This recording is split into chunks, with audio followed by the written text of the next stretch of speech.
We have a long docket. The Senate Judiciary Committee will come to order. Please call the roll.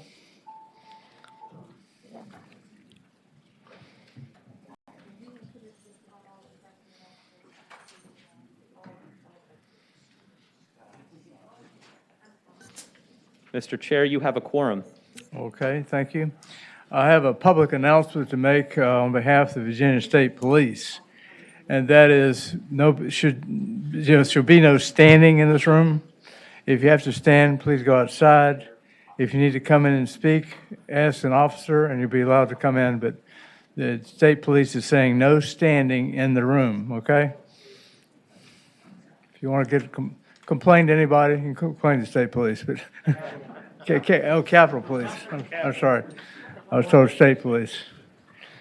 Capitol Police. They'll drag you out. And first of all, the bills to be stricken at the request of the patron, Senator Cosgrove's Senate Bill 51 should be stricken from the docket. There's a motion to be made to strike Senator Cosgrove's Senate Bill 51. Mr. Chairman, may I speak to is that correct? Mr. Chairman, I am going to ask the bill be stricken, but I am also going to ask you as the chair to seek a letter to the Virginia Bar Association Wills Trust and Estates section, asking them to convene a group of stakeholders to look at this piece of legislation. All right, the motion been made and seconded to strike Senate Bill 51 of Senator Cosgrove from the docket with a letter to the Virginia Bar Association's Wills Trust and Estates section to look at the bill, right? Yes, sir. Okay. I have another easy one for you to strike, too. I'm sorry? I have another easy one for you to strike as well. Well, let's do this first. Okay. All in favor of striking Senate Bill 51, vote aye. With a letter. Ayes 13, noes 0. Motion carries. Okay, the second bill, Senator Cosgrove, which one is that? Senate Bill 19, Mr. Chairman. This bill is just not ready for prime time. It deals with transfer of estates. I would ask that a similar letter be sent to the bar as well as the clerks of the court association to try to find a solution to falsified titles and people losing their homes this way. Okay. And then strike the bill. Senate Bill Letter from the chair. 19, is there a motion to strike Senate Bill 19? Been moved and seconded with a letter to the clerks? To the clerks of the court association and to the bar. To the clerks of the court association and to the Virginia State Bar? Yes, sir. Virginia Bar Association to look at the bill and resolve the issues. Okay. All in favor of the motion to strike Senate Bill 19, vote aye.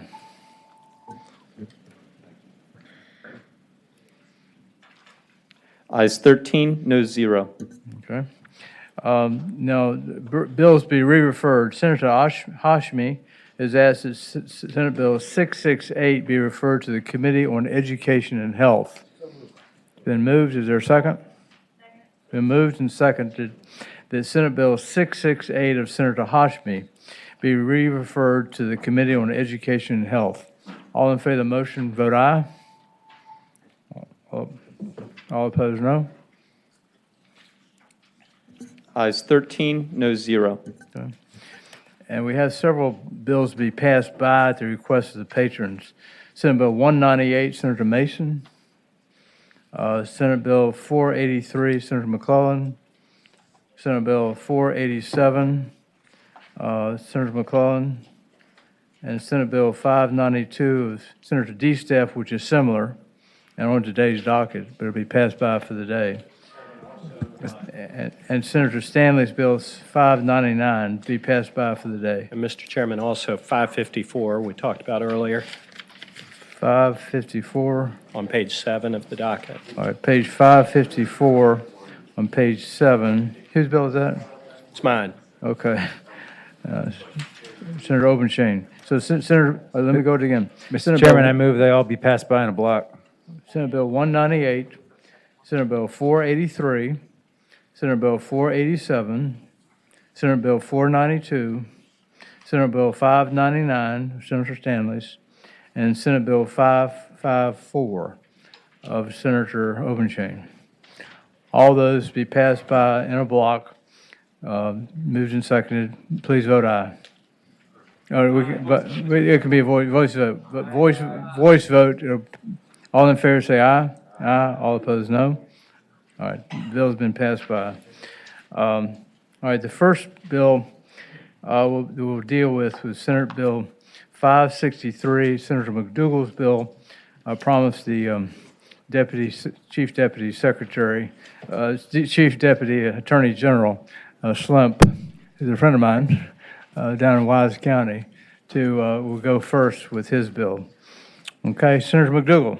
Thank you, Mr. Chairman. Mr. Chairman, members of the committee, there is a substitute that, thank you. Is there a second? All in favor of the substitute, say aye. Aye. All opposed, no. All right, we got the substitute before us. Mr. Chairman, with the substitute, the bill still deals with the same topic of what crimes the Attorney General could prosecute, and the committee, I'm sure, is familiar with this, but there are already items that the Attorney General is able to do, and that is violations of laws relating to elections, relating to motor vehicles, funds by state bureaus of institutions, theft of state property, and criminal laws involving child pornography and sexually explicit visual material involving children, the unauthorized practice of law, and a couple other things, including computer crimes and things involving air pollution and other environmental statutes with the concurrence of Commonwealth attorneys. This would add in and give the Attorney General the ability to also prosecute violations of criminal statutes under Title 18261 that were committed against children. And so, Mr. Chairman, I'm just going to go through those briefly because I'm sure not every member keeps these on top of their head, but they include rape, carnal knowledge of a child, carnal knowledge of minors, carnal knowledge of individuals detained, so it would be a juvenile facility, forcible sodomy, object sexual penetration, aggravated sexual battery, and sexual abuse of a child, attempted rape, and then the other ones are multiple offenses, second or third offense of those same areas. Mr. Chair, can I? Yeah, okay, Senator Deeds. Senator McDougal, as you know, the Commonwealth's attorney of every locality is the chief law enforcement officer of every locality. This bill would give the Attorney General the ability to go in and investigate and potentially prosecute a crime that the Commonwealth's attorney could prosecute. Mr. Chairman, Senator McDougal. I would answer Senator Deeds, yes, if they're specifically requested by the governor to do so. By the governor. So, Mr. Chairman, if you read on the bill, so in current law, unless specifically requested by the governor to do so, they'll have no authority to do this except for cases. So governor can give the authority, can ask for a crime to be prosecuted by the Attorney General. These are the list of items that the Attorney General would be able to prosecute without the governor's request for them to do so. But there's a catch-all. I'm not sure, Mr. Chairman, I'm not sure that's the way I read it. I think if he's requested to do so by the governor, he can do anything. Mr. Chairman, yes, These are the list of things that he can do without the governor's authority. Correct. So you asked, could they do it? And I said, yes, with the governor's request. Okay. The Attorney General can be requested to do anything. But, Mr. This is Chair- adding to the list that they would not have to have the request. So only for, Am I reading, I mean, Deeds. unless specifically requested by the governor to do so, comma, the Attorney General shall have no authority. Okay, except in these, and we're adding to the list of exceptions. Right. So on the list of exceptions currently are child pornography and sexually explicit visual materials. We would add offenses where the victim is a child that are sexual criminal acts. Okay, all right, any other questions of the patron? Mr. Yeah, Chair. Senator, Does that make, Senator Deeds, does Peterson? does it make sense? I still won't read it that way. Mr. Chairman, I'm going to try one more time. So right now, Attorney General any offense in the Commonwealth, if the governor asks, the Attorney General can proceed to prosecute. The Attorney General cannot prosecute cases other than that unless they're on this list. There are a number of items that are currently permissible. One of those is child pornography. We would be adding to that list, including the ability to prosecute child pornography of items that are sexual offenses under Title 18261 and the victim is a minor. So that's the limited focus. Any other questions of the Yeah. patron? Yeah, Yes, Senator Morsi. Thank you. Senator McDougal, it begins on line 11, unless specifically requested by the governor to do so, the Attorney General shall have no authority to institute or conduct criminal prosecutions. We're all in agreement. That's pretty clear, all right? Attorney General cannot do it on sua sponte unless requested by the governor. First question, when you get down to line 20, item 9, having gone through 1 through 8, it says with item 9, with the concurrence of the attorney for the Commonwealth, number 10, with the concurrence of the attorney for the Commonwealth, the local Commonwealth attorney, ditto for 11, and you keep going down to the next page, 13, 15, I think 14 as well. But yours, where you want to expand it, you do not, it does not require the concurrence of the Commonwealth's attorney. Is that correct? Mr. Chairman, Senator Morrissey is correct. There are some items in this exception list to what the Attorney General cannot prosecute. And currently, with no requirement for concurrence of the Commonwealth's attorney, the Attorney General can prosecute child pornography and sexually explicit visual materials involving children. So this would add the physical sexual acts committed against children to that list. Further question, Mr. Chairman. Yeah, Senator Morsi. And this would add a further body of crimes without the concurrence of the Commonwealth attorney, right? Mr. Chairman, that is correct. All right, Senator Morsi. Thank you, Mr. Chair. Why are we expanding that to this area? What's the genesis of this bill? And why are we not requiring, as we do the other 9 and below, the concurrence of the Commonwealth's attorney? Mr. Chairman, I'm going to tag in a prosecutor to tell you a little bit about his experience in dealing with some of these cases as well. But ultimately, it is going to be a policy decision. We decided historically that there are some crimes that are of a nature that we feel like they should be prosecuted, and the Attorney General should have the ability to do them. And some of these crimes do transcend jurisdictional boundaries. Unfortunately, we have seen, particularly with the ability of social media, individuals to come from one jurisdiction to another to be able to physically engage in criminal activity. So, Mr. Chairman. Senator Morsi.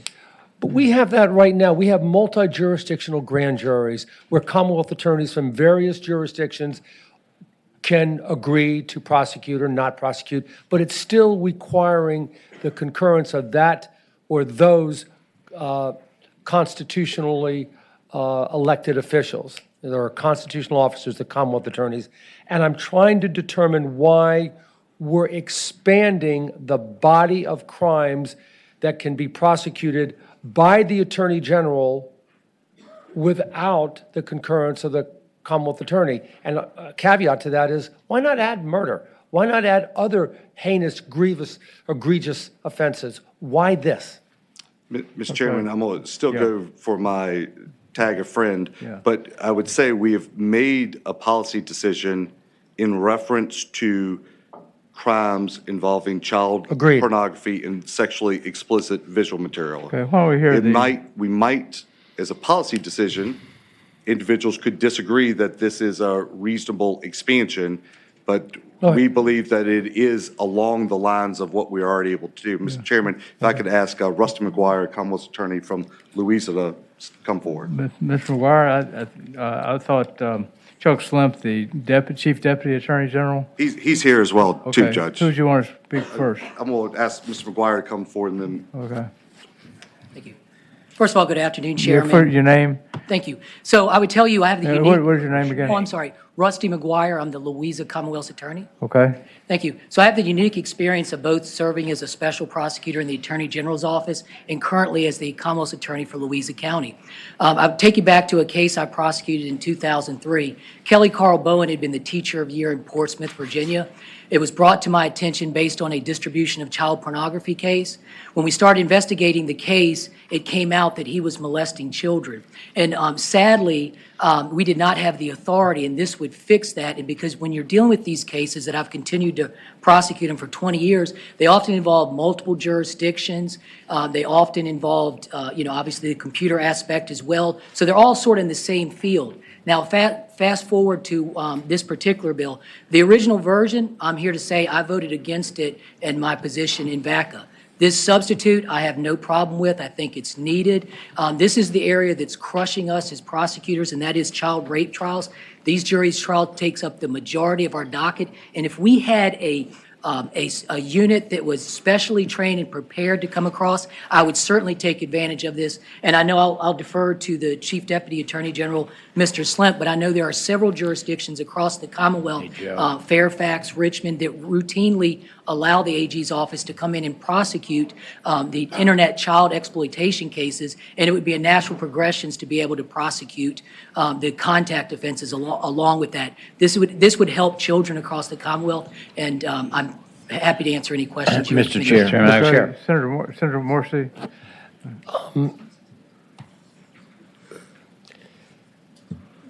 Help me with this. You said a moment ago, Mr. McGuire, that you think you need more experience from the Attorney General's office to prosecute these sexual assault against minor cases.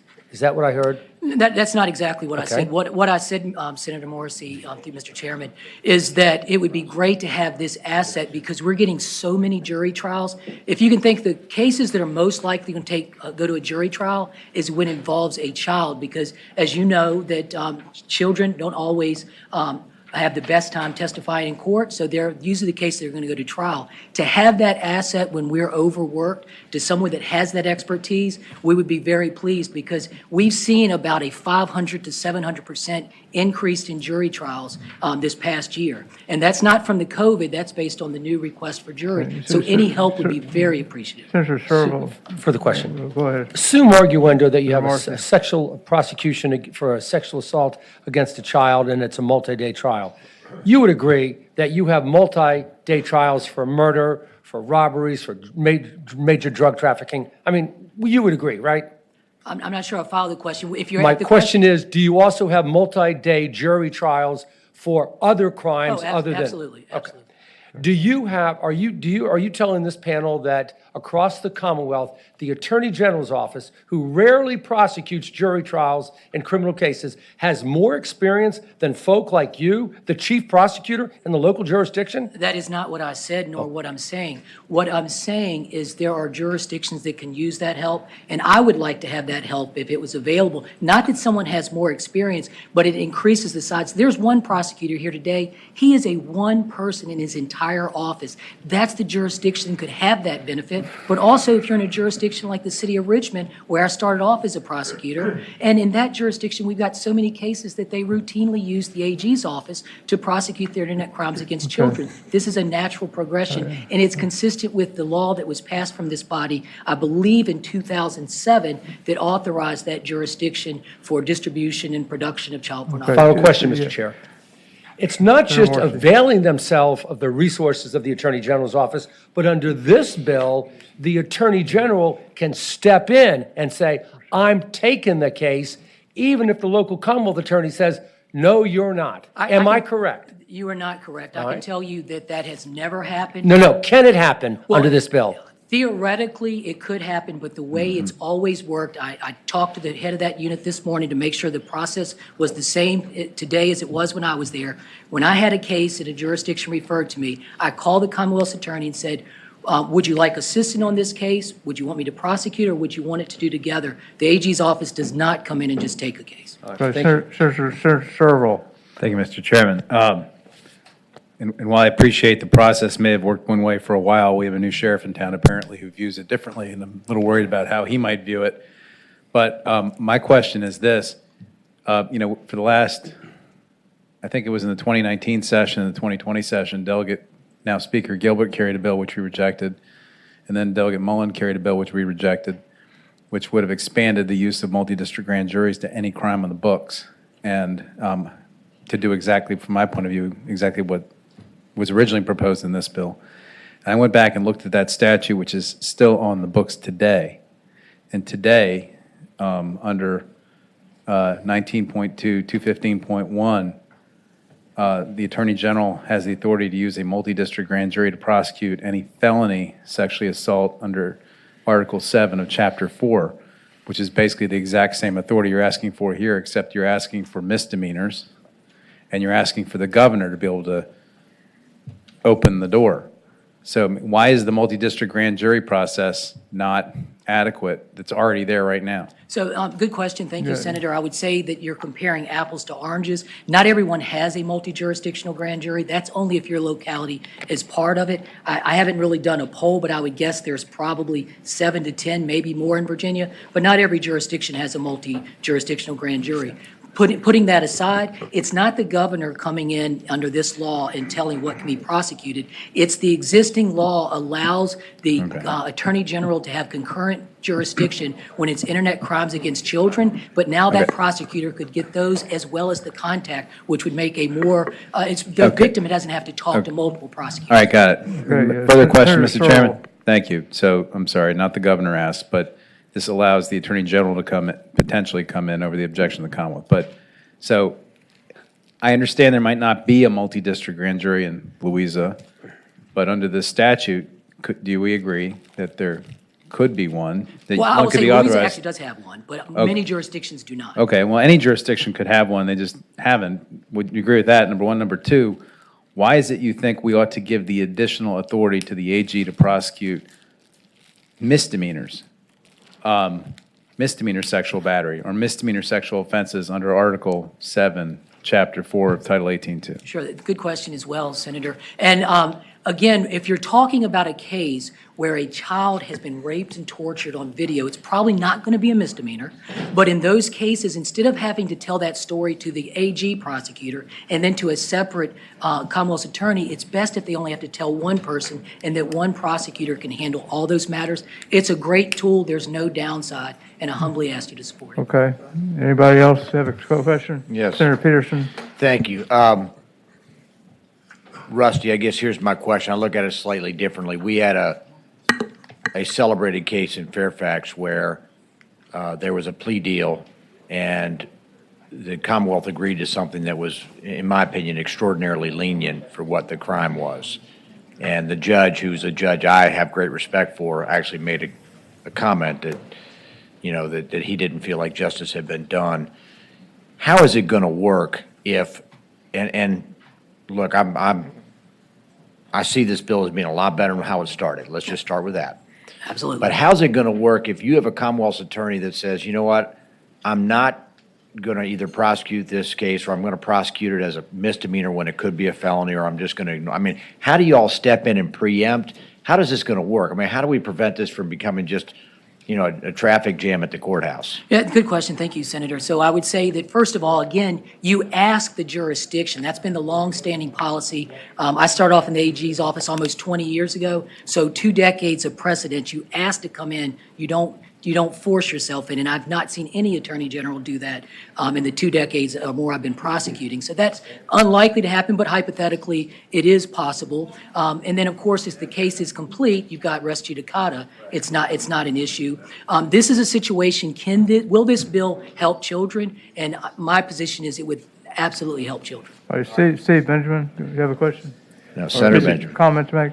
Mr. Chairman, if I could ask Rusty a question. Absolutely. Go ahead. Rusty, if you look at the bill on line 12, the current prohibition is that the Attorney General shall have no authority to institute or conduct criminal prosecutions, with some exceptions. I don't read, and I want to know if you do, I don't read this as a prohibition that the Attorney General cannot assist a local Commonwealth's attorney if requested. Don't you agree that if a one-man shop, for example, feeling overwhelmed by the complexity of a prosecution, if they wish, they could contact the Attorney General's office and ask for assistance, and there is no prohibition? So I would not agree with that on Mr. Benjamin. I can just tell you that when I was the prosecutor, whenever I had a case that I had, we call it concurrent jurisdiction, that's currently in the code, if something rose to the level that was not in concurrent jurisdiction, we did not assist on that crime. That became the other prosecutor's responsibility. And I've never seen an attorney general go in outside of this. I'm not saying it couldn't happen. I've just never seen that in practice, that this gives the concurrent authority where the judge feels confidence in you being in the courtroom. Understood. And your observations of the reality of practice are important, but the committee has the express wording of the bill before it and the existing prohibition. And again, I don't see any prohibition in this section of the Attorney General providing assistance in a prosecution upon request. And if it's there, I'd like you or another speaker to point it out to me. Well, the only thing I would say is when I look at line 11 and 12, it says the Attorney General shall have no authority. And I don't see how. To do what? To institute, what does it say? To institute or conduct criminal prosecutions in the circuit courts. I don't see how a judge would read that any other way, but maybe there's a judge that would read that say assistance is okay. Steve Benjamin?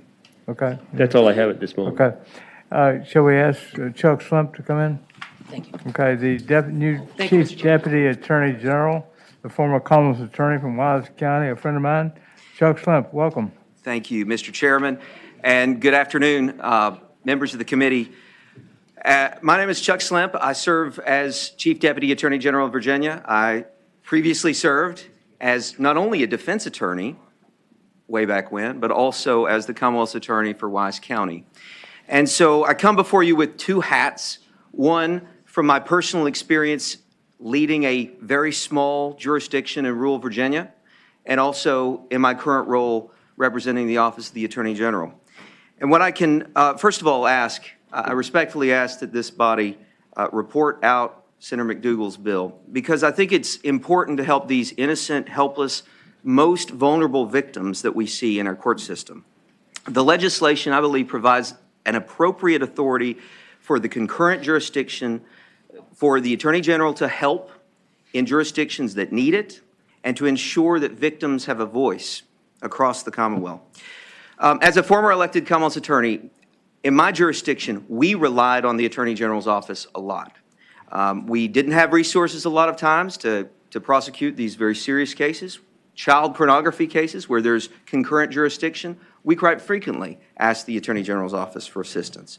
So that's why, first of all, I say this makes sense. And I will also echo what Rusty said without reiterating it, that it is a natural fit for if the Attorney General's office is initiating through ICAC and other state, local, federal partners an investigation into child porn and explicit images, and then they find that someone, God forbid, a child molester has gone hands-on and harmed a child, that they don't have to back up, punt, delay the entire thing, but they can initiate one prosecution at one time.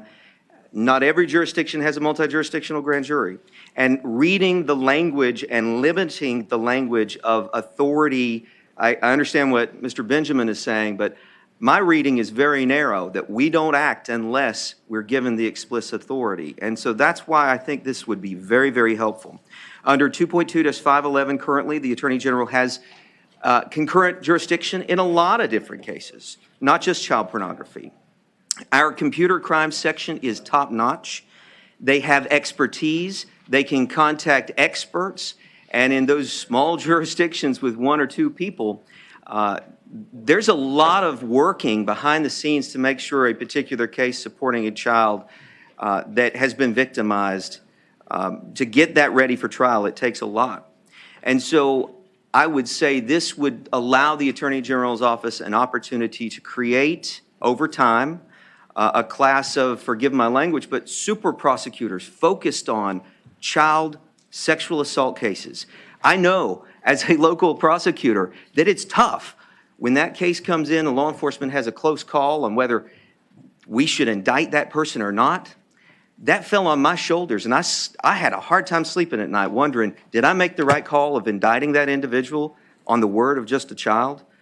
If I had had, quote unquote, a super prosecutor, somebody who had the expertise, and not just expertise themselves, but people around the nation that they can lean on and turn to, expert witnesses, to make sure we got it right, that would have made me sleep a whole lot better at night. So just as a prosecutor standpoint, having the authority to rely on and have the AG assist and initiate when possible makes sense. But I will say, Mr. Chairman, and I'll wrap up, that this legislation also serves to protect victims when the Commonwealth's attorney not only can't, but is unwilling to protect victims. We need to look no further than what happened last September, when a little girl sat in a courtroom sobbing. She was victimized twice, once by the man who sexually abused her for years on a weekly basis, molesting her between age 5 and 10, and then victimized by the prosecutor who handled her case but ignored her wishes. The judge, has already been alluded to, respected judge, said, "Make no mistake, your government has failed you." And we want to make sure that that never happens again. Whether it's a lack of resources or lack of willingness, we want to make sure that doesn't happen again. And so, as a prosecutor, when a prosecutor refuses or can't help the most innocent, helpless victims, the Attorney General's office wants to step in and help. This measure was narrowly crafted, I will note, to address that Fairfax County case, zeroing in on that one particular case, but also with the ability to focus across the Commonwealth to assist in situations like I've alluded to. I know that my former colleagues from the Commonwealth's Attorney's Office had concerns with the old version of the bill, but I will say affirmably to this committee, we've got Democrats and Republican Commonwealth's attorneys from rural and suburban jurisdictions that say this is a great idea because we need the help. And they'd be glad to get rid of these cases to a certain degree. And finally, Mr. Chairman, this bill has support of law enforcement, the committee substitute.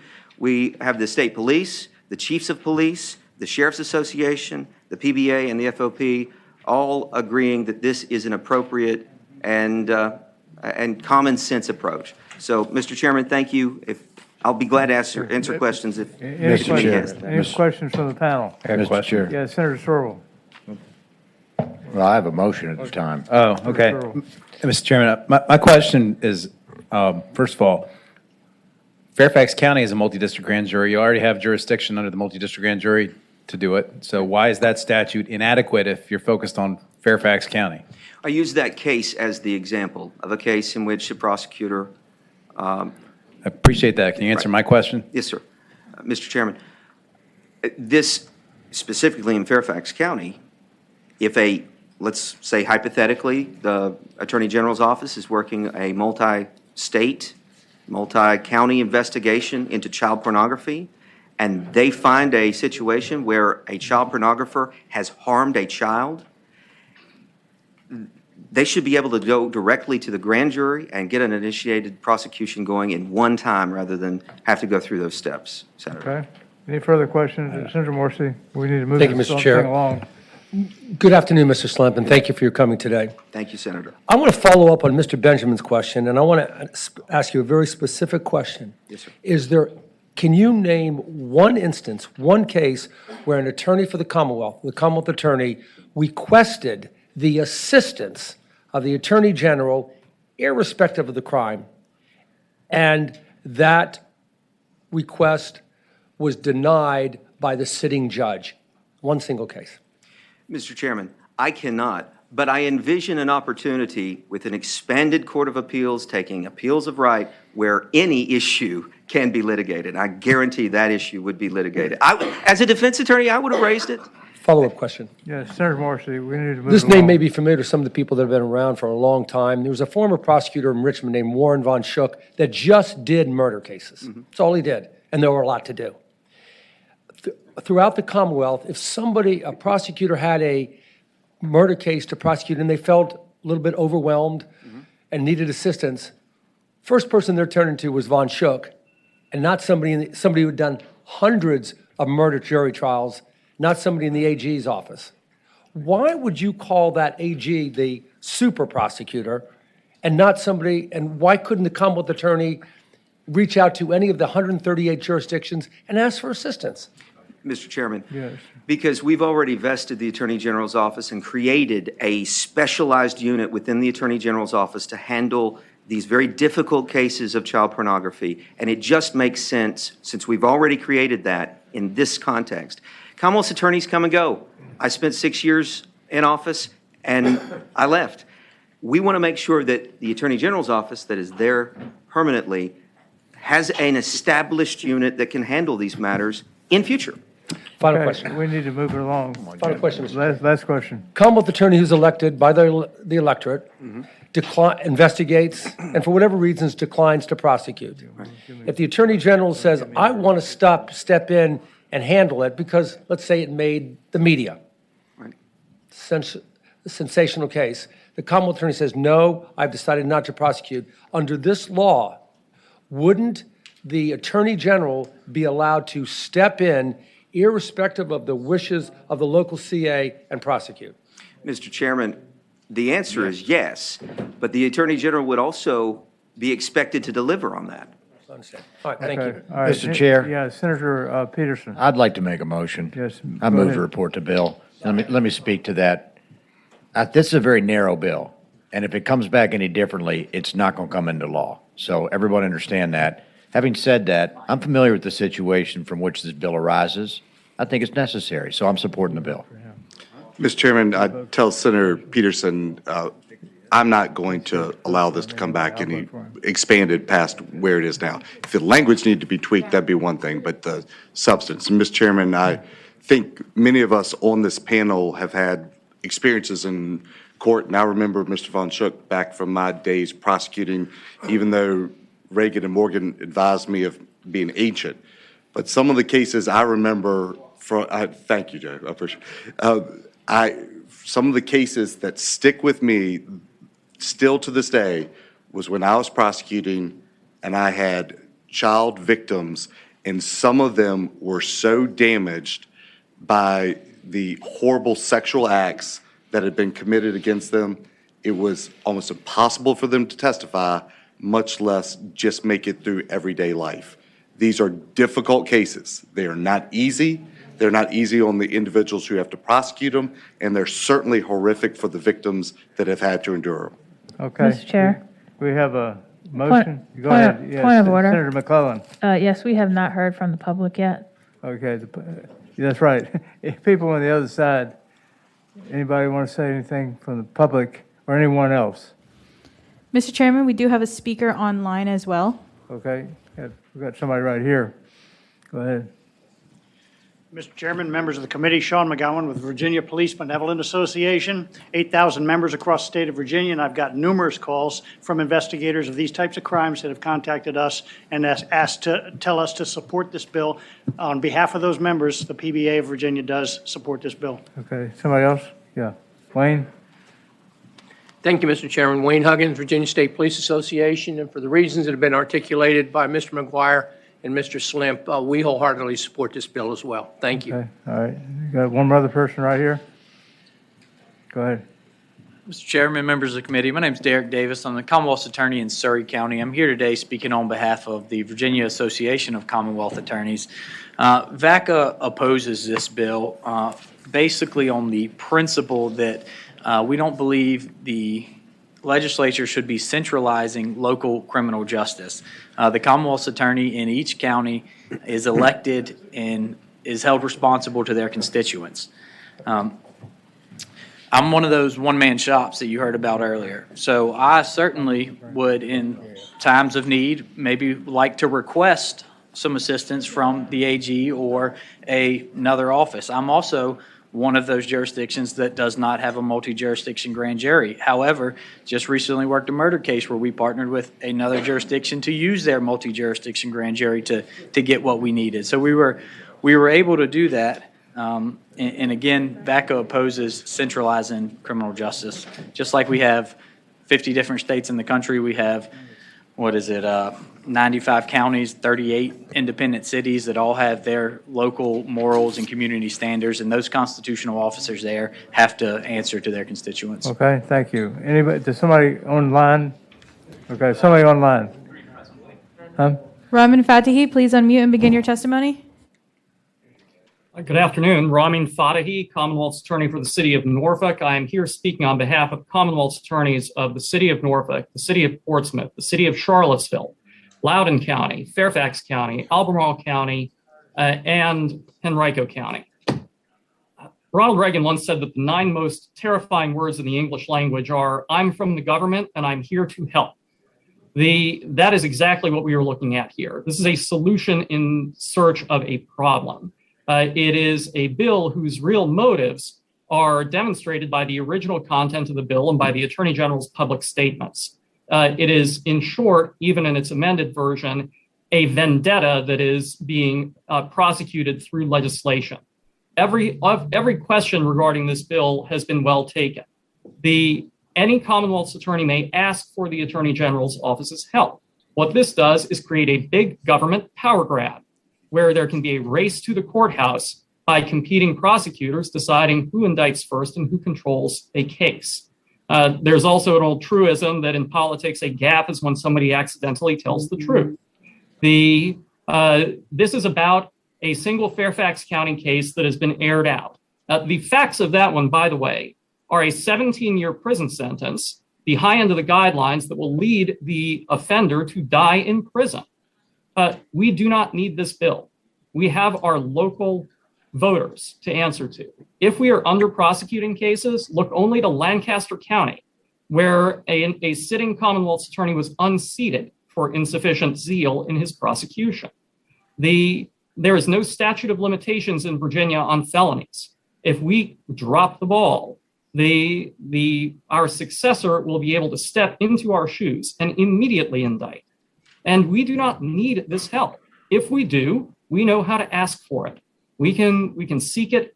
I would ask that this body defeat this bill, because all this bill, again, is an effort to engage in politics by other means. Please leave us to answer to our voters and to do our jobs, and please leave the Attorney General to do his. Yeah, thank you very much. Is there two other people, I believe, online? Andrea Hawks, could you please unmute and begin your testimony? Audrey Hakes. I'm the president of the Virginia Association of Criminal Defense Lawyers this year. And I just could not resist the opportunity to step in on the same side of something as the Virginia Association of Commonwealth Attorneys. That's a rarity. And what I wanted to say on behalf of the BACDL is that we oppose this bill for all the reasons that have previously been stated. These prosecutions, they are god-awful. Defending them is god-awful. Prosecuting them is god-awful. Everything about these cases is awful. However, the local prosecutors are the best situated to know how to handle the cases. Okay, thank you very much. Next person. Mr. Chairman, there is all the speakers. Mr. Chairman, Is there anybody bringing else in the people public together. would like to say anything? One bill at a time. All right. Is there a motion? Mr. Chairman, I also heard that the progressive prosecutors are going to support my specific intent bill when it comes up in just a little bit. I was really ecstatic to hear that since they were. All right, let's go ahead. Is there a motion?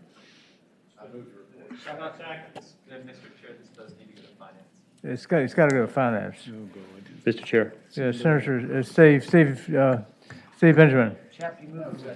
Thank you. Mr. Chairman, members of the committee, one of the fundamental questions this committee...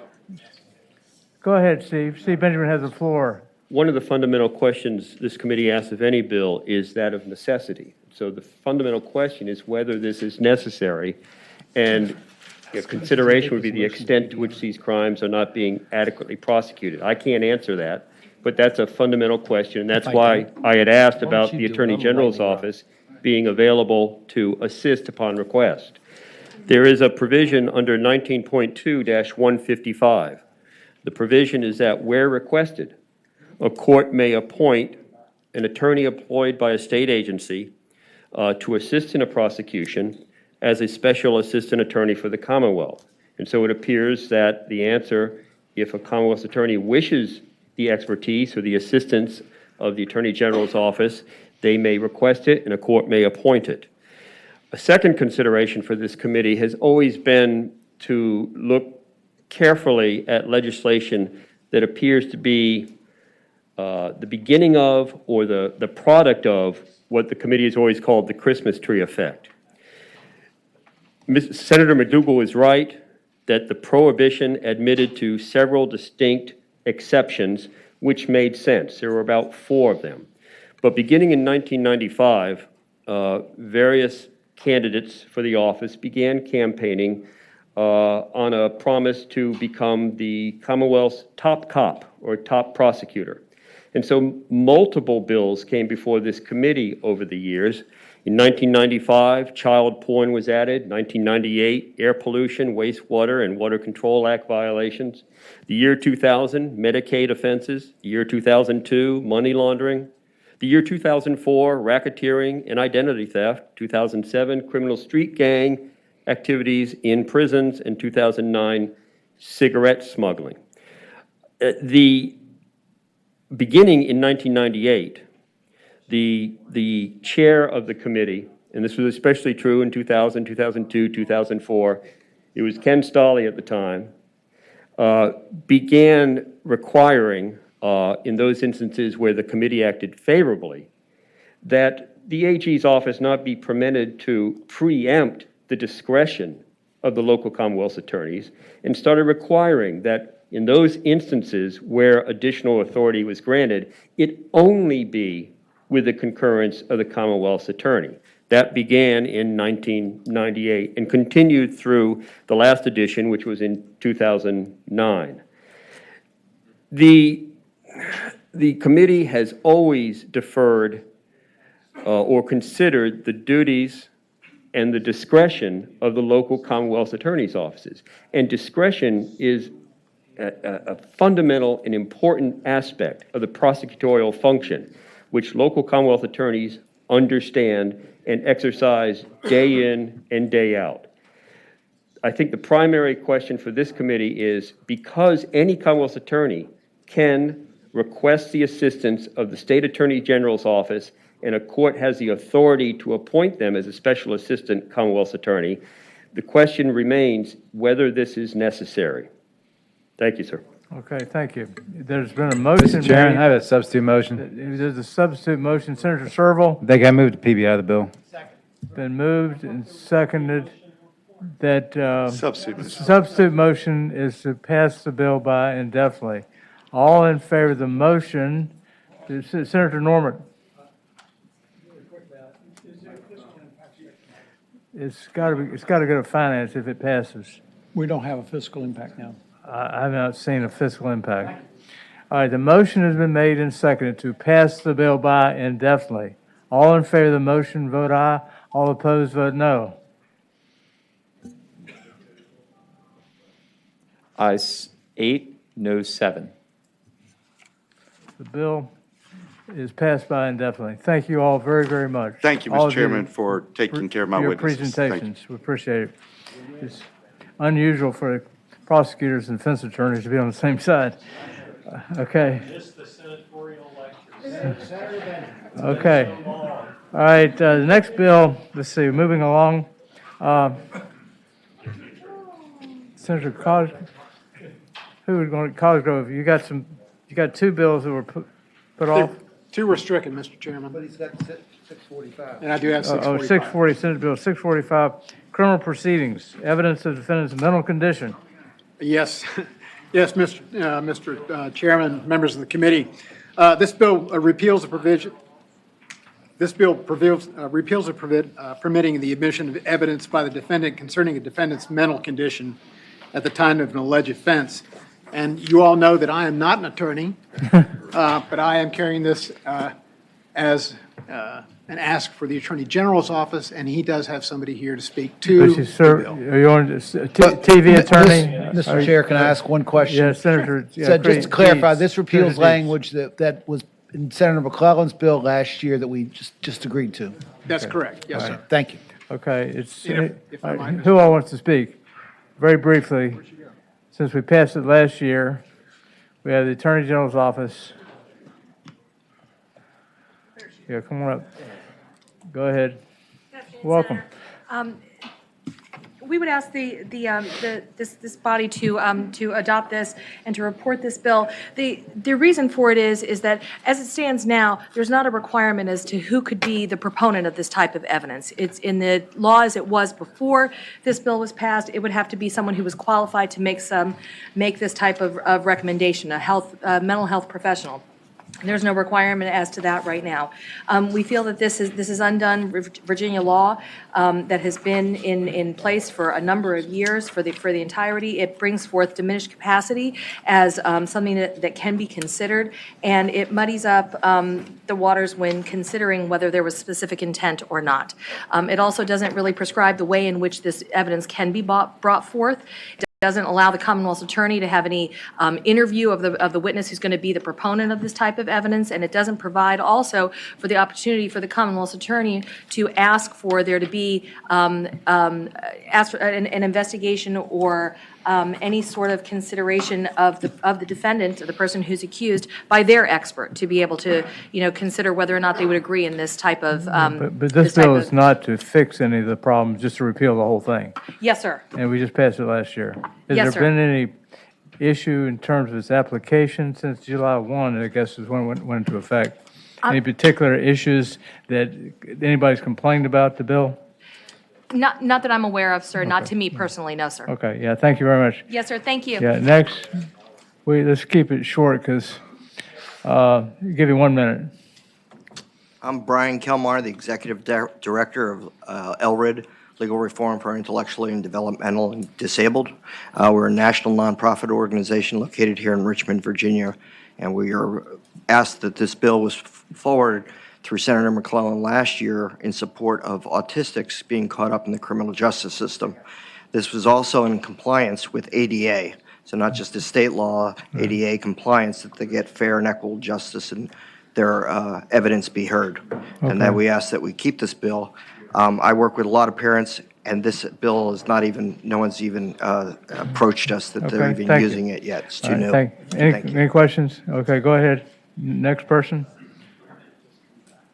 Hi, I'm Jude Harrison, and I represent hundreds of parents, such as myself, who have autistic sons. And this bill, SB 1315, was so very important for there to be a fair fight in the courtroom. Go My ahead. time expired? No, go ahead. Okay. And so I ask that you please oppose this bill. Okay. Thank you. Thank you. All right, anybody else? Go ahead. Claire Gastanaga speaking personally. I'm the sister of an autistic savant who would be directly affected by this bill if he ever engaged with the criminal legal system here in Virginia. And this bill, even though it went into effect July 1, didn't really start to operate in the courts until September. So we have very little evidence and absolutely no information that there's a real issue with it yet. And I think that alone should be enough to say it's not time to repeal a bill you just passed and did so with due regard for fairness and access to the criminal legal system for people with developmental and intellectual disabilities. Okay, thank you. All right, go ahead.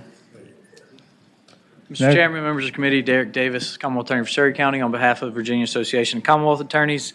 VACA supports this bill. If a defendant is found guilty under the current law, there's no ability for the courts to order any sort of treatment. So what happens if they're found not guilty, so when they're found not guilty, for these reasons of this diminished capacity, then they just walk out of the courthouse and we haven't solved the problem. And we don't have any authority to try to solve the problem at that point. So if we determine that there's this disability and that there is a threat because of it, we don't have the ability to order any treatment. Okay. Again, if you, the way the current law is now, and even without this bill that was passed, you can introduce this evidence in sentencing. Yeah, So okay. you can introduce all this evidence of a diminished capacity or any other sort of ailment like that and any other sort of issue for Okay. the purposes of All right. sentencing. Senator Morse, briefly. Good afternoon, and thank you for appearing. Good afternoon, Senator Moore. You would agree that before Senator McClellan's bill was passed last year, the only evidence of diminished capacity that was allowed during the guilt or innocent phase was when the defendant declared pre-trial that he was not guilty by reason of insanity. You would agree to that, right? I would agree, generally speaking, however, in some Generally courts, or absolutely? in some courts, you know, judges are more lenient in what is permissible, but yes, you are correct. Would you, follow-up question? Go ahead. One more question. I don't know if I could do that. We need to move along. There's a huge difference between not guilty by reason of insanity and having some type of mental health defalcations, not just being on the spectrum, but so many other mental health issues, correct? Correct. Final question. Okay, one more question. Thank you. Don't you agree that if an individual has a mental health issue, whatever it is, and it affects whether or not he was able to form the specific intent or scienter, that is absolutely something a fact finder should know? Well, Senator Mortis, I believe there's another bill before this committee today that's coming up that I believe addresses clarification in the bill, I think, that adds the specific intent words to that bill. And I can tell you, VACA will be supporting that bill as well to at least give clarity to it. I think there was some misunderstanding about how the bill in its current form works, whether it applies only to specific intent and the ability to use the mental disability to rebut the specific intent for a crime versus whether it is carte blanche used for everything in all general intent crimes. Okay, I think we understand the bill. We just passed it last year. Anybody else have any questions? Is there a motion? Yeah. 3 from the public. Which side are they on, do you know? Okay, all right. Members of the public, quickly. Anna Mendez, please unmute and begin your testimony. Good afternoon. My name is Anna Mendez. I am the Executive Director of Partner for Mental Health in Charlottesville. I am asking you to please oppose this bill. With all due respect from the speakers from the Attorney General's office and VACA, they have given you some information that is factually incorrect. Most importantly, diminished capacity is not synonymous with a lack of mens rea. Additionally, in an instance in which a person is completely acquitted of all charges as a result of this bill, or as a result of the existing legislation, there is a process in which the court can move to have an emergency custody order issued. The criminal court judge has the ability to do that. So please oppose this bill, supporting the legislation that we worked so hard to pass last year. Thank you. Good, thank you. Next person. Teresa Champion, please unmute and begin your testimony. Good afternoon. Thank you very much. My name is Teresa Champion with the Virginia Autism Project. We urge you to vote no on this bill. The autism community was so grateful for legislation that was passed last year. Obviously, this is a political, you haven't heard any real reasons why this is being pushed forward. It's not based in any issue with the current law as it stands. Please vote no. Thank you. Is anybody else? Tanya Milling, please unmute and begin your testimony. Yes, Tanya Milling, Executive Director of the Arc of Virginia. The Arc of Virginia opposes this bill. People with disabilities are overrepresented in the criminal justice system, and last year's new protections provided an opportunity for fairness and justice in the court system that we do not want to see rolled back. Thank you. Okay, thank you. Anybody else? Mr. Chairman, there are no more speakers. Okay, good. Is there a motion? Move to PBI. Second. Motion has been made and seconded to pass the bill by indefinitely. All in favor of the motion, vote aye. All opposed, vote no.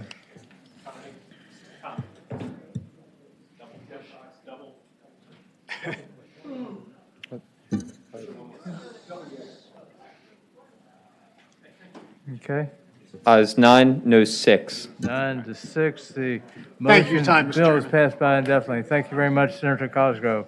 Okay, the next person before that, Senator Normand wants to pass by for the week, Senate Bill 148 on page 9, I believe it is. 148, Public Health Emergencies. Senate Bill 148 will be passed by for the week without objection. Thank you. Okay. The next bill, let's see, where are we? Who's next? Yeah, Hackworth. Senator Hackworth. 61. 61, which is on page 2. Firearms, concealed carry for law enforcement officers, et cetera. Okay, Senator Hackworth. Thank you, Mr. Chairman and members of the committee. I think before we get started, we want to, Senator Obenshain is agreed to, like to roll his bill, Senate Bill 763 into this bill.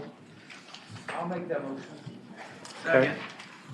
Is there a And second? also, do we need to vote on that? Okay, what's the motion? The Rule 763. Okay. All right, Senate Bill 763 to roll into Senate Bill 61. Been moved and seconded. All in favor of the motion, vote aye. All opposed, no.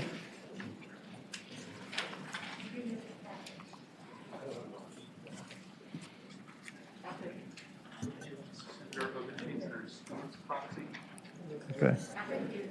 Motion carries. Ayes 15, no 0. Okay, ayes 15, no 0. Senate Bill 763 is rolled into Senate Bill 61. Okay, Senator Hackworth, go ahead. Thank you, Mr. Chairman. Also, I have an amendment that we have given to the clerk that would, based upon the recommendation of the Virginia State Police, on line 335, after shall, insert a comma, upon the required proof of consultation and favorable review, comma. Okay. The motion has been made. Is there a second? Is the motion? The comma man. Somebody make the motion? Senator Stanley makes a motion. Senator Peake seconds a motion. All in favor of the motion, say aye. Aye. All opposed, no. Okay. Senator Hackworth. Thank you, Mr. Chairman. I think that's my 6th comma for today. So. You're only entitled to 5. Go ahead. Mr. Chairman. Senator Obenshain. Yeah, and when we rolled 763 into that bill, unless I'm mistaken, I believe that Senator Hackworth wanted to add the language from my bill 763 into his bill as well, which would add a provision to this. I'll let Senator Hackworth describe his section, which deals with law enforcement personnel. This would allow concealed carry permit holders to also carry, notwithstanding these local government restrictions. So unless Senator Hackworth has an objection. Are you talking about the language down the lines 54 through 56 of your bill? Yes. Okay. Unless Senator Hackworth has an objection, I would move to make that amendment to add those lines to the combined bill. Okay, we've got a new motion then that on Senate Bill 763, lines 54 through 56. The italicized language. Italicized language be rolled into Senate Bill 61. Is that right, Senator Obenshain? That's right. It would roll in on line 58. Is that correct? You think? It's lines Take your word for it. 54 through 56, which are italicized language only. And that would be rolled into Senator Hackworth's Senate Bill 61, right? That's it. Senator Bill Obenshain, is that your motion? I think that is, yes. Is there a second? Senator Dees seconds the motion. All in favor of the motion, say aye. Aye. All opposed, no. Okay. Senator Hackworth, are you duly confused? All right. Okay. Tell us about the bill. Thank you, Mr. Chairman. So the purpose of this bill is to give these individuals, and spelled out that is your Commonwealth attorneys, your judges, law enforcement officials, and also the concealed carry permit holders, and on the law enforcement officers, the Commonwealth Attorney and judges, those are the ones that we appoint, we elect, and we swear in under oath to protect us. And these individuals on a daily basis make decisions to keep the Commonwealth and us safe. Upon making these often difficult decisions, it puts a target on them, their families, and their friends. Just in 2021, CBS ran a 60 Minutes that stated that threats to judges had increased 400%, with over 4,000 threats last year. One such judge that was interviewed told the story of having her son's 20th birthday party in the basement of their home with her husband, and they heard the doorbell ring. Her son and husband went upstairs to answer the doorbell, and a man dressed as a FedEx driver opened the door and shot and killed her son, also shot her husband, which thankfully he did survive. Upon the investigation, revealed that this man that done this was disgruntled because of a ruling that the judge made. Okay. When the authorities went to the man's house, they actually found a manila envelope with another judge's name in that envelope with a full workup. Sadly, this is just one of the many stories that judges, Commonwealth attorneys, law enforcement officers have to share. More recently in my district, a Commonwealth attorney approached me with a story and told me about tossing a ball in the front yard with his young son. And as he was doing that, a truck pulled up to his driveway and the window rolled down. It was tinted windows, and he recognized a family member of someone that he had prosecuted recently.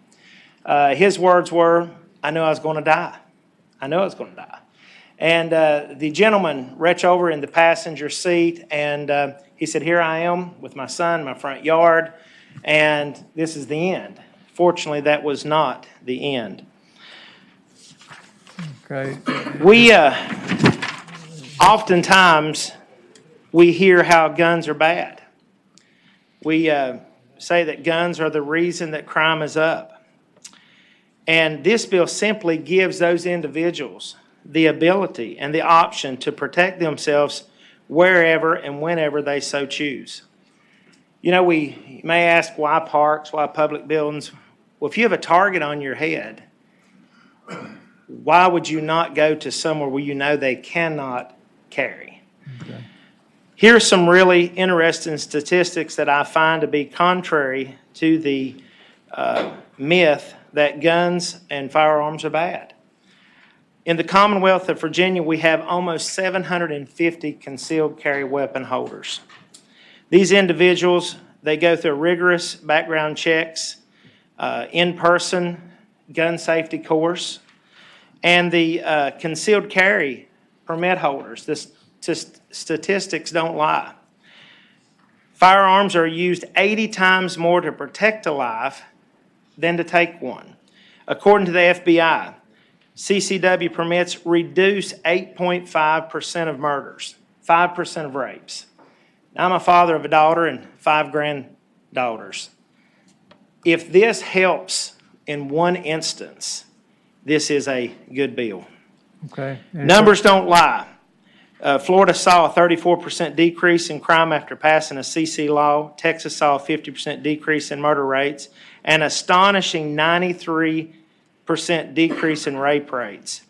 On average, states with CC has an 11% more without a CC has 11% more crime. I could go on. You've heard the statistics. But if you take guns away from law-abiding people, you're only making them fall prey to those who do not care about the rules and the laws. If someone's going to break the law to kill, to steal, to rape, they'll also break the law to get a gun. Okay. By allowing concealed carry holders to carry wherever, whenever, allows them to protect themselves, their families, and others. Okay. More recently, in Rockledge, a man armed with a .45 caliber handgun walks into an auto shop, start shooting for no apparent reason, killing an employee, severely injuring another. A third employee hears the commotion, stops the tragedy right at the beginning. Okay, we need to move on. I think Okay. you made your point. Anybody have any questions of the patron? If not, anybody would like to speak in favor, and I'll give you 30 seconds apiece. 30 seconds apiece. We've got to move this along. Okay. Yes, sir. Mr. Chairman, Philip Van Cleve, the Virginia Citizens Defense League. Yeah, we support the bill as written. And by the way, he misspoke. It's 750,000 permit holders. We have 750,000, and the record that they have is pretty much impeccable. Thank you. Okay, thank you very much. Second, next. Mr. Chairman, Sean McGowan with Virginia Police Benevolent Association. Our organization is interested in this bill for the law enforcement aspect, of course, but also the Virginia Police Benevolent Association is a division of the Southern States Police Benevolent Association, and we are a pro-Second Amendment organization, so we support the bill. Okay, next. William Goodman. I'm a retired state law enforcement officer. Clearly, we support Senate Bill 61 and the amendment added to it, Senate Bill 763. We think that it provides a more transparent code section for the enumerated individuals, both those who've investigated some of the most heinous crimes in the state, those that have prosecuted those crimes, like Senator Morrissey, and those who have adjudicated those offenses. It gives them more peace of mind in public spaces. Thank you. Thank you very much. Next. Hi, good afternoon. My name is Steve Birnbaum. These restrictions have deeply harmed the security of the Jewish community. We've had to hold public menorah lightings with absolutely no security. COVID has forced events and religious ceremonies from buildings into parks where we can't secure them. We're not asking to waive everything, but we need to be able to provide for our own security. We have clergy, we have rabbis that are hiding their Jewish identity to walk in parks because they can't protect themselves amid increasing threats and physical attacks against Jews. Okay, thank you very much. Next. Good afternoon, Mr. Chairman. DJ Spike with the National Rifle Association. Welcome. We support this bill. We appreciate Senator Hackworth bringing this forward. Want to note, public with specific to the language in 763. Right now, as written, if you are a law-abiding gun owner in the Commonwealth of Virginia, you cannot follow the law. There is no bright line drawn through on these ordinances on how somebody who wants to can. We appreciate it. This committee's looked at it before. Senator Servell has commented it probably needs to be looked at to provide an opportunity for law-abiding gun owners to find a bright line, how they can follow the law if they want to. We appreciate that. Thank you very much. Next. Good afternoon. Patricia Webb, Virginia Citizens Defense League. This bill restores the basic human right of self-preservation to a lot of people. We ask you to support this bill. Also, when you create gun-free zones, you create a criminal empowerment zone, and you also create a situation where people that are legally carrying have to leave their guns in a vehicle where it can get stolen and fall into the hands of criminals. Okay, Please thank you. pass the bill out of committee. Yeah. Wayne? Mr. Chairman, Wayne Huggins, State Police Association, and as you know, we believe that retired and off-duty state police officers, qualified retired state police officers, and off-duty state police officers ought to be able to carry concealed anywhere in the state of Virginia. Thank you very much. Thank you. Okay. Yeah, go ahead.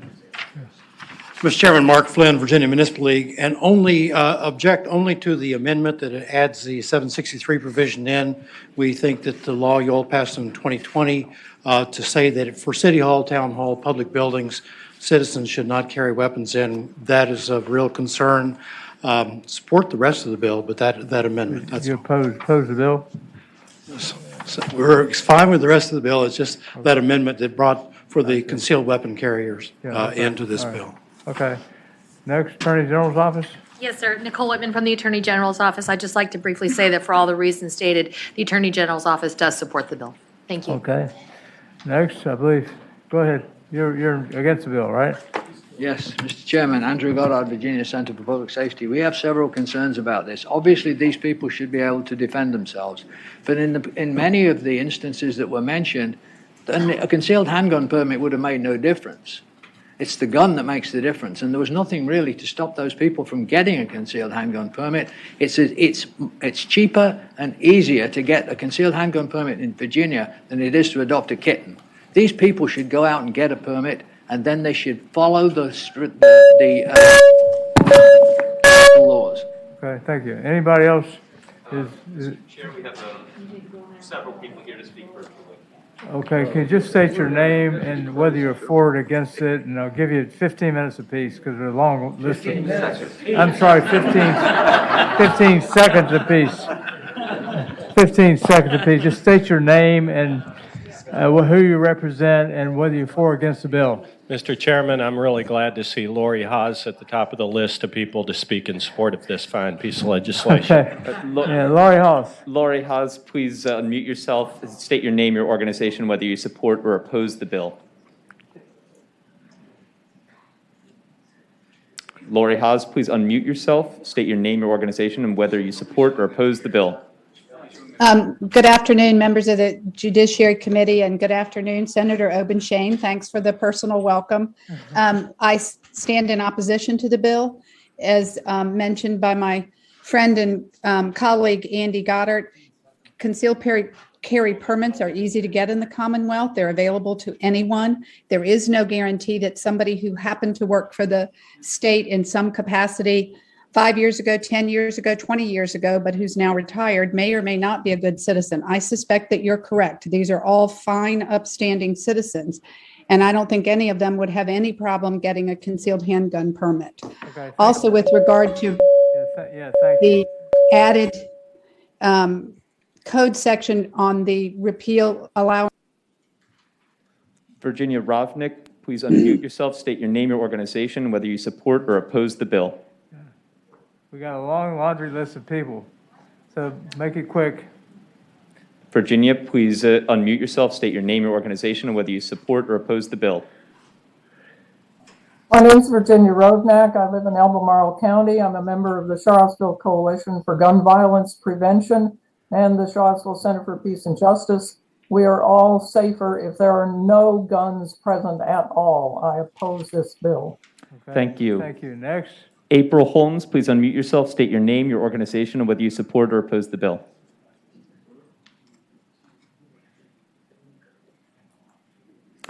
Doug Peterson, please unmute yourself, state your name, your organization, and whether you support or oppose the bill.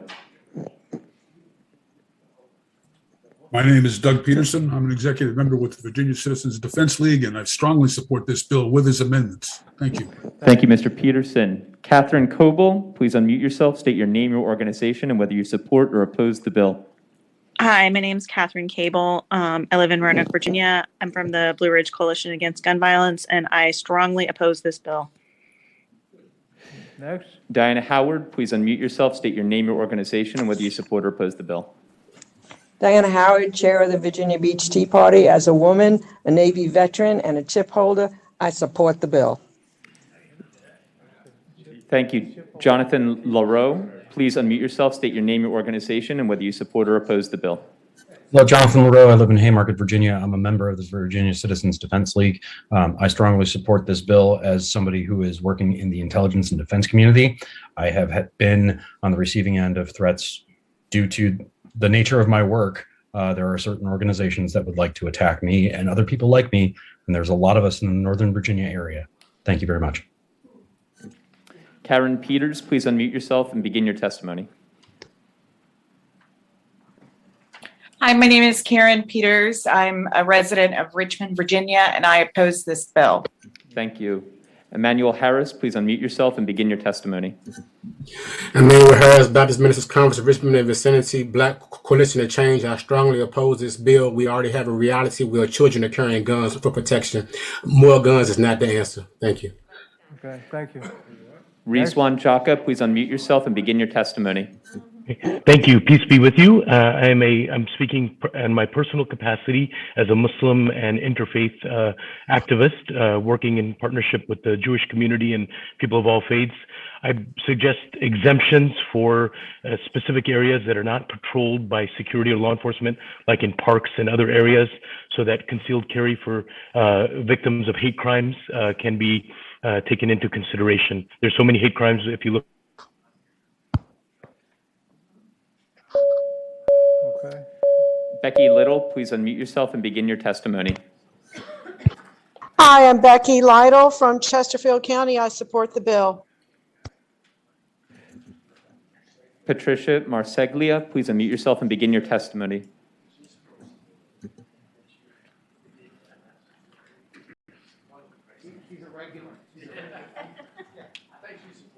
Robert Hand, please unmute yourself and begin your testimony. Robert Hand of Dumfries, Virginia. I support this bill, and those that oppose provably create more victims. Mr. Chair, it seems that is no one left to testify virtually. Is there a motion? Senator Morrissey.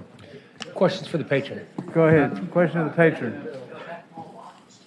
Question for the patron. Yes. Senator, throughout your bill, you've carved out exceptions for people that can carry a concealed handgun, and it's pretty much limited to the prosecutors, active and retired, police officers, active, retired, judges, active and retired. Correct. Why is that group any special and more deserving or more likely to receive a threat than the following groups? Preachers that give a perhaps unpleasant sermon, president of the CDL, politicians, certain minority folk. General Assembly All members. of those, sure. They would include general politicians. I would take that as a friendly amendment and add those. Further question. I don't think you can get to that amendment. Speaking Go of- ahead. Next question, Senator Morrissey. Speaking of politicians, you're relatively new, but have you ever heard any of the strident debates between myself, I'd say good natured, but strident, and the senator from James City County? Have you seen any of those? They can get a little, I don't know, Sure. zealous. Sure.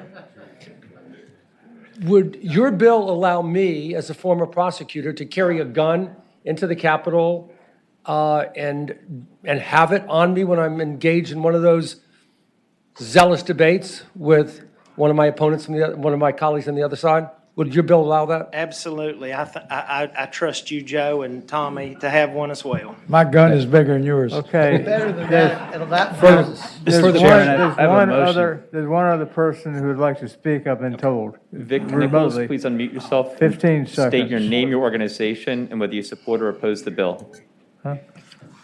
Vic Nichols, on behalf of handicapped Virginian females who have been asked, why are you still alive because of political advocacy, I totally support this bill. Thank you. Okay, thank you. Next, is there a Chairman, I have a motion to PB out of the bill. Bill along. Substitute motion report. Motion is to pass the bill by indefinitely. There's a substitute motion to report the bill As amended. as amended. Okay. All in favor of the motion to report the bill as amended, vote aye. All opposed, no.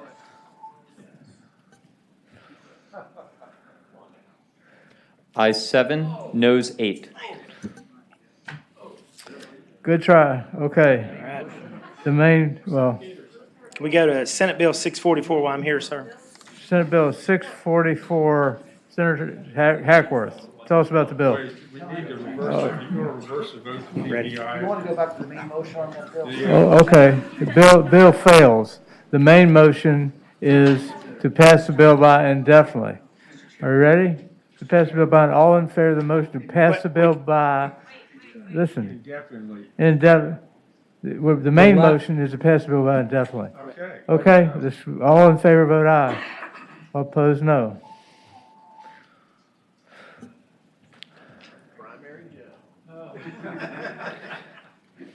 Ayes 9, noes 6. 9-6, the bill has been passed by indefinitely. Don't worry, Joe. We'll give you some money for the primary. Okay. Okay, Senate Bill 644, Senator Hackworth, criminal history record information. Okay. Thank you, Mr. Chair and members of the committee. Under the current code of Virginia, you cannot buy or sell a firearm to an individual who does not go through a background check.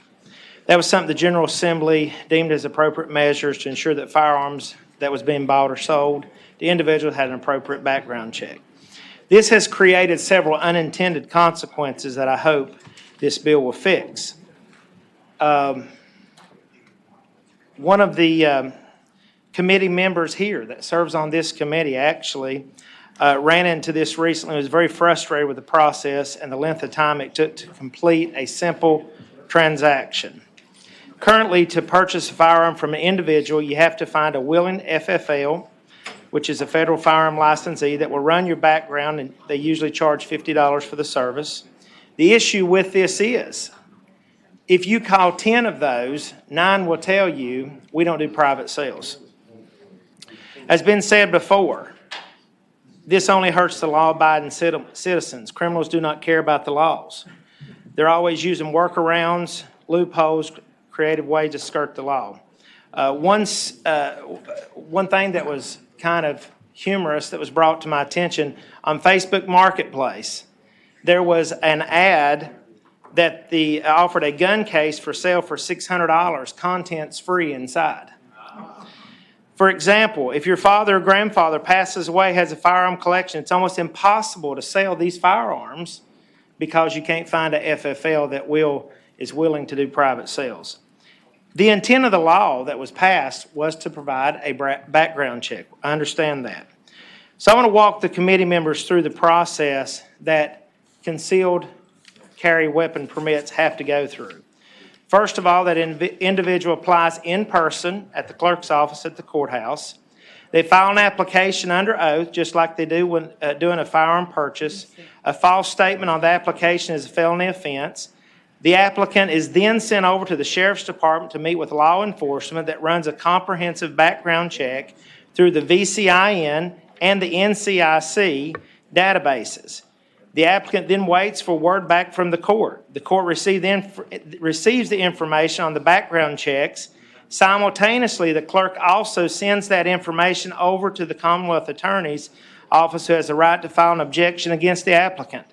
The court reviews the application, background information, confirms that the applicant has completed an in-person approved firearms course, then grants or denies the application. If granted, the permit is mailed to the applicant, which is good for 5 years, which can be renewed upon a new application and background check. If during the course of having this valid permit, the permit holder is charged with certain crimes or convicted, the court is notified pursuant to Virginia Code 18.2-308.013 through the state police. The court sends a notice for the permit holder to immediately return his CCW permit to the court. This is very strict. We understand that. A process to obtain a CCW permit. This bill simply allows that CCW permit holder to produce such valid permit at the time of the sale as proof that they have gone through a background check, and allows the individual to purchase a firearm from an individual. And in closing, Mr. Chairman, the other day we heard a very passionate floor speech from a senator that I have great respect for. And he said, why are we here? Are we here because we have a license plate with a number on it?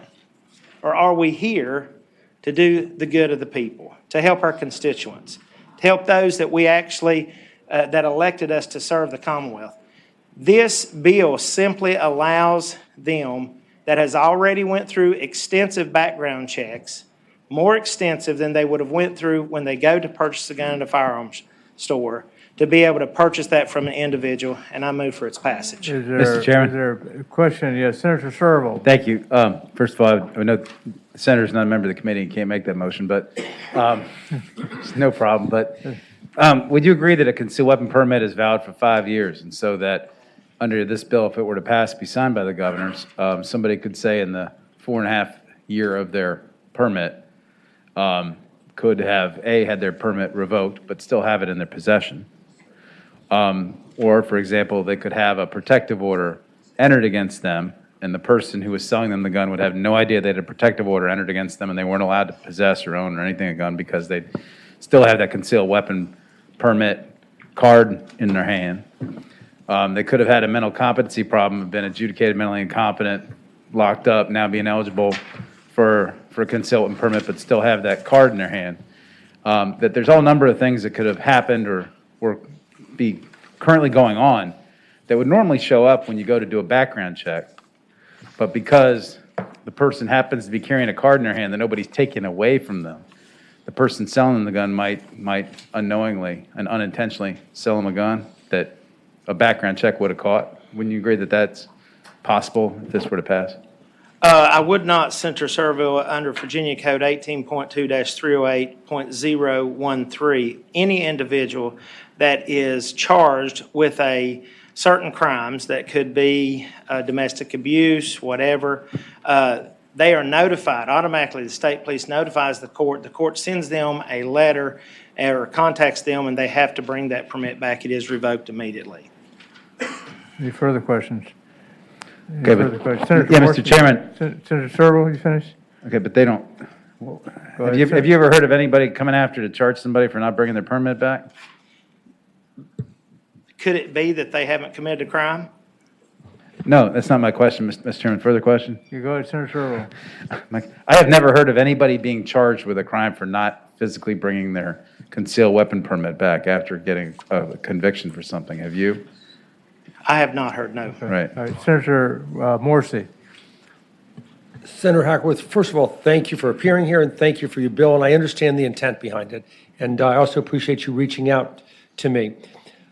I'm going to approach this similar to the way Senator Serville did, but want you to consider the following. You agree that anybody who gets a concealed gun permit has had to already go through the necessary and requisite background checks, right? Agreed, yes. But what Senator Serville is concerned about is that individual who went through that background check, got the permit, it's good, he is cleared to buy a gun, and then there's an intervening amount of time, could be 20 years. He, for whatever reasons, he's no longer allowed to have to purchase that gun because in that 20 years, he got a protective order issued against him, committed an act of domestic violence, committed a felony, whatever. Here's the problem that I see, and I want you to tell me why I shouldn't be concerned. It says the sale of a firearm to a person who has a valid concealed handgun. How does the seller know that that permit that's 18 years old, concealed handgun permit, is valid? Because all permits have a expiration date, and they are every 5 years. Okay. So every 5 years, they have to reapply with a background check. Okay, perfect. Further question. Yes, Senator Morrissey. How does the seller know that after 4 years and 10 months that something in that period didn't happen unless the purchaser tells the seller? Well, and I go back to Senator Serville's question. If there is anything that would constitute a revoking that permit, they would be notified from the court that it is revoked and they have to bring that back. Further question. Yes, Senator Morrissey. No, I understand that entirely. Okay. My question is, irrespective of the fact they've been notified and they have to turn it in, they don't. Sure, and I would use the same analogy on underage drinking with IDs. I mean, anybody can forge whatever. They can photocopy and bring in. So, I mean, I think if we try to get in the weeds to say the what ifs, we could be here all day. Okay, all All right, thank you very much, Any other Senator. questions? Thank you. Anybody have any questions? Anybody in the audience like to say anything? Looks like there's a long list of people on the bill. Tell you what, 15 seconds, okay? That's not minutes, that's seconds. Because Okay. I think we know what your position is. Okay. Just going in order. So you're going to do Amanda? Yeah, and then Okay, and Emmett and me? Yeah. Okay, good. Okay, go ahead. Hi, Mr. Chairman, Philip Van Cleve, Virginia Citizens Defense League. We do support this. And I believe the state police do also do a check periodically, even during that 5-year period. I think it might be annually. That I'm not sure. You might ask the state police about it. But anytime there's a crime committed, it is reported to state police. They report it to the courts. Thank you. Okay, thanks. Next, 15 seconds. Hi, Yeah, my name is Patricia Webb, Virginia Citizens Defense League. If I'm not mistaken, in most instances where a concealed handgun permit is revoked, there is a court proceeding. So the court does have the opportunity to request the permit then. And we did not have this bill, we did not have this requirement for a long time. There was not a problem. And I just ask that you pass this out of committee and give it the full chance on the floor. Okay, the NRA has to say. Thank you, Mr. Chairman. DJ Spiker with the National Rifle Association. Senator Norman, DJ Spiker with the National Rifle Association. We support the bill. Just a note in the questions that Senator Morrissey had, it is against the law. It is a violation. An individual who is not valid to seek a firearm, even under this exemption, would still be illegal. So if a person has an expired or an invalid CHP, it is then illegal for that person to get so. And there's additional charges can be brought against them. I think Thank the you, sir. question would be, isn't the question, how would the person buying it know that the person can lawfully sell the gun? Certainly, sir, but the inverse is true then as well. If a person wants to break the law, they're seeking to break the law. How do we stop that? A person who is invalid, doesn't have a CHP, knows their CHP is invalid. The impetus is on them, not on the seller. And in doing so, they are illegally seeking out a firearm, which Commonwealth attorneys can bring additional charges for that. Okay. Thank you, sir. Next, okay. Okay. Mr. Chairman, Andrew Goddard, Virginia Centre for Public Safety. We oppose the bill for the reasons given by members of your committee already. It's to take us back to lie and buy. Okay. Next person on Zoom, is that right? Martina Lines, please unmute yourself and begin your testimony. The chair has indicated 15 seconds per citizen. Thank you, Martina Lines with the Virginia Grassroots Chapters of Brady United Against Gun Violence, and we oppose this bill. Thank you. Tanya Sharp, please unmute yourself and begin your testimony.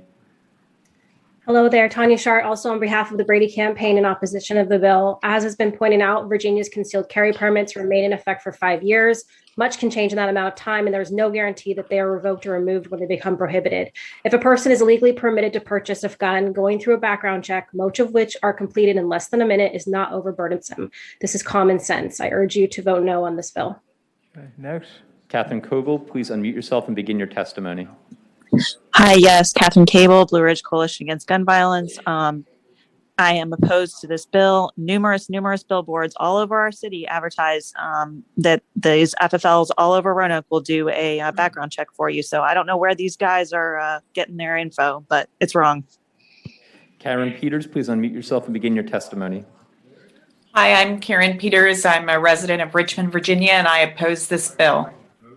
Okay, thank you. Next. April Holmes, please unmute yourself and begin your testimony. Thank you. I'm April Holmes from Western Albemarle County, and I oppose this bill.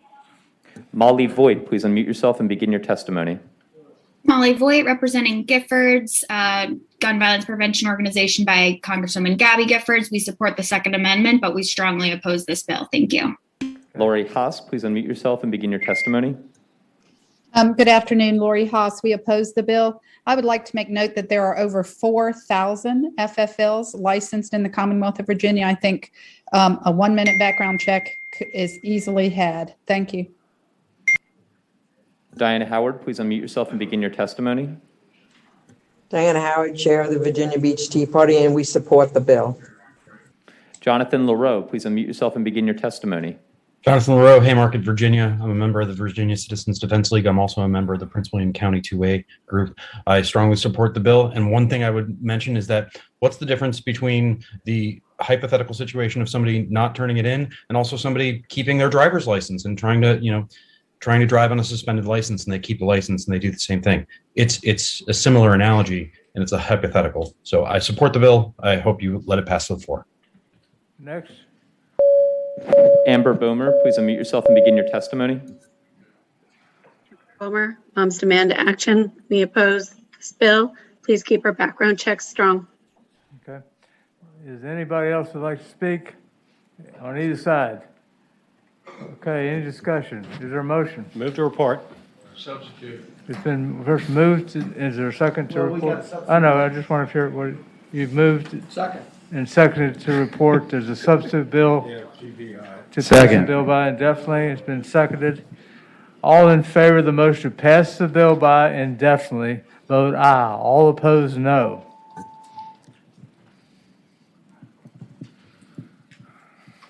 Ayes 9, noes 6. 9 to 6, the bill is passed by indefinitely. Thank you, Thank Senator you. Hackworth. Appreciate your time and effort. All right, Senator Bills. You got one? Yeah, Senator Chase. Oh, pardon me. Senator Chase, Senate Bill 74. Okay. Okay, Senator Chase, Senate Bill 74. Thank you, Mr. Chairman, members of the committee. This bill is Senate Bill 74. It reverses the law that passed in 2020 that gives localities the ability to create gun-free zones. And what I would tell you, Mr. President, is that we need to make sure that we are not disarming law-abiding citizens. And to Senator Morrissey's point, this addresses all people, not just specific groups of people. And, the challenge we have as concealed carry holders, of which I am one, is that when we create a patchwork of legislation, you run the risk of a law-abiding citizen inadvertently breaking the law. I know this for myself. When I travel into Richmond, trying to figure out what am I going to do with my firearm? Do I keep it in my trunk where it's locked up? When I'm walking from the parking area where it's dark, there's no one around, it's unattended, and I'm having to walk to the Capitol. Well, thankfully for us, we have a short walk. But what about the average citizen who sometimes has to walk blocks to get to the Capitol to meet with their legislator? This is a problem for everyday, average, law-abiding citizens, and we want to make sure they can follow that law. These gun laws should be uniform across the Commonwealth, and what happens is we're traveling. I know I travel across the country. I have to know the laws in that state. It gets more convoluted when you travel across the state and you enter into many different jurisdictions, and you're trying to be a good law-abiding citizen, but think of all the counties. If every single county had different gun laws, how that affects a law-abiding citizen who is a consistent concealed carry. Okay, any questions of the patron? Any questions of the patron? Okay, any people in favor, line up according to height, or alphabetically, or some way. Go ahead. Yeah, VCDL, we support this. Again, we didn't have any problems when this was taken away, and crime is now up 20%. Violent crime is up 20% with all this gun control. In Richmond, where they've got this kind of thing, it's 40% up, violent crime. So let's go back where we were. Thank you. Okay, thank you. Yeah. NRA. DJ Spiker, Mr. Chairman, National Rifle Association. It is worth pointing out the patchwork is real. Fairfax County's ordinance is different than Falls Church's ordinance, which is different than Fairfax City's ordinance, which is different than the town of Herndon's ordinance, which is different than Loudoun County's ordinance. The patchwork is very real. If you are a gun owner trying to follow the law in Northern Virginia, you cannot do it because you do not know what's going to happen from locality to locality. We absolutely support this bill. Thank you, sir. Okay, thank you. Next. All I'm asking for is exemptions for concealed carry permit holders. The restrictions that SB 35 created, I've had police chiefs from Northern Virginia apologize to me because they didn't realize the unintended consequences that those restrictions would have on the Jewish community's ability to secure itself. Like I said, we've had events in public parks. We've had menorah lightings. I have rabbis that are scared to go to parks. So I'm not calling for a full repeal, but I'm asking you to find a solution so that we can secure ourselves. The event of last week in Texas, we have Jews across Northern Virginia that are terrified. So I'm asking, please help us. Okay. Next. Patricia Webb, Virginia Citizens Defense League. I ask that you pass this out to the full floor for full consideration. Okay. This law creates safety for people. As it is now with the patchwork of laws, you have people that will unintentionally break the law. They have no idea they're going into a place where they can't carry.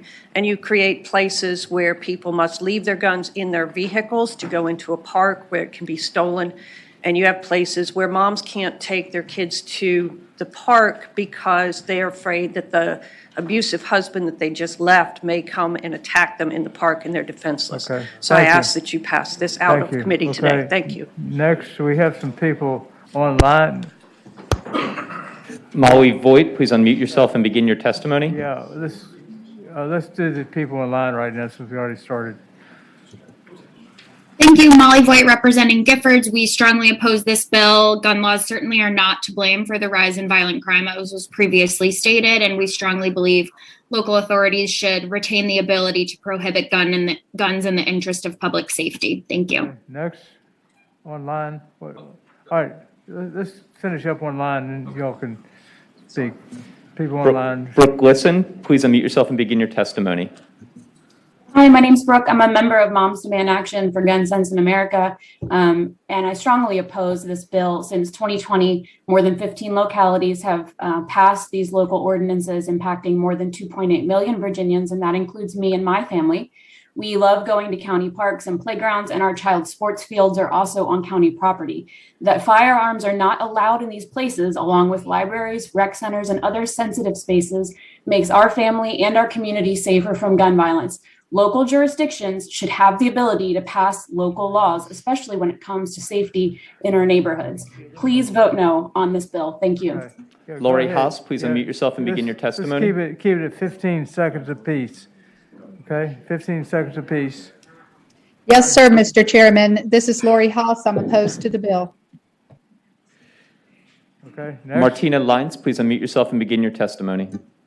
Martina Lyons, and I'm opposed to this bill, and I second everything Brooke said. Okay, next. Tanya Sharp, please unmute yourself and begin your testimony. Next.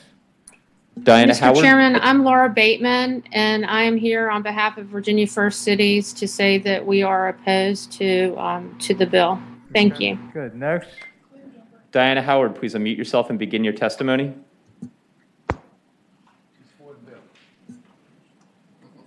Karen Peters, please unmute yourself and begin your testimony.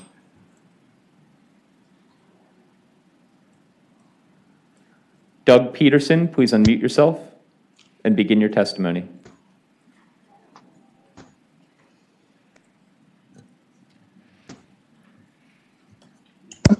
I think we all just got removed from the briefing. I wondered what happened. Yeah, it looks like we've lost the actual. Okay.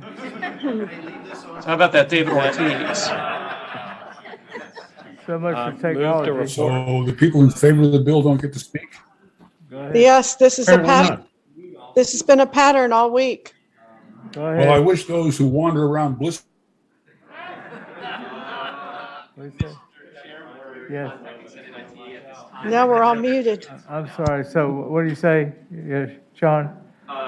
Mr. Chair, we're contacting Senate IT at this time to see if we can't get it sorted out. Okay. Meanwhile, Mark Flynn wants to say a word or two. And Mr. Chairman, Mark Flynn on behalf of Virginia Municipal League, the law you passed in 2020, of course, is consistent with the Second Amendment through the Heller decision, and there's a really good reason. We don't want to have people who are mad at the DSS to come in and talk about their kid's case carrying a gun. There are we did a little poll. There are a number of localities that have put up signs that are using this, and a few, of course, Richmond is the primary one. At City Hall, they are using metal detectors, and whatever is going on in the city generally, don't know, but certainly in City Hall, no problems. It's worked very well. Thank you. Mr. Chairman, Next. question of Yeah, witness. yeah, go ahead, Senator Stanley. In those areas, I mean, in the DSS offices that I've been in across the state for my clients, I don't see a metal detector. So a person can in fact walk in with a gun concealed from view. Can they not if they want to? Mr. Chairman, of course they can. I think that the difference is that the law, the effect the law has is that prior to 2020, if somebody came in with a gun and it was seen, then you couldn't do anything about that gun until the person used it in a threatening manner. Now, the city has, like at a city hall where I used to work, there's a receptionist at the front door. The receptionist sees it, can call the police, and then deal with it before it escalates to a problem. But you're right. No law is going to be perfect, no question. I mean, Senator Morrissey, who is now pro-gun, he can walk in here today because they don't stop him, they don't put him through the metal detector, and we'd find that he's carrying a 9mm with a shoulder holster, which I know he is. So he can carry one too, can he not? I mean, you know, it's. Mr. Chairman, I have no opinion regarding the members of the committee. Okay. Thank you, Mr. Chairman. Next, is there anybody else who'd like to say a word? Okay, coming up. One person. Go ahead, coming up. Mr. Chairman, Andrew Goddard, Virginia Centre for Public Safety. We oppose all three aspects of this bill, all three different subjects. I just speak to the last one, the ability to file suits. PLACA already protects the manufacturers, but it allows certain suits for public nuisance. And if a locality cannot file a suit for public nuisance, then they're not doing their job, not allowed to do their job. Okay, thanks. Anybody else in the audience here would like to say a word? Is there, are we online now? Where are we? Two. Mr. Chair, it's my understanding that Senate IT is working on it, but I don't know that they will be able to bring it back up. Move All right. to report. Okay. Senator Mr. Chase, would you Chairman, like to could say I a word? What you'll Final word? notice, Mr. Chairman, is the large number of women that are actually in the queue prepared to talk to you about how important this ability to be a concealed carry holder and not disarm is to women of Virginia that cannot protect themselves. This gives them peace of mind. It allows them to go about daily life in a way that they feel like that if they got into a situation that they could defend and protect themselves. Thank you, Mr. Chairman. Move to Okay. report. Mr. Chair, this bill does need to go to finance. Move to report and re-refer to finance. Been a motion to report. Substitute and motion to re-refer PBI. finance. It's been No, don't do that. Motion is made and seconded. Is there a substitute motion? Who did it? Don't you need to take a bathroom break? Substitute motion, who did that?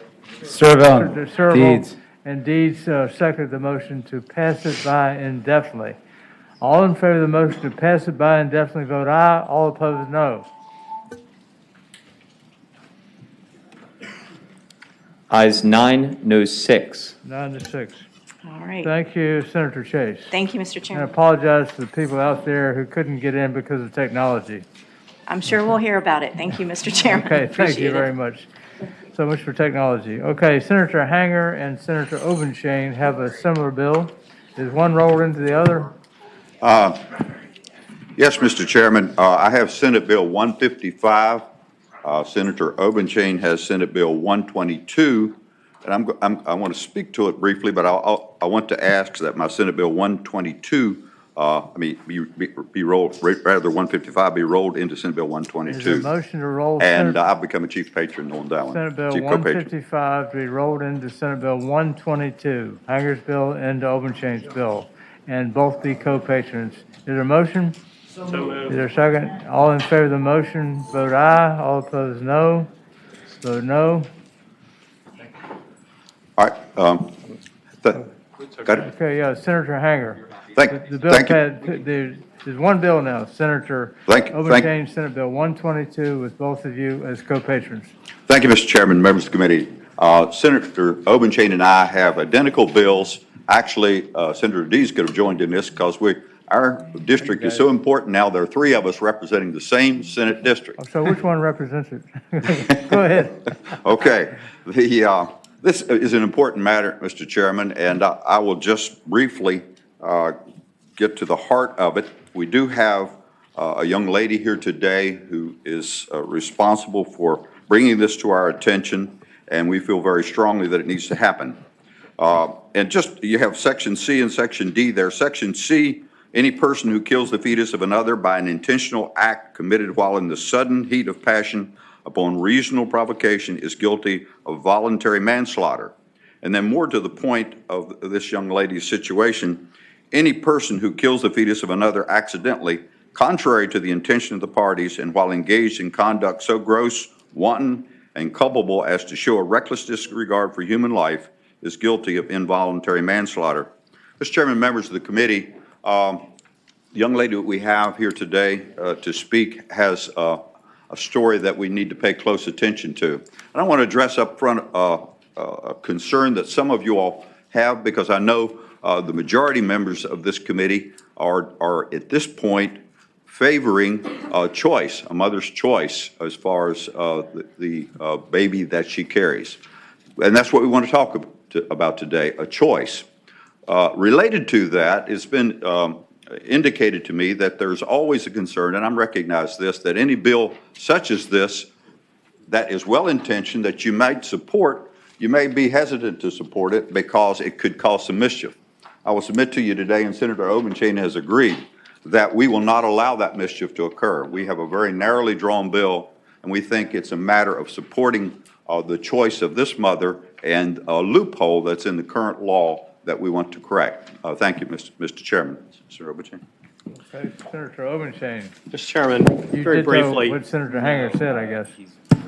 Very briefly, you know, what this bill does, and this bill has been labeled Caleb's Law, in response to a tragic accident that occurred. It wasn't an accident, it was a criminal act that occurred in eastern Rockingham County. Taylor Shiflett is here, and she's going to testify about this, but she was 6 months pregnant. She was in a car that was struck by somebody fleeing from law enforcement at about 100 miles an hour. Killed her baby. She was 6 months pregnant. Right now, we have criminal laws in the Commonwealth of Virginia that address killing a pregnant woman with the intention of killing the fetus.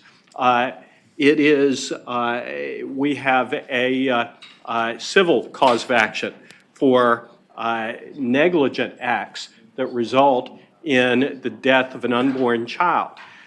What happened here was, and I've spent time talking to our Commonwealth's attorney, Marcia Garst, who tried very hard to find an appropriate remedy in this particular case, and that she was able to prosecute this criminal for eluding. She was able to prosecute this defendant for malicious wounding, but no criminal sanction was available for the death of this child. And I will tell you that I was aghast when over the weekend I received a letter from the American Civil Liberties Union in which they say that we oppose these bills because they criminalize personal, private, reproductive health care choices. Nothing personal, private, or a health care choice involved in this case.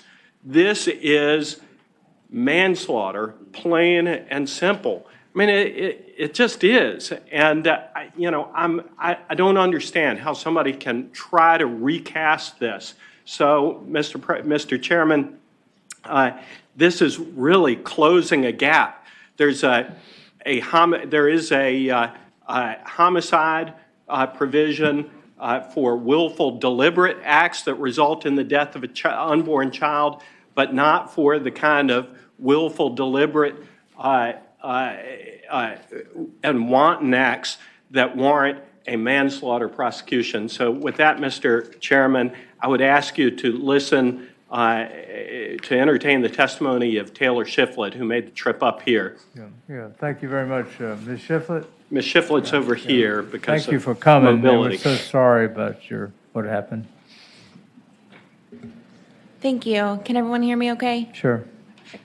Okay, so I would like to introduce before this committee my son, Caleb Scott. I come before this committee today with respect and gratitude to be before you all. Alongside me is my husband, Jacob, and there are a lot of reasons that Caleb's law needs to be enacted today. Please take this time to look at my baby, who we are all here to discuss. As you can tell, Caleb was a perfectly formed human being at 6 months in utero, weighing in at 2 pounds, 5 ounces.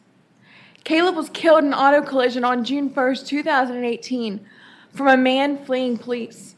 This defendant's vehicle collided into the front passenger side of the vehicle in the opposing lane, containing my friend, myself, and most importantly, my child.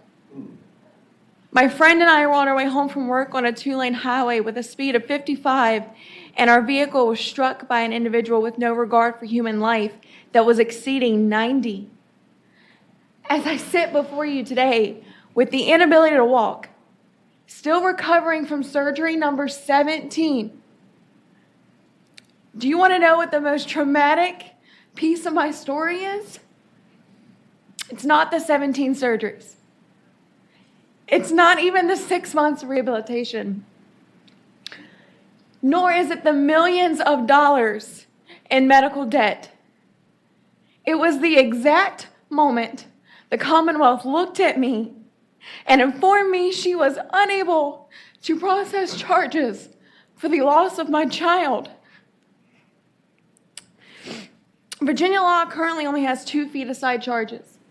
1, if you're able to prove the intention of that party wishing to murder the child.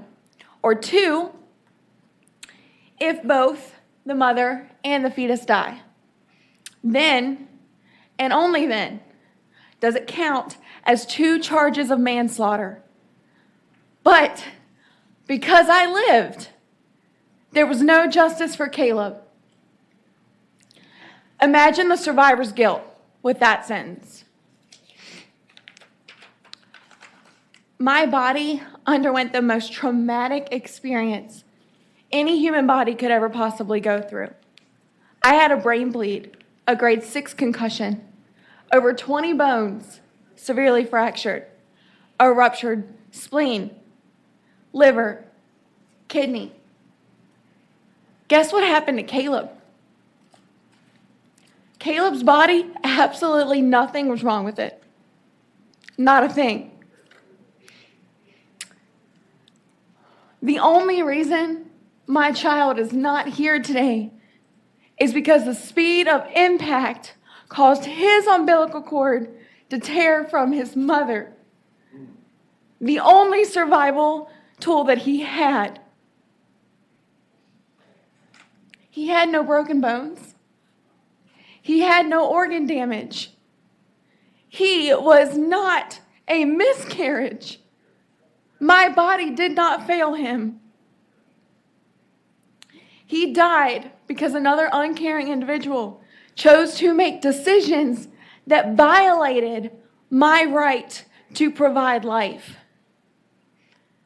Were you, excuse me, as a woman, I have the choice that I chose to make to create another human being and bring that child to life. I wanted that baby. I chose to have that baby. Another individual made his choice. His choice eradicated mine. He is paying for several of the crimes that he committed that day, but not a single one of them is for taking the life of my child. How is that fair? How is that just? Caleb's law reads as follows. Any person who kills the fetus of another by an intentional act committed while in the sudden heat of passion upon reasonable provocation is guilty of voluntary manslaughter. Any person who kills the fetus of another accidentally, contrary to the intention of the party, while engaged in conduct so gross, wanton, and culpable as to show a reckless disregard for human life. Were you aware that civilly I was able to file a loss of life? Civil law has 2 assessments we used. Virginia Code 8.01-50B, whenever a fetal death is caused by the wrongful act, neglect, or default of any person, ship, vessel, or corporation, the natural mother of the fetus may bring an action pursuant to this section against such tortfeasor. Also, Virginia Code 801-50C states if that natural mother dies or becomes a person of disability, such action may be initiated or maintained by the guardian. The problem, ladies and gentlemen, I present is this. Virginia law provides justice for feticide for 2 occasions that I previously stated.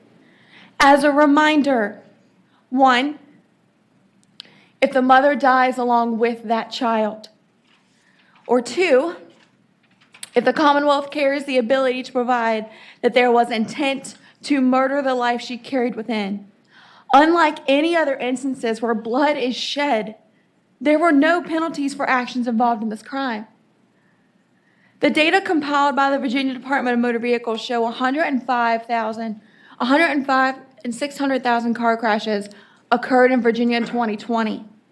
A question that should keep us all awake at night is to wonder how many of those accidents took a life of an unborn child. A child that received no justice or validation they existed, no matter how badly it was warranted. If you look at my baby, he was big enough. He didn't need me anymore.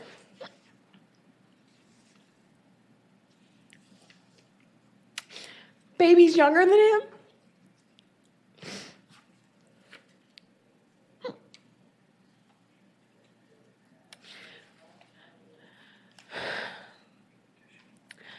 Babies younger than him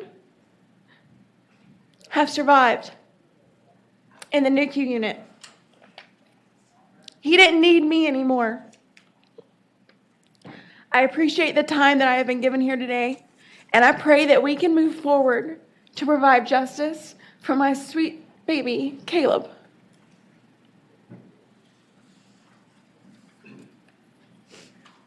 Thank you so very, very much. And we're so sorry for you and your baby. Mr. Chairman, Senator Obenchain? that's our presentation, unless any member of the committee has any questions. Any questions? Senator Morrissey? Thank you, Mr. Chair.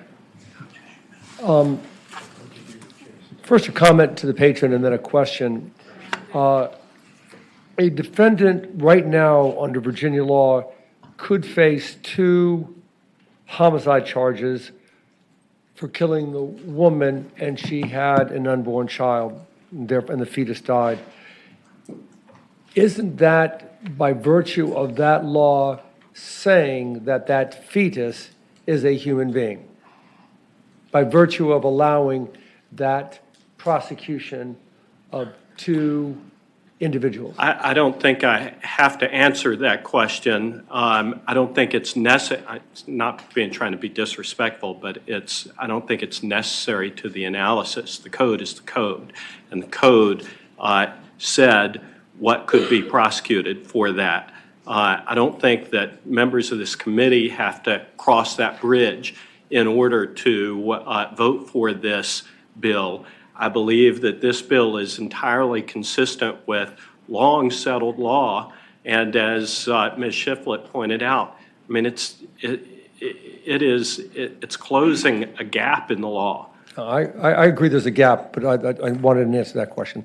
I'll ask this follow-up question, and also maybe counsel, thank you, Mr. Chair, counsel can answer it. Often when somebody is charged with first-degree murder or second-degree murder, there are what they call lesser included offenses. For example, if a person is charged with first-degree murder, they are often, almost always, given a charge of second-degree murder or manslaughter.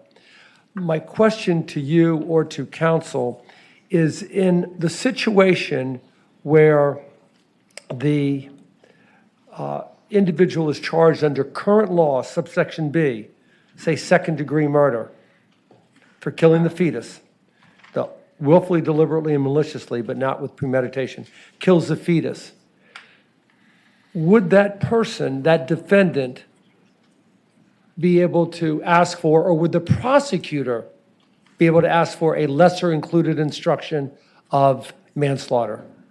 Because right now, both the defendant and the prosecutor could ask for lesser included instructions. Mr. Chairman, I'd answer no. These are statutory offenses. The lesser included, because the Commonwealth does not codify manslaughter, it's the common law. So the lesser included is as a common law offense. As statutory offenses, there is no lesser included offense. Okay, all right. Okay. When it's appropriate, Mr. Chairman, I'll comment on the substance of the bill. Thank you. I have a question of counsel or the sponsors. On number C, a person who kills the fetus of another by an intentional act committed while in the sudden heat of passion upon reasonable provocation is guilty of voluntary manslaughter. Isn't there a conflict between an intentional act and while in the sudden heat of passion upon reasonable provocation? What does that mean? There is, Mr. Chairman, no conflict there. If somebody in a moment of road rage intentionally rams into the back of a vehicle, that is an intentional act. What about the reasonable provocation? That has caused a lot of discussion between Charles and me.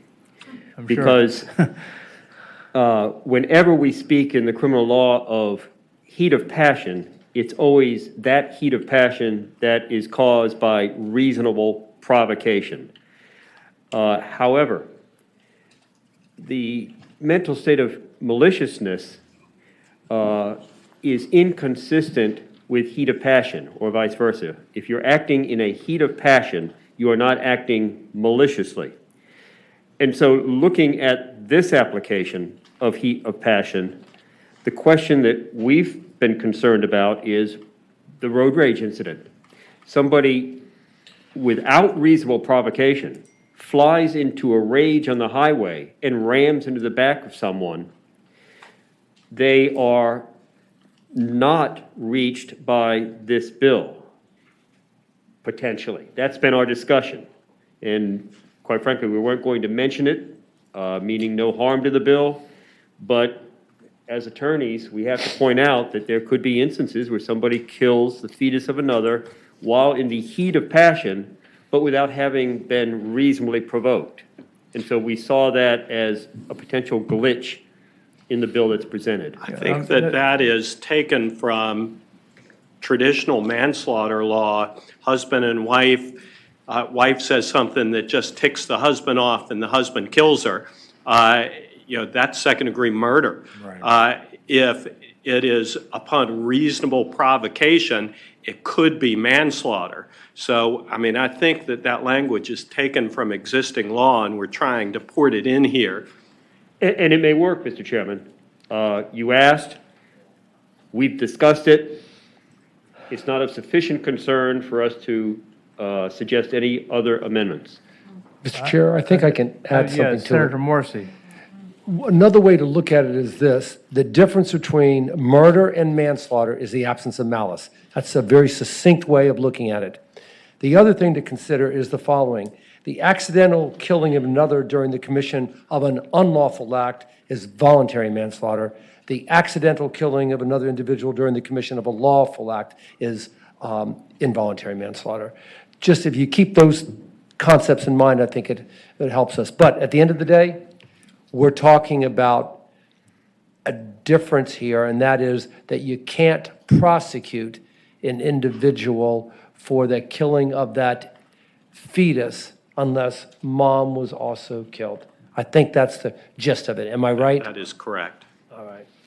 Thank you, Professor. I'm just questioning on line 19, the combination of heat of passion upon reasonable provocation. Doesn't the reasonable provocation undercut that? Mr. Chairman, that was our concern, but ultimately we decided it's better to leave it as it is. Mr. All Chair. right, okay, yeah, Senator Peterson. Yes, first of all, I want to extend my condolences to the young lady who just testified. Very moving. I was in the legislature when we first enacted this statute. I think it was 2004, and I probably was the only Democrat that voted for it, or one of a couple maybe. I think the idea of that statute was if someone intentionally terminated another's fetus, and I think it arose from the Ray Caruth murder in North Carolina many years ago. A.C. Peterson. Or Lacey Peterson, but it had to do with a very specific intent to terminate the fetus itself. The situation the young lady described is where you have reckless conduct, perhaps arising to manslaughter, but there's no reason to believe that the driver knew that the person he was striking with the car was pregnant.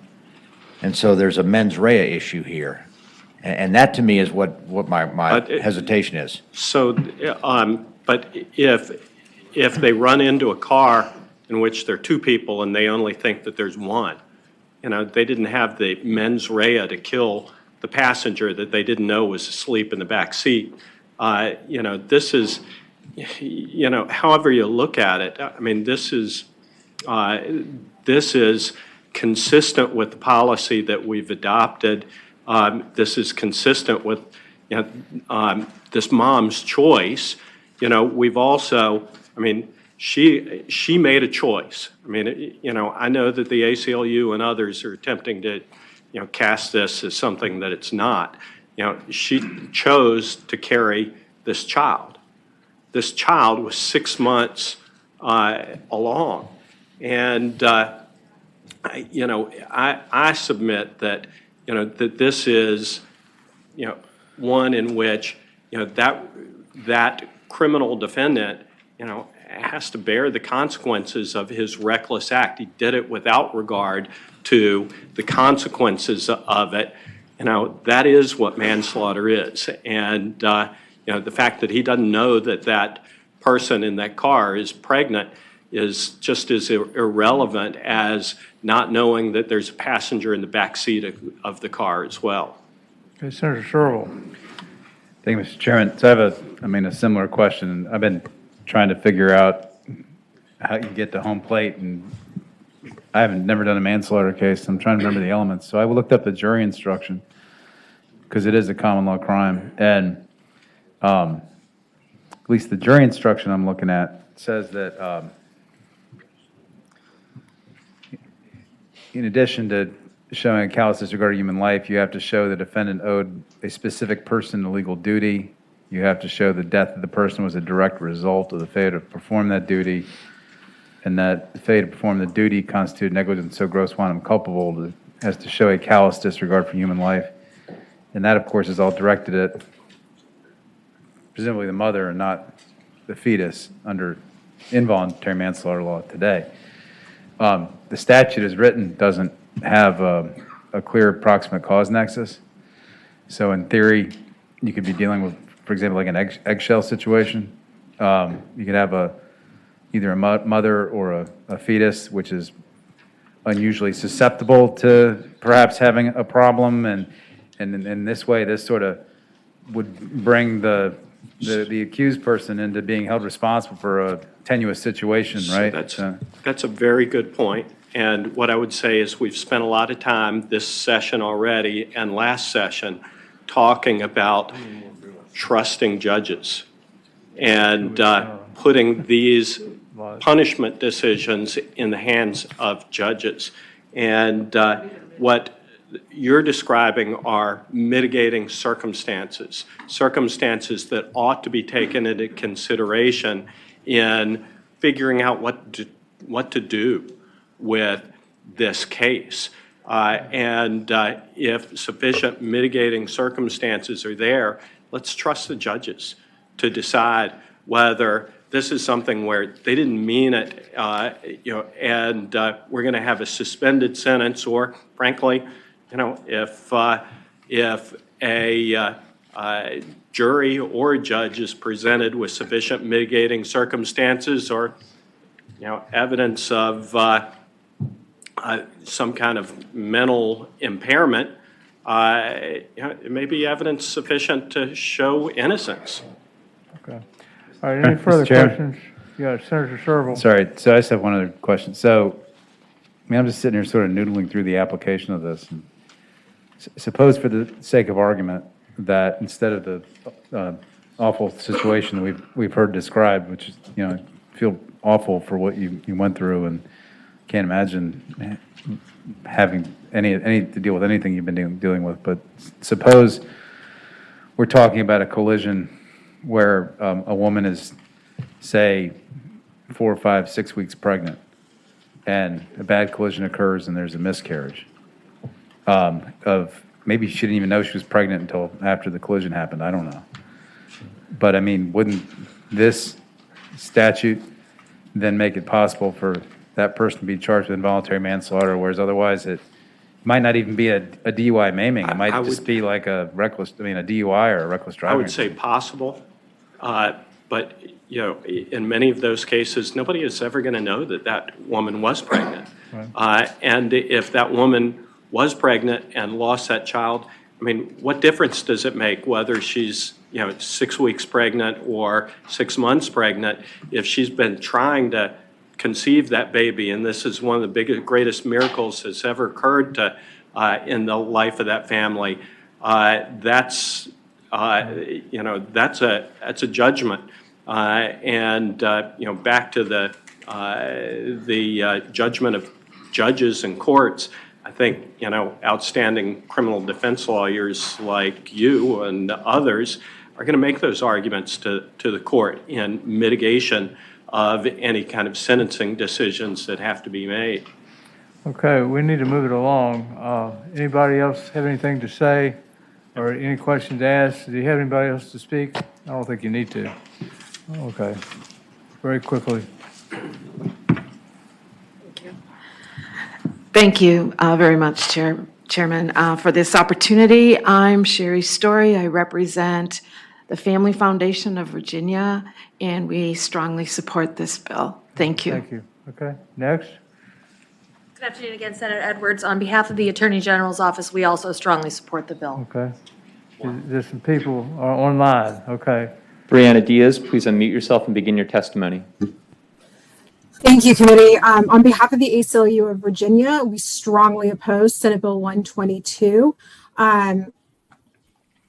because it would grant independent personhood rights to fetuses with serious implications to the constitutional rights of all pregnant people. Moreover, it adds charges for accidents when someone does not even know an individual is pregnant, in violation of longstanding principles of criminal law and with no benefit to public safety. Thank you. Jonathan LaRoe, please unmute yourself and begin your testimony. Hello, Jonathan LaRoe, speaking as individual citizen. So I just think it's important that we be consistent in how we treat the unborn. And I think we are inconsistent right now. So I agree with this bill, but moreover, I think on the larger scale of things, we need to reevaluate some of our positions in our laws, because on the one hand, we're treating people as personhood when they're charged for murder, personhood when they're charged for murder, but it's, pro-choice. So I think we as a society and as a legal system need to be consistent in how we treat legally the unborn. So, but I do agree with this bill. Sean, okay. Nobody else online. Anybody here? Anybody have anything else to say? Is there a motion? Mr. Chairman, Gotta go to finance. I move to report and re-refer. Been moved and second to report and re-refer to finance. Any discussion? All in favor of the motion, vote aye. All opposed, vote no.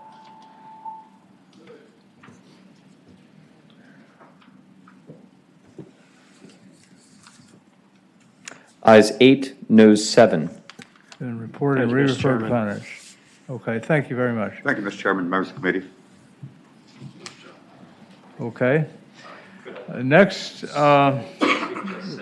we have, let's see, I think Senator Mason, we had those bills go by, is that right? All right. Senator, we got 3 bills with Senator Mason, but Senator DeSteph, you would have yours next? Mr. Chair, members of the committee, I'm going to move this so I don't break somebody's memory stick or whatever that's sticking out of there. So the first one we have is Senate Bill 543. And Senate Bill 543 is criminal records, sealing of records, repeal. What it does is repeals the provisions not yet effective, allowing for the automatic and petition-based sealing of police and court records for certain convictions, deferred dispositions, and acquittals, and for offenses that have been null-prossed or otherwise dismissed. Again, what Senate Bill 543 does is it takes sealed records for certain charges, convictions, deferred depositions, acquittals, and offenses that have been null-processed and otherwise dismissed. It was originally passed in 2021 special session and has a delayed enactment of January 1st, 2024. Prior to this, Virginia seeking to seal the records needed to pursue a petition-based approach under, and this was put in under House Bill 2113. The process was replaced by automatic sealing for charges that were dropped or dismissed. Moreover, what this did, it allowed for expanded petition-based sealing of records. What House Bill 2113 established is new criminal penalties regarding the illegal disclosure of sealed records and established civil penalties for business screening services that publish unauthorized police and criminal records. So in essence, what happened was it established that after a certain amount of time, the automatic sealing of police and court records, certain convictions are sealed and you can legally lie about them in court or job application, or when you file to get a concealed weapons permit or purchase a firearm. An individual who commits a crime should be required to be forthcoming about their records when it comes to applying for jobs, housing, firearms. They shouldn't be able to legally lie about criminal backgrounds while testifying in court. Let me correct you. Happy to answer any questions. Yeah, let me correct you. You can't lie just because it's sealed. If you apply, for example, a job with the FBI, they know what's going on. You cannot lie just because it's been sealed. It just means it can't be public. I think that's correct. Isn't that right, Senator Sherrill? Mr. Chair, I just want to make sure. Amen. This simple thing this does is repeal the expungement ceiling bill we passed last year. I'm sorry, I can't even hear. I apologize. The very simple thing this bill does is repeal the expungement ceiling bill we passed last year. That's right. Correct. Okay, That's right. thank you. Any further questions? Do you have anybody who want to speak in favor of the bill? All right, 3 people. Briefly, 15 seconds, just say what your position is. Harold Foley, would you please begin, please unmute and begin your testimony? Yes, my name is Harold Foley. Good afternoon, Chairman. Thank you for the opportunity to speak today. I am Harold Foley, the organizer for LAJC. I represent the People's Coalition and the Expungement Council. Today, I oppose this bill, SB 43, because it will put more people out of getting housing when they get out of prison. So this bill will be awful. And I say continue to do the work to make sure folks have a second chance and look at them as humans. Okay. Thank you. Okay, second online, go ahead. Rahman Fatihi, please unmute and begin your testimony. 15 seconds. Yes, I'm here on behalf of a number of prosecutors. We oppose this bill. This was very carefully thought out and hashed out last year. Please do not undo a good thing. Okay, thank you. Next person. Elizabeth Hobbs, please unmute and begin your testimony.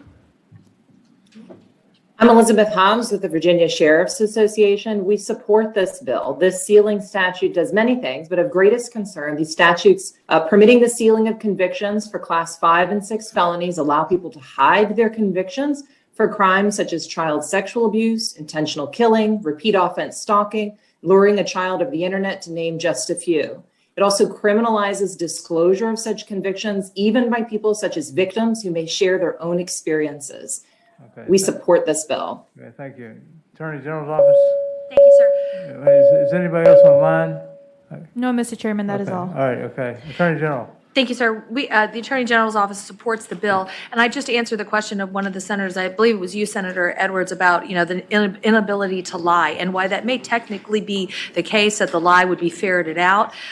Certainly, if you were in a jury trial and one of these folks was a witness, it would be months, if years, if ever, that lie would be discovered if they were allowed to lie about their criminal history. And the prosecutor, the local prosecutor, may not know when they're questioning that witness. So I think it is a concern. Well, the prosecutor can find out what the record is, right?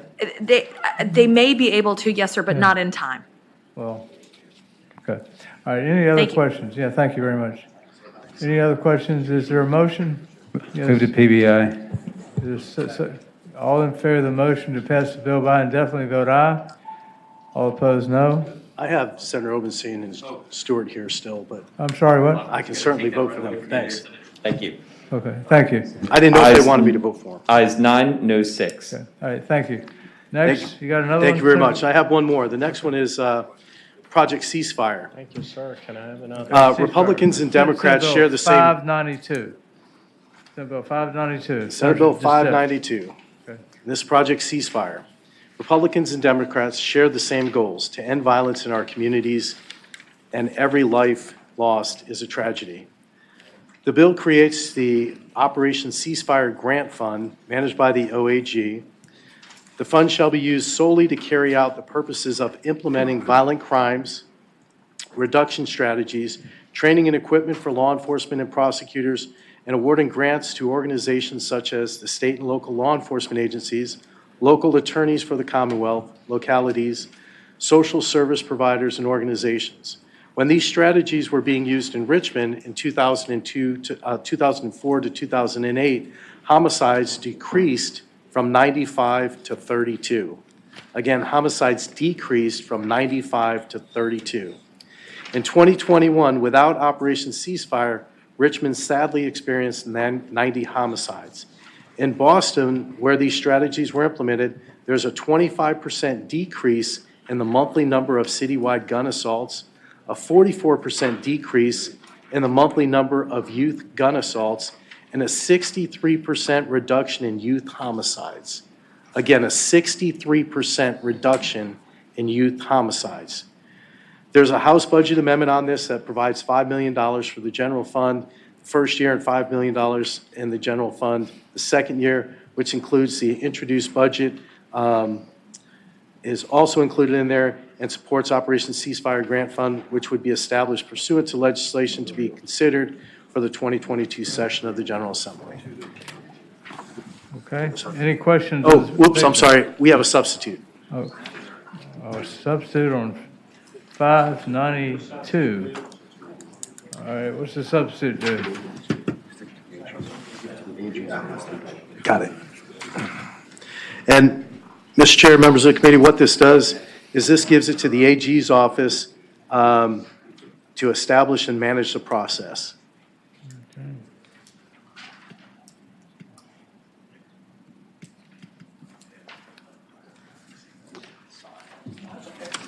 Mr. Chairman, I think we have speakers. I'm sure I have an expert here that can answer any questions as well. Question maybe of Senator McClellan. Senator You know, Deeds. a bill that went by today, 487, was similar to this. What, if you could explain maybe the differences between the two bills? They're not the same? Senator McClellan? I did not bring that bill folder with me. You don't, One if they're second, not please. similar, then that. Well, they are, in that mine creates, wait, just give me 1 second, please. Just pull it up. Same purpose? Mine is a gun violence prevention center and fund that would include two purposes.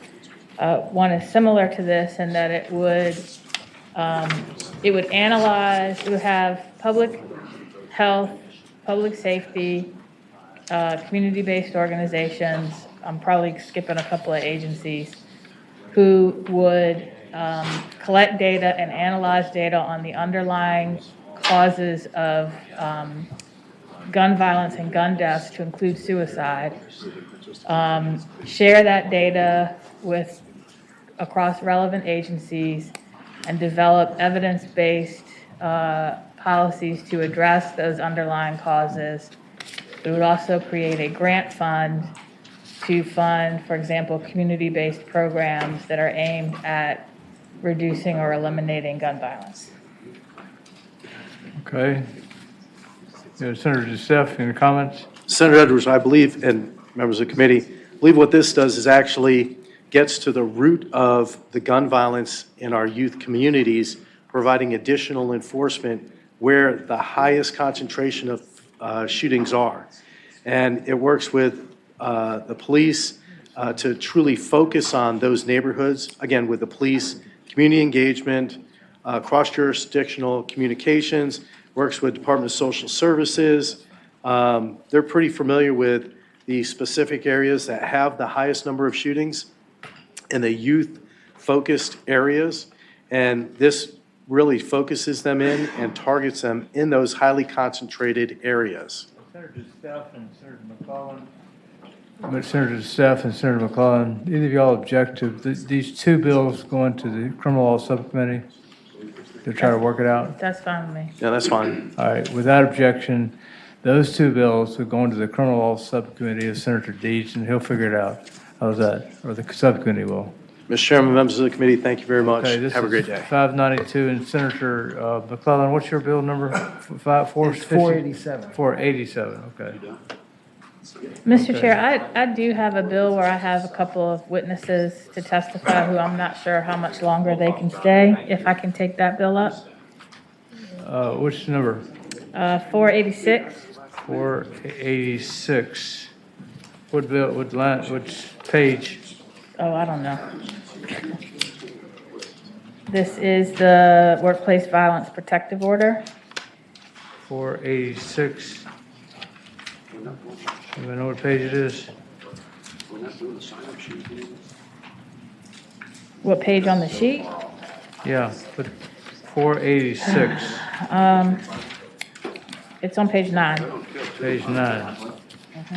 All right, Senate Bill 4, if that 486, okay, Senator McClellan, without objection, I had it down to be passed by, but it's not to be passed by? 483 is the one she had passed by. Okay. Okay, 486. Okay, here, on page 10.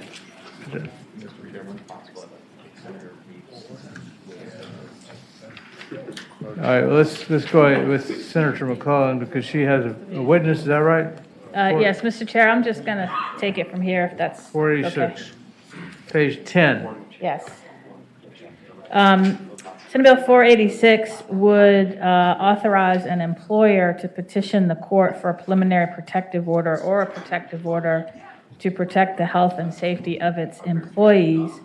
Currently, under Virginia law, an individual can obtain a protective order to protect themselves, but an employer who has received reasonable threats against their employees cannot have a protective order to protect the workplace from threats at that workplace. I have a couple of witnesses to testify who will give examples of where such a protective order was sought under current law based on threats, but judges either were confused about whether that was allowed under current law or actively ruled that it was not. And Okay. so I'd ask them to testify. Please state your name. Thank you. My name is Kirk Saltzman. Thank you, Mr. Chairman, members of the committee. I'm an employee for VeriSign. I'm also an attorney. You're employee for who? VeriSign, company located in Fairfax, Virginia. Okay. We have roughly 800 employees. Okay. VeriSign, and more importantly, its employees have been subjected to threats and threatening behavior by a former employee that has spanned more than 11 years and 59 instances in the workplace.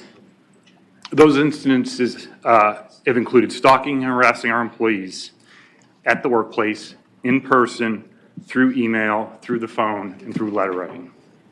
This behavior has resulted in an individual being charged 14 times with various crimes, including trespass, carrying and brandishing a concealed weapon, threatening to bomb and burn, armed violation of a protective order, and violation of felony probation.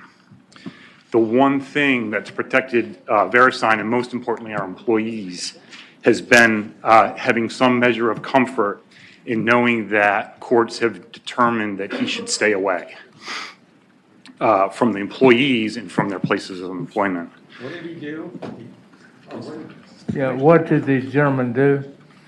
So I have 59 instances of recorded behaviors of him stalking the employees and the company. This is in my words, a disgruntled former employee who has a vendetta against his former place of employment and their employees. Okay, can I ask some questions here? Yes, Senator Peterson. Why can't you use existing law either for a trespass or for a, get an injunction? Why do we need a workplace law? Why can't you just use the existing code? So during our experience, we've learned of possible ambiguity in the current protective order statute. Right now, a petitioner is not defined in that statute. And when we have gone into courts, we have run into that issue. Okay, let me Senator ask. Peterson. My wife and I own a business, okay? And so if someone stalks us, maybe it's a dissatisfied client, not that I ever have any, or maybe it's a dissatisfied adversary, and they're standing outside our office, they're holding up a sign, they're screaming at us, they're harassing our employees. I can go get an injunction. I'm the petitioner. Correct. I have the property interest. Correct. So I don't understand why I'd need this if I can do that now. So a corporation is not a petitioner? Well, So an LLC, a legal entity, a corporation, an employer, if you will, pardon me, it is not explicit in the statute today that a petitioner can include those entities. Okay. And so this bill, in our view, would simply clarify or take care of any ambiguity that could be read into Okay, that statute. last question. Senator Peterson. I believe the word person is defined in our code to include corporations and corporate entities I represent corporations all the time to get injunctions. Correct. So I don't know why we need, 150 lines of code. Has the judge made a ruling? Yes. Yeah. Mr. I Chair. can- Could you explain what the ruling is? Sure. So we've run into this, and we have been fortunate today. First to admit, we have been successful in convincing courts to enter protective orders on behalf of the corporation and its employees. But at each instance, we have been run into judges, well-intentioned, who have questioned whether or not they have the authority under the statute because petitioner is not defined. Okay. Simple as All that. right, any other question? Any other speaker? Yes. Thank you for your time. Billy Martin, who is an attorney, practices in this area. And I would say, Mr. Chair, that because of the ambiguity that these judges have found in the law, we looked at there are about a dozen other states that have created a separate protective order to make clear that an employer can have a protective order to protect the employees. And Mr. Martin is going to talk a little Okay, bit more Mr. about Martin, why go that's- ahead. Mr. Chairman, my name is William Martin, Billy Martin. I'm a partner at the law firm of Barnes and Thornburg. My office is located 1717 Pennsylvania Avenue, Northwest. I appear in the Commonwealth, and I have encountered the issue that has been raised. I was in court with it when a judge asked. The statute does not speak to a corporation. This is a Virginia court. The Virginia, but it was Fairfax County. The statute does not speak to a corporation as a person. We cited the Virginia Constitution, which defines a corporation to include a person to include a corporation. The court was reluctant to accept our argument. The purpose, as we understand, proposed Senate Bill 486 is just to remove that ambiguity and to state that a corporation may, in fact, qualify as a person under the statute. There is uncertainty in the courts, and we believe this would answer that question.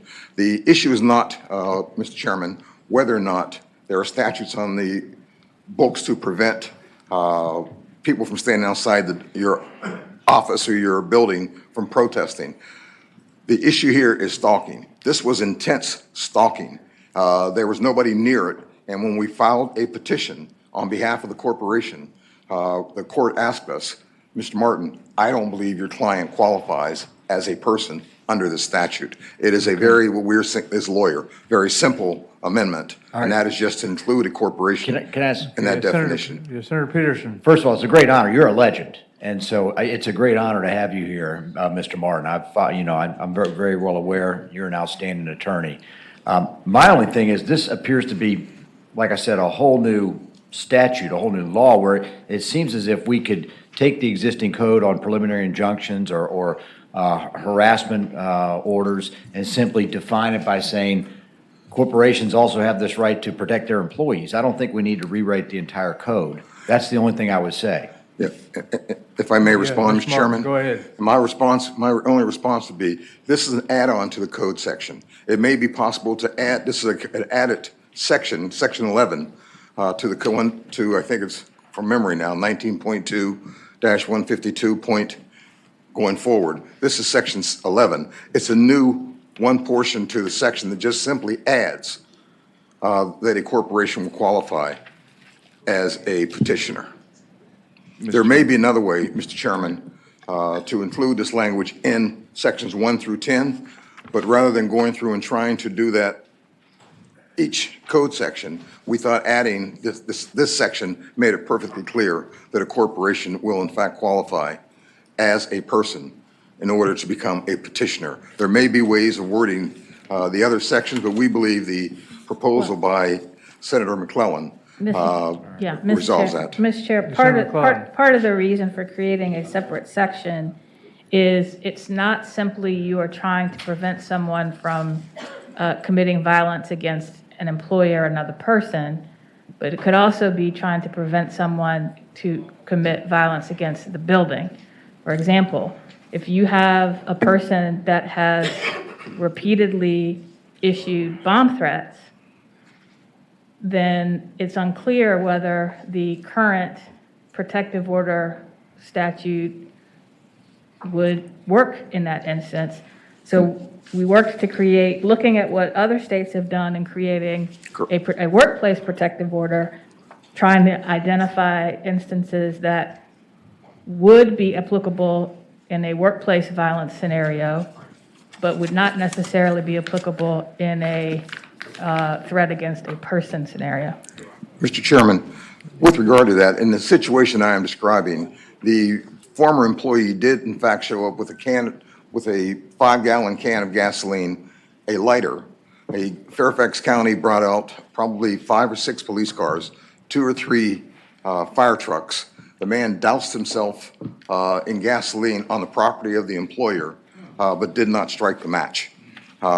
We believe when we went to court to try to get the protective order for the corporation and the employees inside that building to prevent the bomb from going off, we were asked, does this code section actually protect and include a corporation as a petitioner? We believe that Senator McClellan's attempt to reword that statute would make it perfectly clear that a corporation, under those circumstances, would in fact be covered. Mr. Chairman. Down here. Senator. Down here. Senator McDougall. Can you help me understand? So, protective order does nothing as a piece of paper except when the person shows back up, you call law enforcement and they respond to remove them or arrest them for a violation of the protective order. How is it that the corporate entity cannot accomplish that same goal by issuing no trespass orders on the person or issuing a do not call notice to the person, so if they call, they could be arrested for harassing phone calls or on the physical property? What different protection can you get from a protective order for the corporate entity that you can't get from that trespass notice or that no contact notice for phone calls? Senator, Mr. Chairman, may I respond? Yeah, go ahead. This actually happened in the case that I'm describing. The corporation did get a stay away and a no trespass issued for the employee. The employee showed up in spite of that with a handgun. And when he was arrested, he was charged for the handgun, but he could not be charged under the protective order because the court questioned whether there was additional protection that would apply. So the stay away order and the no trespass did not prohibit him from going back to his hotel and firing off emails to the company saying, I'm coming back and this time I'm going to really take care of you. That was the stalking part of that would not be covered by the no trespass, Senator. Mr. Chairman, just Senator McDougall. so I want to make sure. So when he came onto the property, he could be arrested for coming onto the property. He could be and was. Okay. And Mr. Chairman, and then every time he would come to the property, he would be subject to a new criminal penalty of doing that, correct? That is correct. So the additional action that you feel he should have been able to be prosecuted under was sending an email to any employee of the company. Is that accurate? I would describe it as stalking, Senator, not sending an email. Mr. Chairman, stalking. I think stalking is a physical following of a person. I don't think stalking, it comes from sending an email statutorily, but I could go back and look at that. I think the court did find that he was guilty of stalking by repeated threats via email. So court here in the Commonwealth did make a finding that conduct did result in stalking. Okay. Next, Mr. Chair. any other questions? Yeah, Mr. Chair. Yeah, Senator McClellan. I have a question probably for council that I think might help. If an employer got a no trespass order or tried to use trespass laws, would they be able to use that to prevent someone from, say, following a FedEx truck? Or to stay away from an employee driving a FedEx truck, or stay away from employees? But this protective order would. Okay. That is correct. If you're asking the question, that would be my understanding, Senator. It's more than just on the premises of the workplace. It is also to protect employees who are out of the workplace but performing work, like a FedEx driver, a DoorDash driver, et cetera, as examples. Correct, Senator, that would be our understanding, yes. Okay. Any other questions? Yes, Senator Morrissey. Good afternoon, Mr. Martin. Mr. Morrissey, Senator. I'm always wary about expanding the criminal code if it's not necessary. Right now, if an individual in that corporation was being harassed or stalked or whatever, there's no question that individual or individuals, 10 of them, could get protective orders. There's no question that the entity, the LLC, the corporation, could secure a prohibition from trespassing on the premises. There's also no prohibition against that individual from being charged, like you said, when they went back to the hotel room and made a threatening call. They could have been charged with that.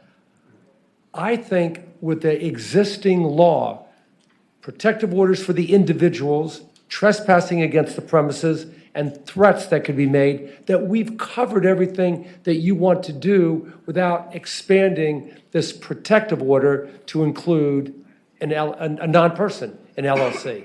Tell me where I'm wrong with my analysis. Well, I think that your analysis does not cover if he had gone back to the hotel and hadn't threatened, but had instead continued saying, if you don't give me we want to settle this case. If you don't give me $1 million, extortion. We are going to do the following. I'm going to kill myself, or I'm going to go after this employee. There's a thin line between that First Amendment, what the employee is allowed to say, and when it crosses into a threat. The protective order, all we're asking, and I believe what Senator McClellan's bill does, all it does is make it clear that under the Virginia Constitution, a corporation is a person, and a person is defined as a potential petitioner. And this would just clarify existing Virginia law that a corporation is indeed a person, and a person is defined as, within the statute, as a potential petitioner. We're not asking to expand the law, but just to clarify whether a corporation is in fact covered as a petitioner, Senator. All right, thank you, Mr. Martin. Mr. Chairman. Thank you. Mr. Chairman. Who's asking the question? McDougal, could I ask Charles, can the stalking computer threats thing, I still don't have it clear in my mind. Can you tell me what those statutes, because I thought there's a physical stalking statute. If you There is a physical stalking statute, but the physical stalking statute just speaks about any person who on more than one occasion engages in conduct directed at another person with the intent to place or when he knows or reasonably should know the conduct places that another person is in reasonable fear of death, criminal sexual assault, or bodily injury. It doesn't necessarily speak as to what constitutes engaging in conduct.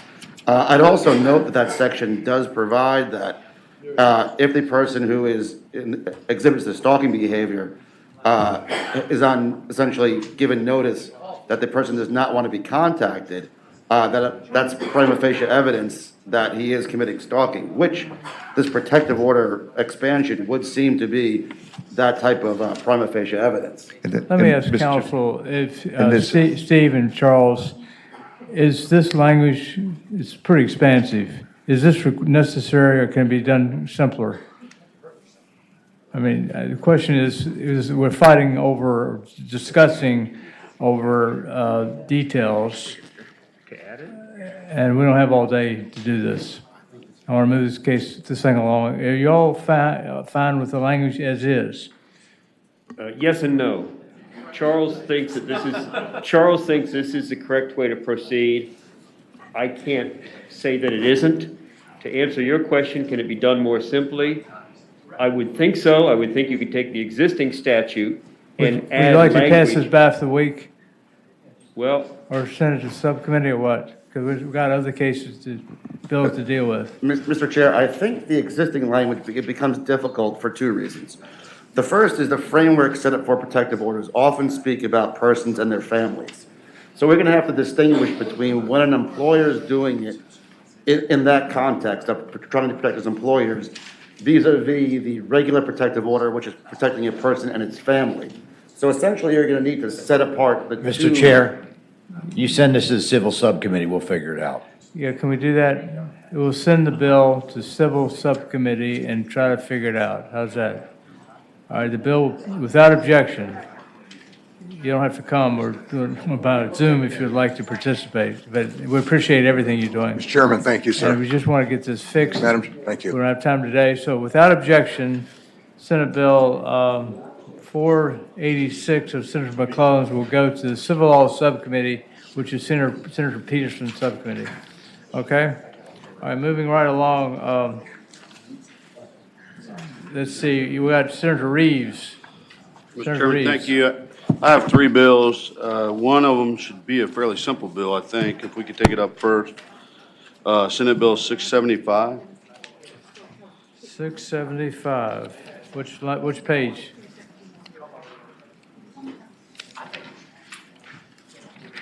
You know what page they are, Senator Reeves? I don't have a docket, sir. Okay, it's page 5, the three bills of Senator. That's at the top of page 5, Mr. Yeah, Senate Bill 330, is that the first one? Carrying a concealed handgun? Yeah, yes, Mr. Chairman. Text Okay, Monty makes it. Senator Reeves, Senate Bill 330, carrying concealed handgun, permit not required, okay? But, Mr. Chairman, I'd like to take up 675 if we could. Okay, 675 is Senator Reeves' bill, criminal history record information check required to sell firearms, exceptions for purchase of service weapon. Okay, Senator Reeves. So, Mr. Chairman, members of the committee, this provides that the purchase of a service weapon by a retired law enforcement officer is not subject to a criminal history record check, information check when they retire. What happened was, when the last iteration of these things went through, we said that anybody who purchases a firearm, you have to run a background check. And we caught our state police retirees having, before they check out, had to have a background check run against them right before they retire to purchase their firearms. And this would just eliminate that additional background check and carve out for those that are sworn law enforcement. Is there any time frame that to purchase the service weapon, like on the day of the retirement or what, or something like that? Or? Well, typically there's now processing, and I've never heard of an officer coming back 5 or 10 years later asking to produce a firearm. It's just not there. Is anybody So speaking in favor of it? Wayne? we have state police are here. Yeah, okay. Yes. Wayne Huggins. Thank you, Mr. Chairman. Wayne Huggins, State Police Association. I think this might have been an unintended consequence last year when this is passed. I've worked 35 years. I'm retiring. Pursuant to state code, I buy my weapon for $1, and I got to have a background check. I don't think that makes a lot of sense, and it's contrary to the original purpose. So we'd appreciate your consideration of this. Mr. Chairman, one quick Senator question. Morrissey. One quick question. When you buy that weapon for $1, Yes. are you buying it as a state police officer who is soon to be retired, or do you buy that weapon after you've retired the very next day? I can only speak for myself. I Yeah. bought mine when I was still a state police officer. It was the day I was leaving. Right. And excuse my indulgence, and Bryce, isn't that the same? It is Same for situation departments. with yours? Yes. They're still a law enforcement officer, Correct. albeit one for a few more hours. Right. Okay. All right, anybody want to speak one way or the other on the bill? Anybody in favor of the bill? Anybody against the bill? Mr. Chairman, there are 4 speakers online who'd like to speak for the Okay, bill. 4 speakers online, okay? Martina Leans, please unmute and begin your testimony. Doug Peterson, please unmute and begin your testimony. Catherine Cobo, please unmute and begin your testimony.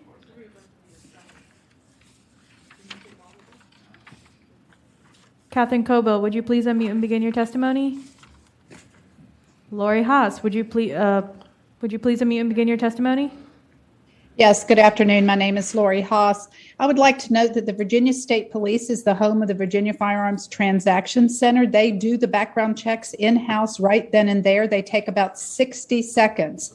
Perhaps there could be some sort of time limit placed on this. If the officer is purchasing a service weapon on his last day, maybe there's some consideration.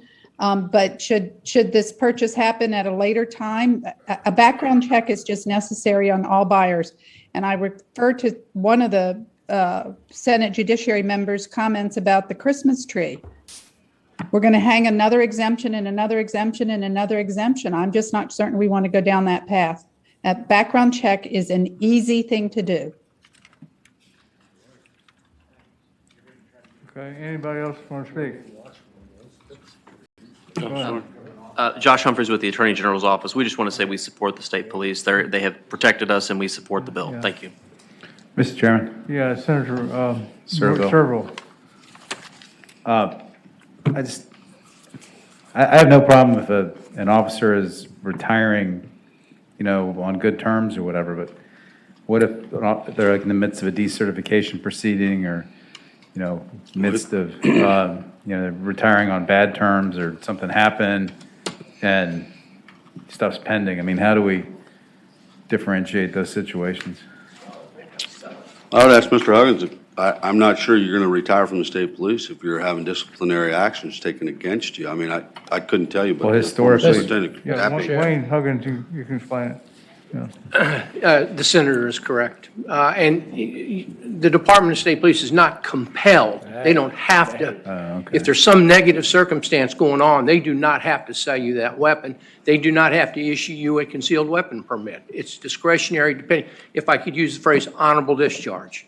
Okay, I didn't know it was discretionary. I thought this might be mandatory. Okay. Mr. Chair. Senator Peterson. And I'm supporting this bill, but I do have sort of a larger question, which is criminal background check in a private sale there's no real one place to do it. You're supposed to go to a private gun dealer to get a background check done.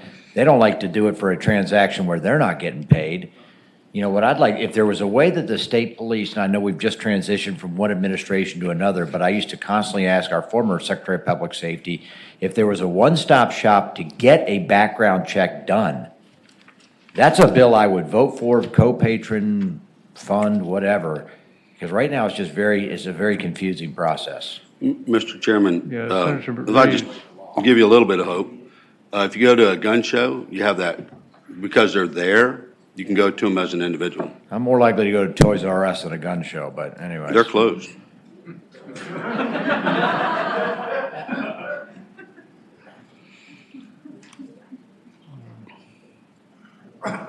All right, so. Mr. Chairman, that's the bill. My understanding is state police would only sell the gun to the retiring state police officer who's obviously in good standing, right? Yes, He's sir. not being decertified. Okay, any other comments about the bill? Anybody want to make a motion? It's been moved. Senator who? Norman, to report the bill. Senator Obenchain seconds it. Is there any discussion? All in favor of supporting the bill, vote aye. All opposed, no.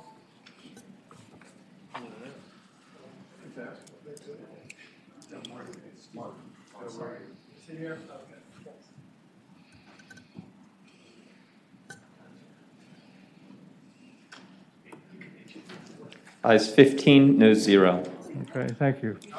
Senator Reeves, you got another bill? Get two of them. Oh, thanks, Chairman. I have two more, Mr. Chairman. I think you guys could we'll dispatch these pretty quickly, knowing how things are going today with gun laws. But All right. I'd like to take up Senate Bill 330. Senate Bill 330, carrying concealed handgun, permit not required. Go ahead. Mr. Chairman, currently in the Commonwealth of Virginia, you have the right, Second Amendment right to open carry. We see it all the time out here in front of the Capitol and everywhere around the Commonwealth. And what this bill is designed to do is just basically allow those law-abiding citizens who are allowed to open carry now the ability to conceal those firearms so they're not causing confrontation when they do Mr. open Chair. carry. Yeah, Senator Dees. Senator Reeves, this is the same bill that the former senator from Loudoun County used to introduce. It's called constitutional carry. Is that right? Yes, sir. Okay. Thank you. Okay. I had to think there. Who was that for a second? Constitutional carry. Go ahead, Senator Reeves. Anything else? Okay. That's it, Mr. Chairman. Anybody want any questions? All right, anybody want to speak in favor? Okay. Citizens Defense League. Yeah, it's 15 seconds apiece. We think we know what you're going to say. Philip Van Cleve. 21 states have this, including 3 neighboring states, Tennessee, Kentucky, West Virginia, and more are all coming on board this year. It's been tried in all those places. They've never repealed in any of them. It works. Thanks. Okay. Okay, yeah. Attorney General's office. Attorney General's office supports the bill. Thank you. Okay. NRA. Thank you, Mr. Chairman. DJ Spiker, National Rifle Association. The NRA has led on this issue. All 5 states are in backed legislation and driven. We absolutely support this. Thank you, sir. Okay. Okay. You got another Citizens Defense League. Sorry, snuck up on me. Patricia Webb, Virginia Citizens Defense League. I just want to say, in Virginia, you're allowed to open carry a firearm without any special permission from the government. But if you want to put a coat on a cold day like this, you have to pay a tax, and that's wrong. So please pass this bill and give it full consideration on the floor. Okay. All right, he has some people with a different view. Yeah, come on in. Yeah. Mr. Chairman, Andrew Goddard, Virginia Centre for Public Safety. Concealed carry of a dangerous weapon in public is not a constitutional right. It's not constitutional carry. It is a permitted privilege. The permit process is extremely simple. If a person is otherwise qualified, then let them qualify and get the permit. It's quite simple. Okay. How can you say that a person who's carrying concealed who has not demonstrated competence should be allowed to carry concealed when a permit holder who's getting a permit has to demonstrate competence? So I say that it would not be otherwise qualified. Thank you. Next. Anybody else want to speak? Oh, I got a bunch of people online. Several virtual speakers. All right, make it quick. 15 minutes, 15 seconds apiece. Amber Bomer, please unmute and begin your testimony. I'm Amber Bomer of Chesapeake. I volunteer with Moms Demand Action for Gun Sense in America, and we oppose this bill. Okay. Next. Robert Hand, please unmute and begin your testimony. Robert Hand of Dumfries, Virginia, and Prince William County 2A. I'm for this measure, and gun control advocates create more victims. Okay, next. Lori Haas, please unmute and begin your testimony. Good afternoon, members of the Judiciary. My name is Lori Haas. I'm opposed to the bill. Okay, next. Molly Voigt, please unmute and begin your testimony. Heather Foglio, please unmute and begin your testimony. Ramin Fatahi, please unmute and begin your testimony.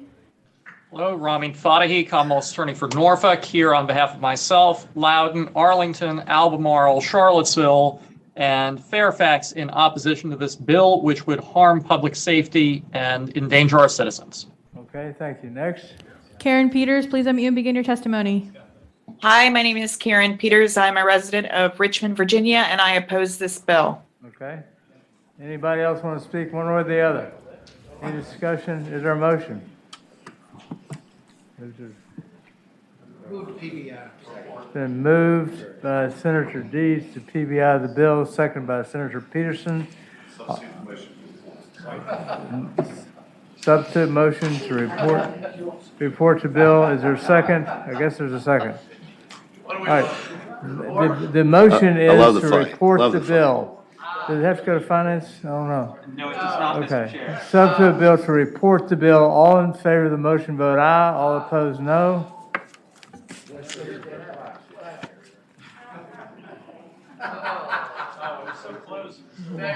Where's Morrissey? Close room. Stop counting. Joe. If he's not here, he's not here. It's 8-6 anyway. Ayes 6, noes 8. Okay, is there motion?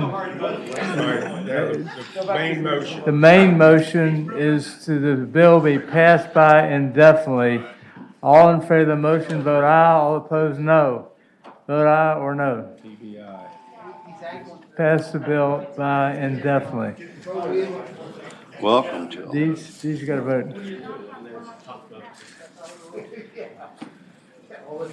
Ayes 8, noes 6. 8-6. The bill has been passed by indefinitely.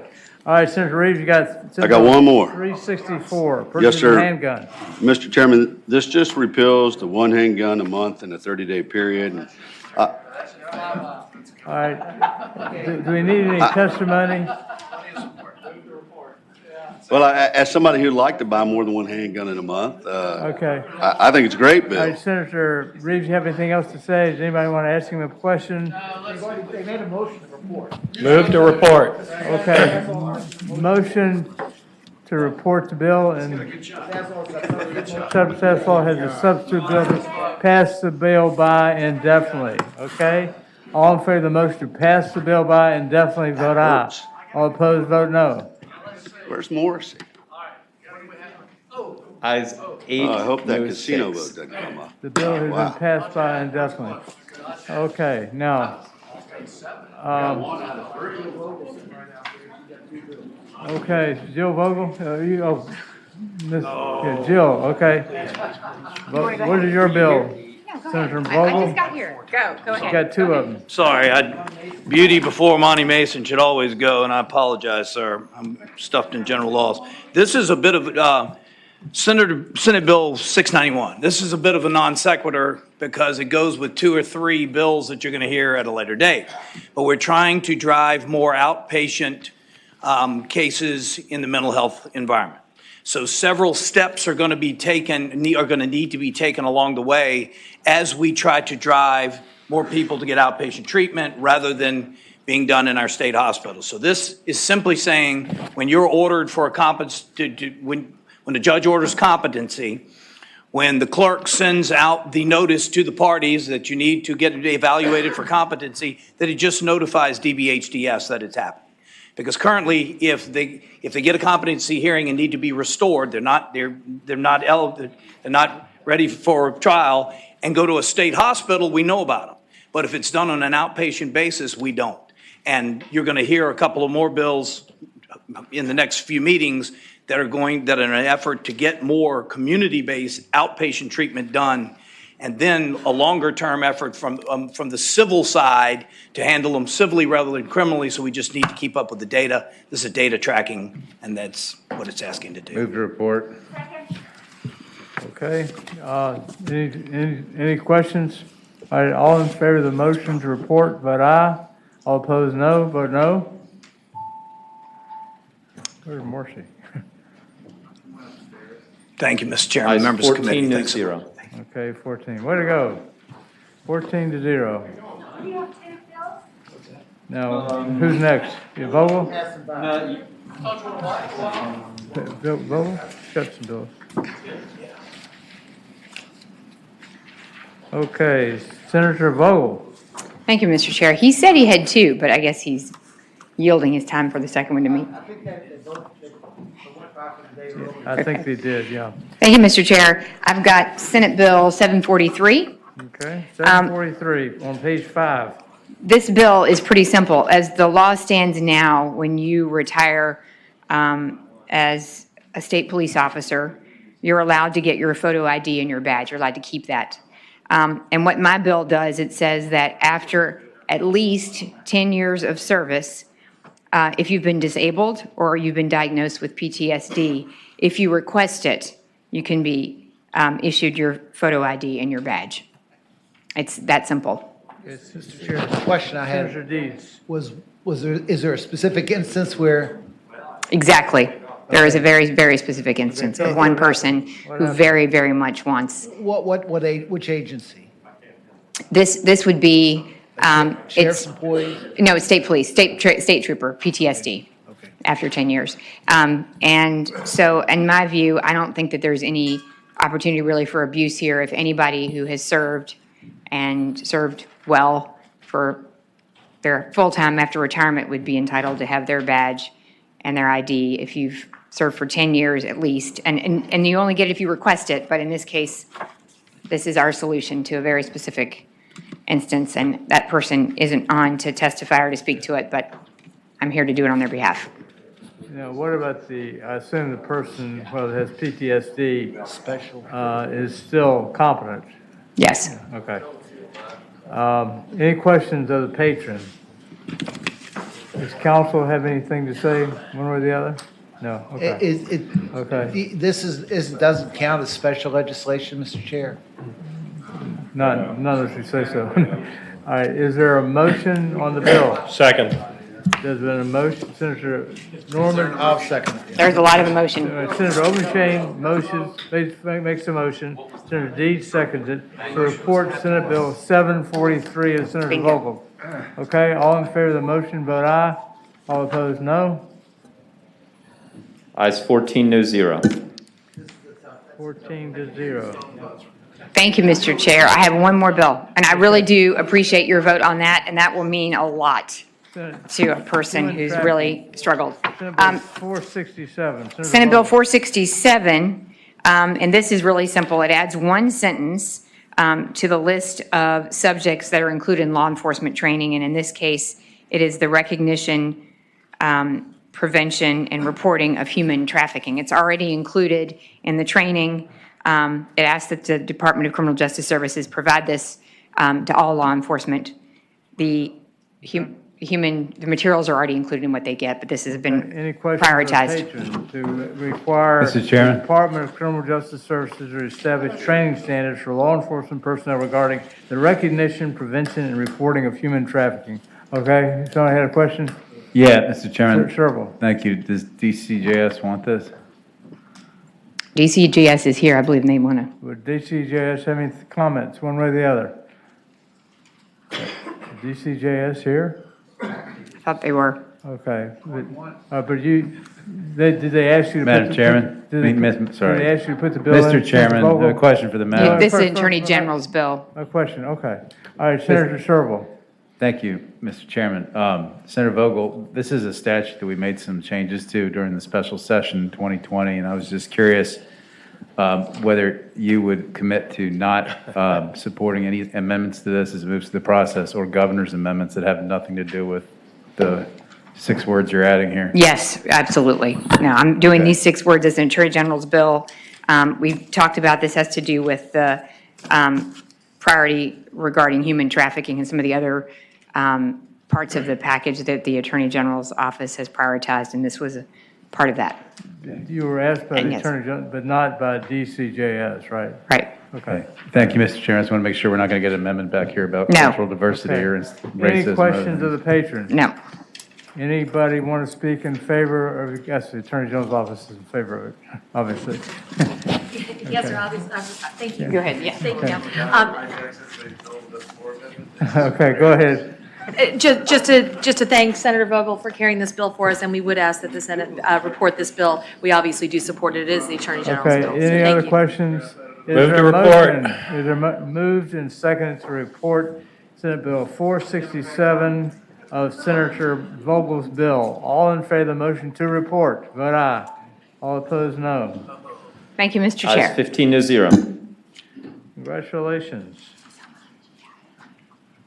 Okay, who's next? You got something? All right, who wants to go next? I don't know. Midnight, I don't know.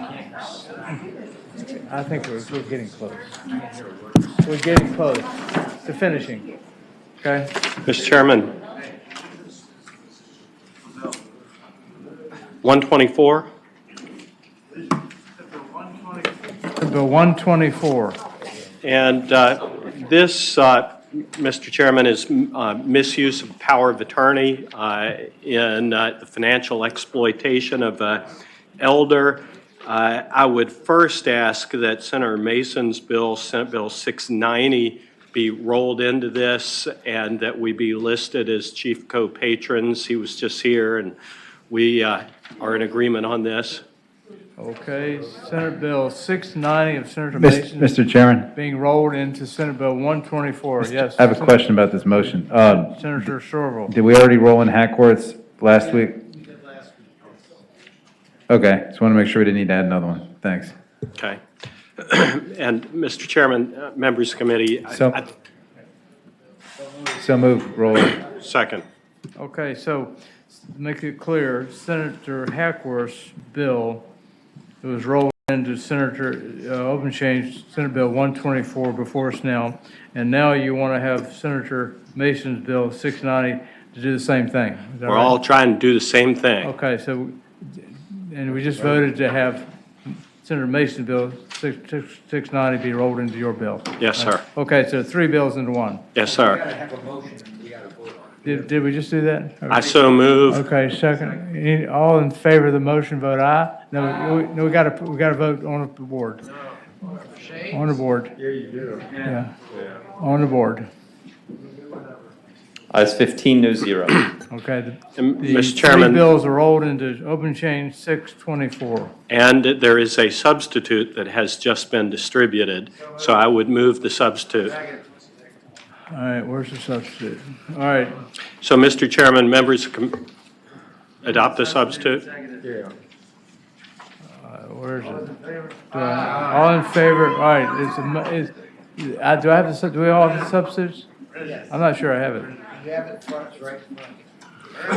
Let me tell you, while you look for it, let me tell you what it does. Okay. I mean, this simply, this bill simply adds a Class 1 misdemeanor for someone who uses a power of attorney to take advantage of, to steal or divert assets from the principal under that agency agreement. This has gone through, this is a VCJC bill. Prosecutors and defense lawyers all agree that this is an important policy change that we need to make. Okay.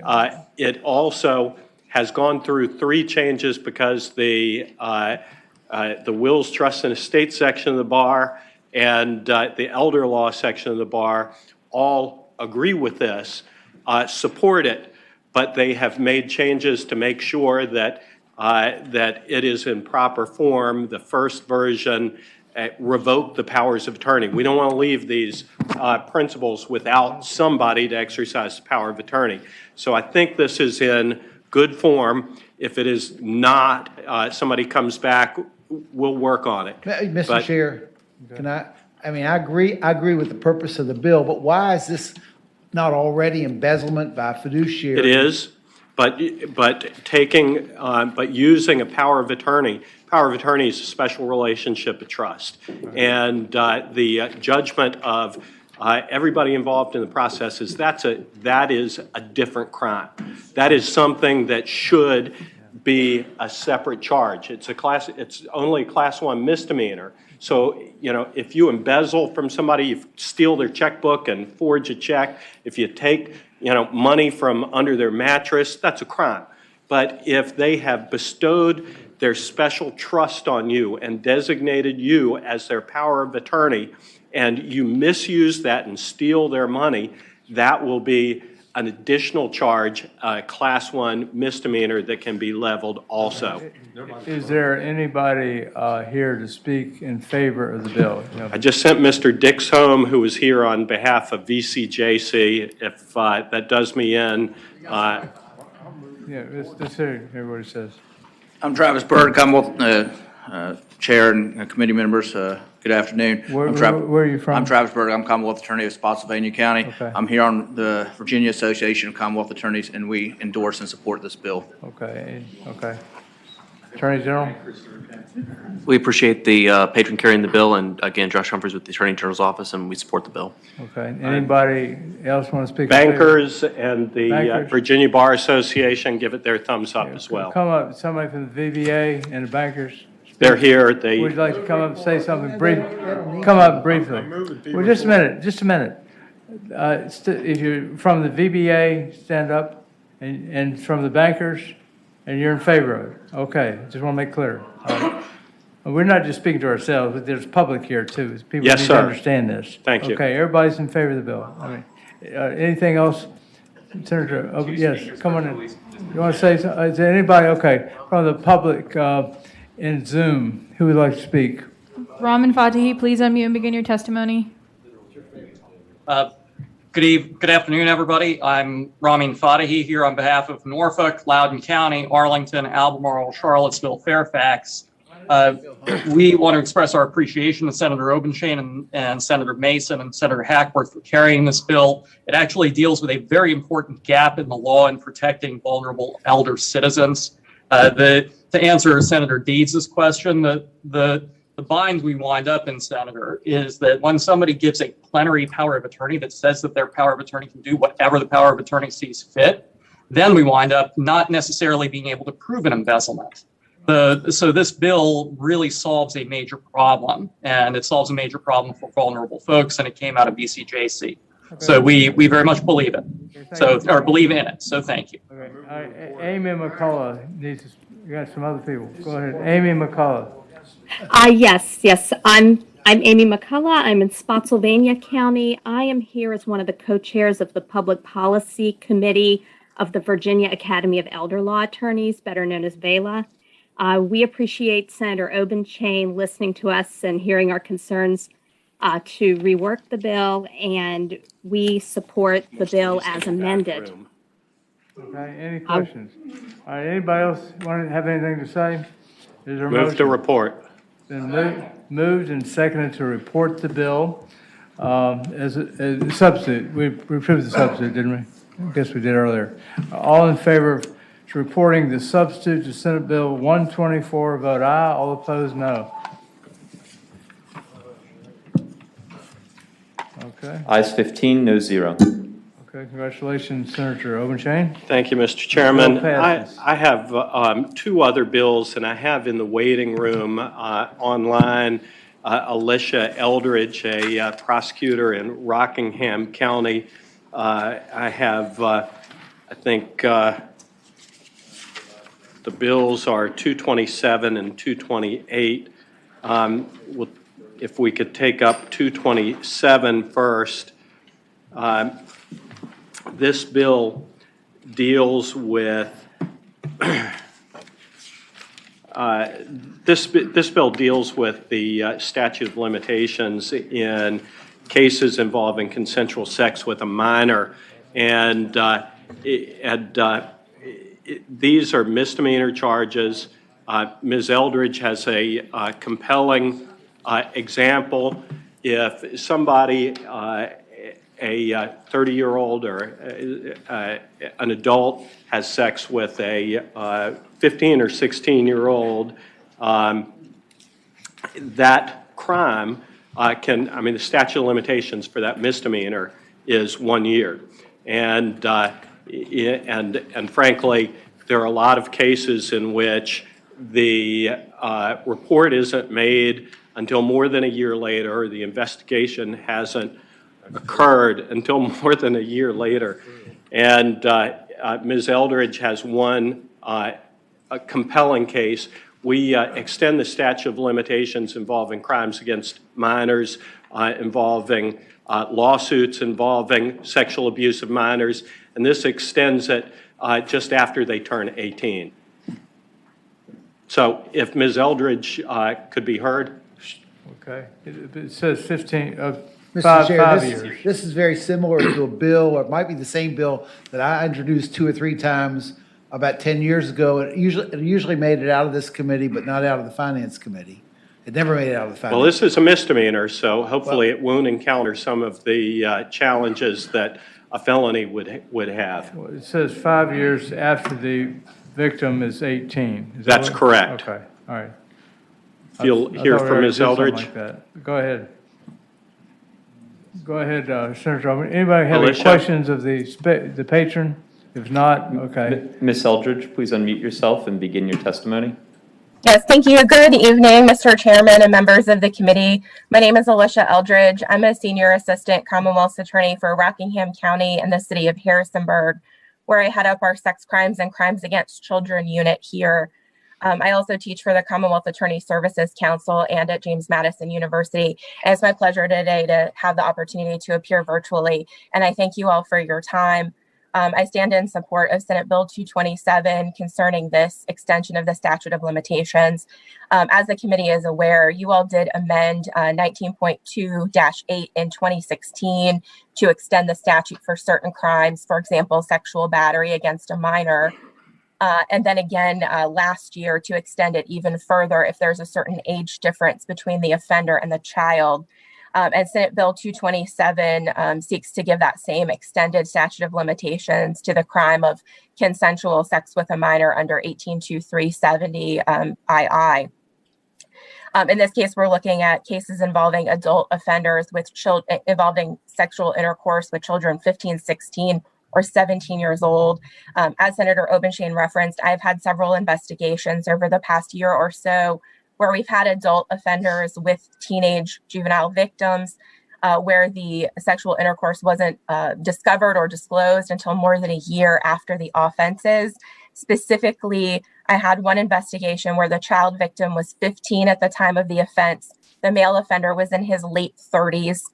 And the incident was not reported to CPS or law enforcement until the child was almost 17 years old. So she was actually still a juvenile at the time. However, it had been more than a year since the last act of sexual intercourse had occurred. And I wasn't able to charge that offender because of the lapse in the 1-year statute of limitations.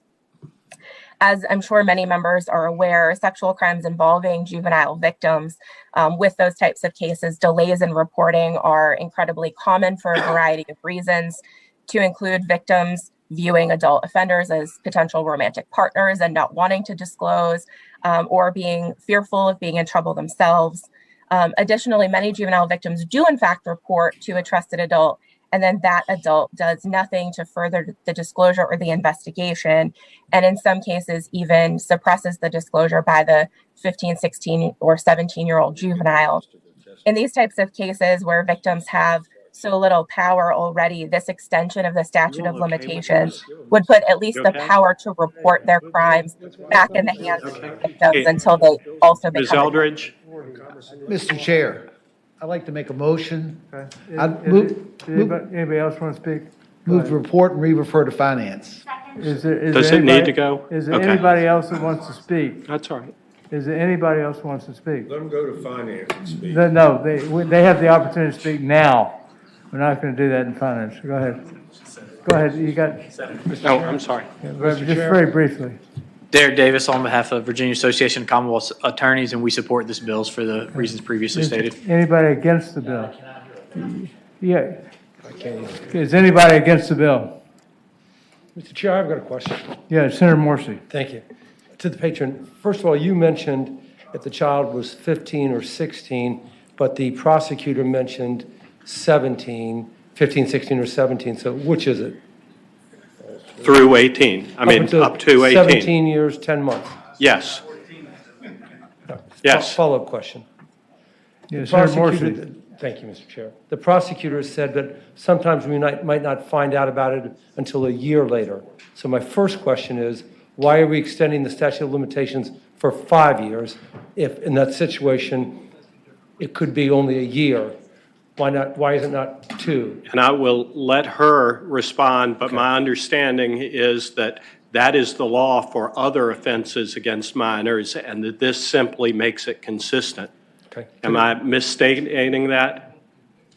Okay. Anybody else? I'm not finished, Mr. Chair. Yeah, go ahead, Senator I think Morrissey. that's correct. I think that's correct. Okay.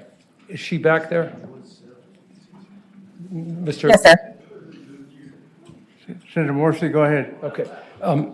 So what if the victim is 17 years and 10 months, is in college, it's a consensual situation with an older person, mom and grandmother approves, you still can go after her 5 years later?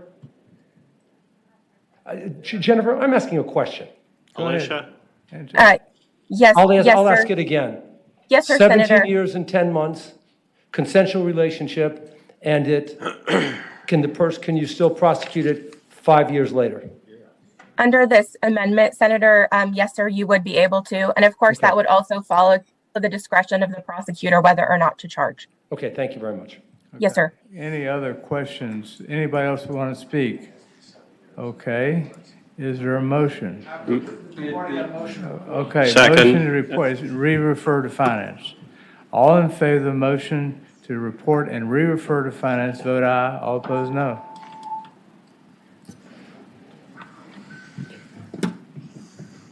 Ayes 14, no 0, abstentions 1. 14-0. Mr. Yeah, Chairman, yeah, last Senator bill Overchain. last bill I have is Senate Bill 228, and Ms. Eldridge is also my expert on this, and this bill deals with electronic solicitation of minors for sex.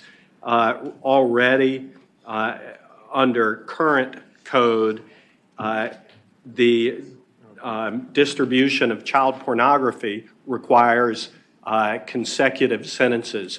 But if you are actually, not just looking at pictures, but actually soliciting by electronic means minors for sex, there is no requirement that the sentences be served consecutively. This would require consecutive sentences. So with that, Mr. Chairman, I would ask Ms. Eldridge to offer any additional comments that may be of assistance to the Can I committee. ask a question? Would this bill be inconsistent with the legislation we passed earlier to repeal all minimum mandatory sentences? Because you'd have consecutive sentences. My understanding is that we already have other, I mean, maybe that's a windmill that somebody's going to want to tilt against next, are consecutive sentences. But I don't think that we have repealed the statutory provisions dealing with consecutive sentences. In fact, I think that 18.2 374.1:1 has a provision dealing with providing consecutive sentences for distribution and reproduction of child pornography. This would extend that to electronic solicitation of minors for sex. The Senate last year did vote to repeal minimum mandatories. It did. Didn't, yeah, the Senate did. Okay. This is not a minimum mandatory. Okay, we got some testimony.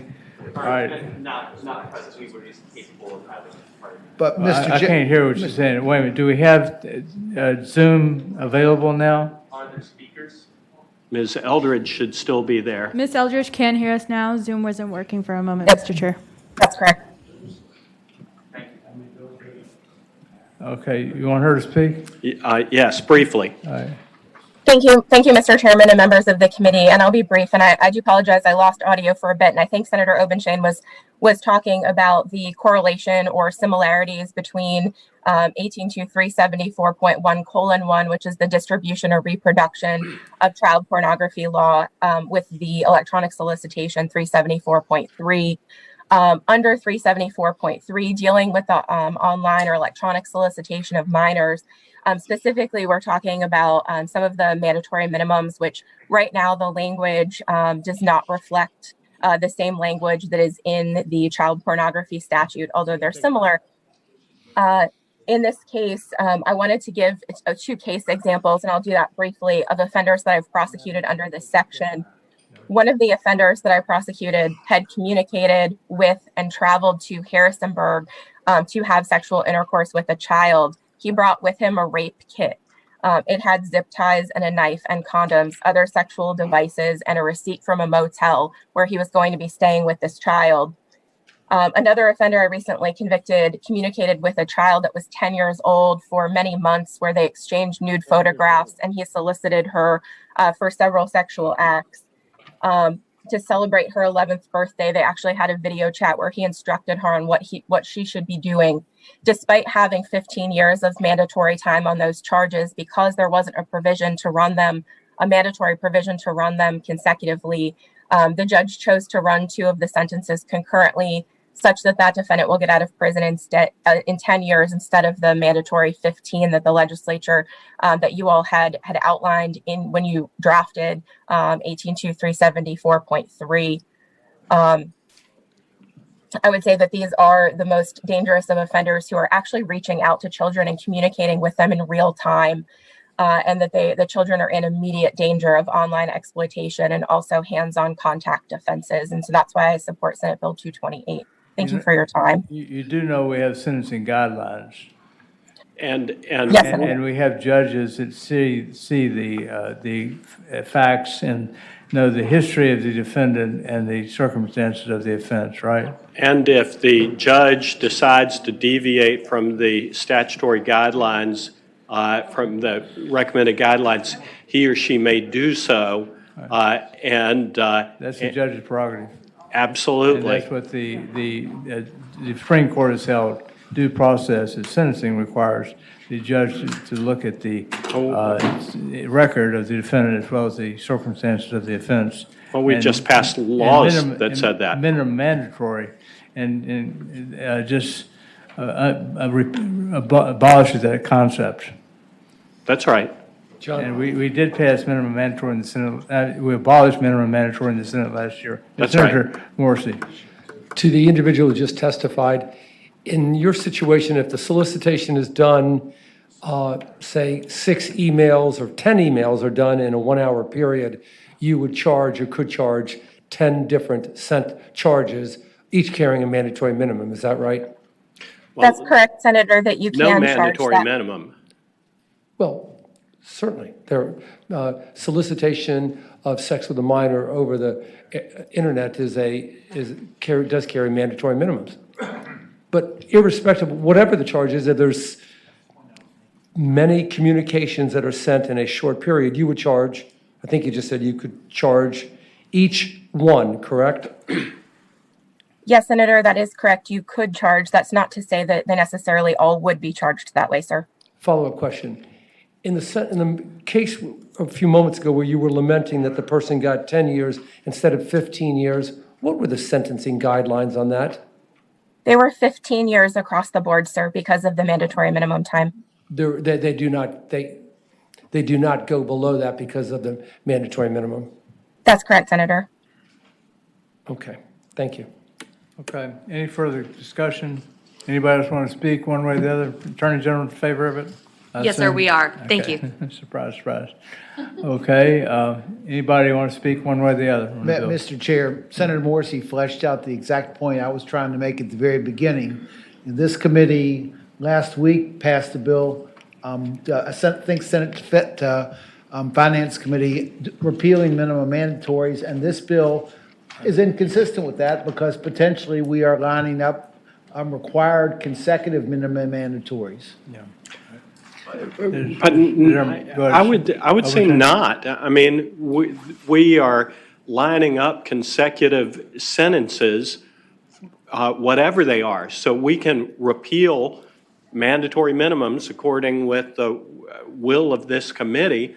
And if the judge who's sentencing decides to sentence to 2 years on each of these charges, they're just going to run consecutively. The judge can run it consecutive if he But it's wants. gonna apply to mandatory minimum. And if judge only wants to put them, I mean, with the repeal of mandatory minimums, if judge only wants this person to serve for a year, judge is going to have to make that difficult Mr. decision. No, Senator Sherrill. Speaking of the bill, I mean, but it also just seems to me if the judge wants to give him 4, he can give him 0 on one, 4 on the other, 1 on one, 3 on the other. I mean, it's not really clear to me that with judge sentencing, the bill really accomplishes anything. Is there a motion? We're going to be tough on these people or not? No, we Second. soft on crime, not really. We'd be fair on crime. The substitute motion is to pass the bill by indefinitely. All in favor of the motion, vote aye. All opposed, no.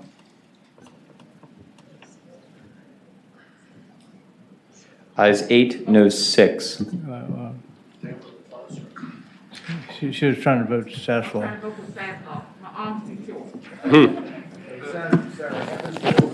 Mr. Chairman. Yeah, vote it. Mr. Chairman, I'd move that Senator Evans' bill go by for the day with his consent and request. Okay, let's see. Ghost guns. We're not doing Senator Evans' bill, okay? No, but we need a motion to take it by for the day, and I so move. Without objection, Senator Bill, what's the number? 310 will go by for the day. Okay, 310. Senator Obenchain, you don't have any other bills? Okay, Senator Sherrill, got a bill. Mr. Chairman, can I just do it from here? Mr. Chairman, can I do it from here? Yeah, please. This is Senate Bill 464. 464 on page 9, witness summons. Thank you, Mr. Chairman. Senate Bill 464 just seems to close an exception in the code and then the rules. Basically, all it says, right now, Commonwealth attorneys are allowed to issue subpoenas for witnesses in criminal cases. And they issue the subpoena and they file a copy in the courthouse file, but they're not required to give a copy of the subpoena to defense counsel. And the only way defense counsel knows a subpoena has been issued for a witness is if you go to the courthouse and look at the file. And in every other case that I know of, whenever a lawyer files anything with the court, they have to give a copy to opposing counsel. And so this just says they got to send a copy to opposing counsel. I talked to VACA. They don't have a position on the bill. Nobody has come to me to tell me they oppose it, although I believe the AG might have a position on it. Okay, Senate Bill 464, Senator Sherwood, did you hear his explanation? Witness summons in a criminal matter requires the attorney for the Commonwealth to file with the clerk a copy of any witness subpoenas and provide a copy to the defense counsel in the pending criminal matter. Okay? Senator Morsi. Very succinctly, why this bill is so important is although most Commonwealth attorneys do it, they let you know who the witnesses are. All this does is allow the defense attorney to be made aware of what witnesses the Commonwealth intends to call. It's very practical, very purposeful, and I hope we can pass this bill. Okay. Anybody want to speak in favor or against the bill? Move to report. Mr. Chairman. Then, yes, Senator Sherwood. McDougall. Senator McDougall. I just wanted to ask the question, so the attorney for the Commonwealth has to file a copy, but if the officer is the one, the deputy or police officer is the one that actually issues the subpoena, then is that requirement upon the Commonwealth as well? Anyone answer the question? Senator Morsi, Senator Sherwood. I thought, Mr. Chairman, I'm not. let me just say this, and I could be wrong, and Charles will correct me, or somebody else. Senator McDougall, if the police officer, say in a reckless driving case and there's an accident, that subpoena, he may be the one notifying the witnesses, but that subpoena still has to go through the clerk's office and is usually still signed off by the CA. Mr. Chairman, It's filed with the clerk's office. In the jurisdictions where I practice, that's not always the No, case. The Commonwealth attorney sometimes isn't aware that whether subpoena's been issued or not. But is it still done through the clerk's office? Mr. Chairman, I think it's returned to the clerk's office. To return to the clerk's office. Senator The reason McDougall. I'm asking is because I think Senator Deeds' experience is mine. For an accident, an officer might give somebody a notice then to show up. Or later on, they would do if they filed a request for a subpoena, it would go through the clerk's office, like Senator Morsi said. But if they gave it there for a return date, they might just give it to them on the side of the road. Mr. Chair. Give them notice of it. Senator Deeds. My experience is in circuit court, the Commonwealth attorney almost always issues a subpoena. But in general district court or juvenile court, the officer generally is the one that handles that. And sometimes the prosecutor comes to court and is surprised because they don't have a witness. And they don't have a witness because they didn't really pay attention to what the file before they got there that morning. And the officer didn't follow through. Mr. Chairman. Yeah, Senator Sherwood. They can also, yeah, I mean, I'm aware that the officers can issue them. This statute only applies to when the attorney for the Commonwealth does it. It doesn't apply to. Mr. Chairman, so that's why I was wanting to Senator make sure. McDougall. So if an officer, deputy, or sheriff issues a subpoena, the Commonwealth is not required to send that to opposing counsel. Mr. Chair, that's correct. Yeah, the question becomes in general district court, if the police are doing the serving and the Commonwealth attorney really doesn't know until they show up in court who the witnesses are. How do you handle that situation? This doesn't change This one doesn't change that, so it doesn't really, as a practical matter, apply in the general district court. Is that right?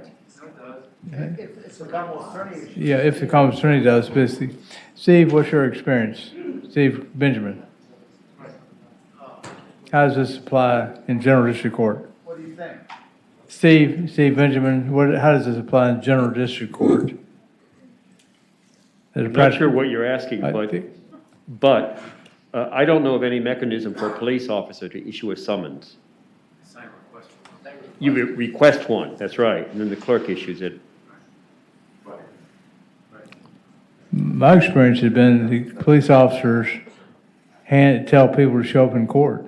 And Well, they might tell them, but I don't know of any document or piece of paper that a police officer can issue for a non-defendant. You can summons somebody to show up in court for a defense, but you can't summons a witness. Steve, is there anything in the code that says that the police officer has to notify the prosecutor at the time he makes a request? I know of no such provision. Okay. Mm.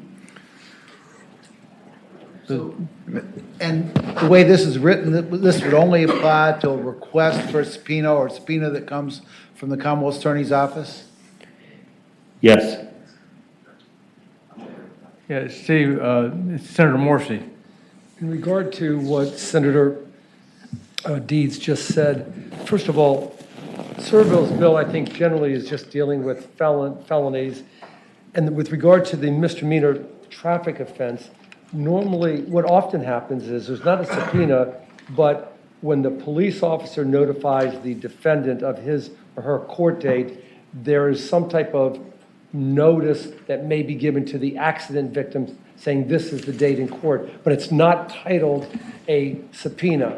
And so I don't think that Senator McDougal's concern actually is as relevant to what Senator Servill is trying to accomplish. Mr. Chair, they might be given notice maybe at the time of the accident, but unless, then there's an arraignment, and then there's a date, and then the defendant gets a lawyer, and it might be continued months out, and unless that witness has a subpoena, there's no reason, I mean, they're not going to be there. But Mr. Chairman. Thereafter, after the first arraignment, getting an attorney, return date, thereafter, that witness is only going to come one of two ways. The judge says on the first arraignment, be back here on this date. Judge recognizes them, Or, right. yes, recognizes them, or the Commonwealth attorney issues a subpoena. Mr. Chairman. Yeah, Senator Sherrill. Thanks. I didn't think this was going to be this complicated, but in general district court, an officer can sign a request for a subpoena, and the clerk issues it, and then it's served by the sheriff. That's number one. But number two, the practice in Northern Virginia that I've seen amongst the Commonwealth attorneys is that, a lot of these Commonwealth attorneys' offices in Northern Virginia have these big paralegal staffs, and they issue subpoenas directly from the Commonwealth attorney's office to witnesses. And they file copies of those subpoenas in the courthouse, but not to defense counsel. And so you don't know they've actually been issued by the attorney unless you walk to the courthouse and open the file and look at it, because we don't have electronic filing yet. And so this is just simply an opportunity to put everybody on notice that a subpoena has been issued by a lawyer. That's what this is about. Which in every other case a lawyer is involved in is how it works.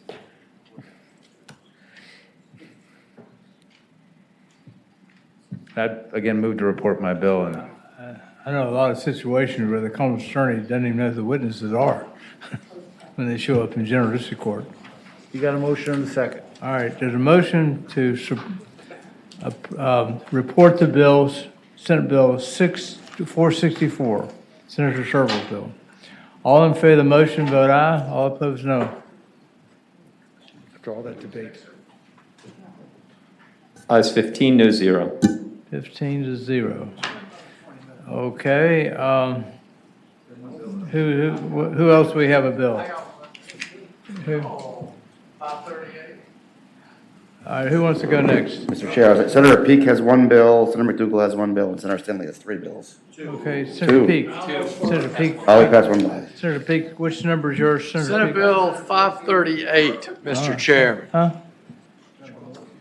What's it called? Senate Bill 538. 538. Senator Peake. And I do have an amendment in the nature of a substitute. We're going to make my bill comply with House Bill 889. Well, we don't have a House bill in front of us, so It's 538. We can go, and it's Non-payment of it's wages. very similar to 889. It's about the wage theft bills that we've passed in 2020, and then we did a little bit of a correction in 2021. No, actually, hey, Peterson, once this goes to your subcommittee, we did that. They're fixing the switches. last year. Want to send it to Commerce and Labor? Yeah, before. Do you want to go to yours? Yeah, that's fine. Why don't we refer it to Commerce and Labor? Highfalutin. All right, motion to re-refer the bill to Commerce and Labor, Senate Bill 538. Is there motion? All in favor of the motion to re-refer Bill 538 to Commerce and Labor? All in favor of the motion, vote aye. All opposed, no. I'm a no. I'm here, ready to go. Sorry. Senator Morrissey? Ayes 11, noes 4. Okay.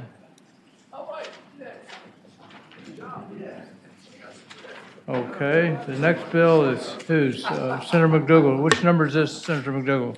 573. 573.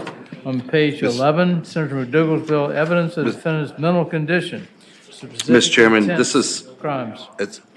if you recall last year when we had this conversation, I had some specific concerns about the particular code section and what a person could allege or not allege as a defense. And those concerns have not been alleviated. So instead of trying to rewrite the whole thing, tried to focus in on what was the issue. And the issue, as in my mind, is still that you can, simplest example, if you have you're speeding too fast, you can go in and tell the judge that you have ADD and couldn't focus on your speed, and that is a defense to reckless driving.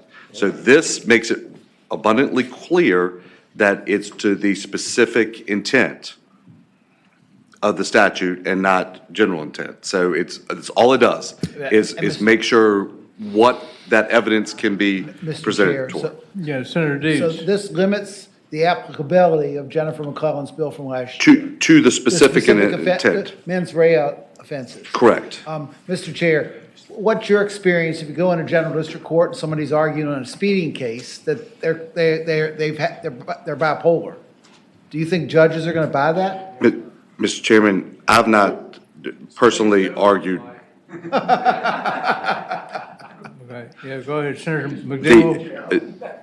Mr. Chairman, I don't think the bipolar on the speeding case is as good an argument, but there are a number of offenses where bipolar, I mean, I've sat in my office literally hundreds of times where people have come in and said, I'm bipolar. And they're saying, I had a hard time with doing this. I think you're required to present that. I think this makes the mental health issue and the offense line up together. And I don't think that's where we are today. But Mr. Chairman, I'm well apprised that I lost this argument last year. I was trying to take a more limited, directed approach to address it this year. Okay, Senator Stanislaw. Well, let me ask you a question. I get pulled over for running a red light. Can I tell the cop, hey, I'm colorblind? Or say to the cop, is that as red as it gets? I thought it got redder than that. I mean, Mr. Chairman, you could tell the cop anything you wanted to, but whether you think that will help you with the offense is a different question. And this does not go to the reaction of the law enforcement officer on the side of the road. This is the evidence that you could present, but that is not a mental health condition that you would be able to argue under this statute. But that is a pretty good defense that you're colorblind, so you couldn't see the light. Mr. Chair. On line 21, I might use that. Senator, on line 21 says defendant did not have the, quote, requisite specific, end quote, intent. The new language is requisite specific as opposed to just the intent. What's the difference? Mr. Chairman, I think Senator Deeds, just to explain, I mean, specific intent goes to the mens rea of the offense, not to just a general mental health condition. Mr. Chair. Yeah, Senator McClellan. Yes, Mr. Chair, when this bill was passed, it was very clearly passed as a rule of evidence. It is not an affirmative defense. And under the rules, all the other rules of evidence continue to apply. And if the evidence of the mental health condition is not relevant to the element of whether you had the specific intent required or not, then it can't be admissible. Rules of evidence still apply, and more importantly, we just passed this bill. We heard testimony earlier today that the AG's office was not aware of any issue raised with this bill. No one has raised an issue with this bill, and in the bill that was passed, it asked that for 2 years that a report be given back to the General Assembly for review of when evidence was presented pursuant to this case. So to the extent there's going to be an issue, let's see what the data says first. But I think the bill was very clear. This is a rule of evidence, and not a affirmative defense. And for those reasons, I oppose the bill.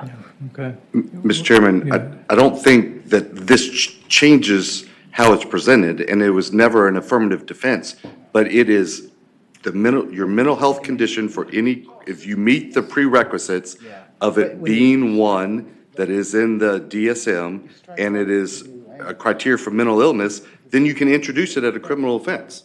I mean, that's the only limitation. It's not an affirmative defense at all, but it doesn't necessarily have to relate to the specific intent of the criminal offense.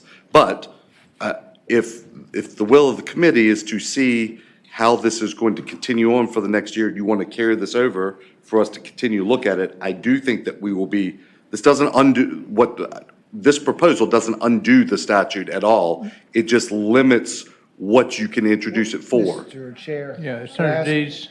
I apologize, but, you know, the language that's not italicized, the existing language speaks on line 21, did not have the intent required for the offense. Well, that implies it's a mens rea offense, doesn't it?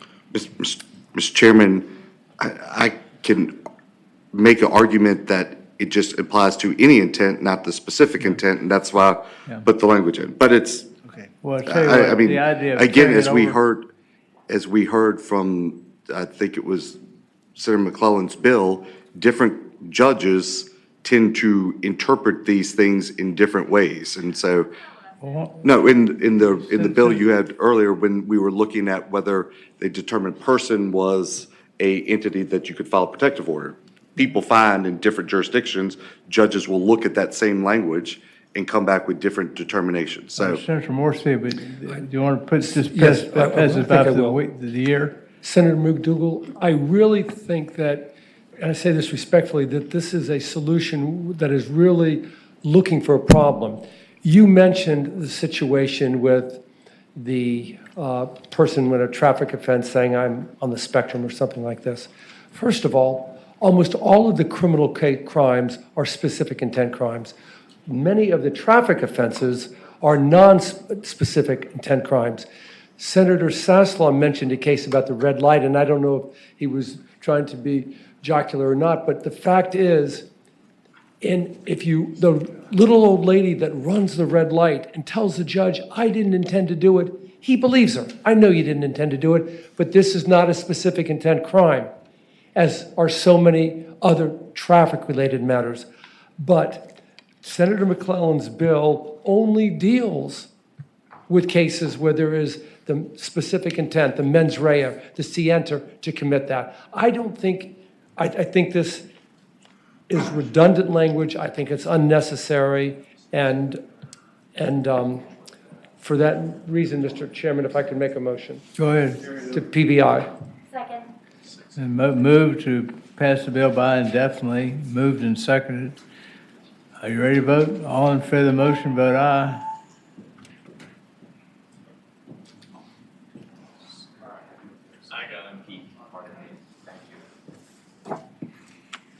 Ayes 9, no 6. 9-6, the bill has been passed by indefinitely. Okay.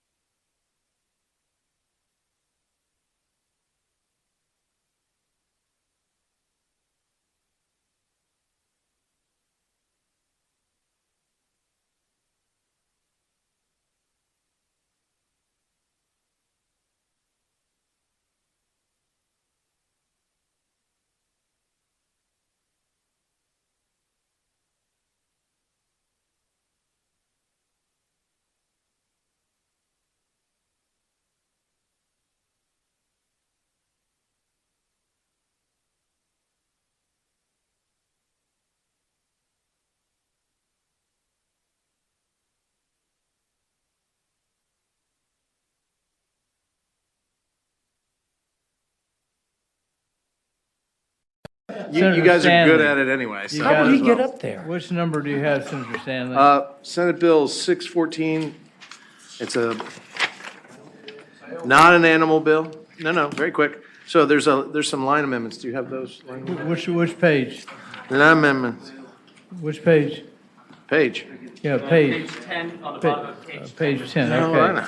Senator Stanley's, no, I mean, but page 10, I don't see a Stanley bill on page 10. What page is it? Stanley, you have a bill?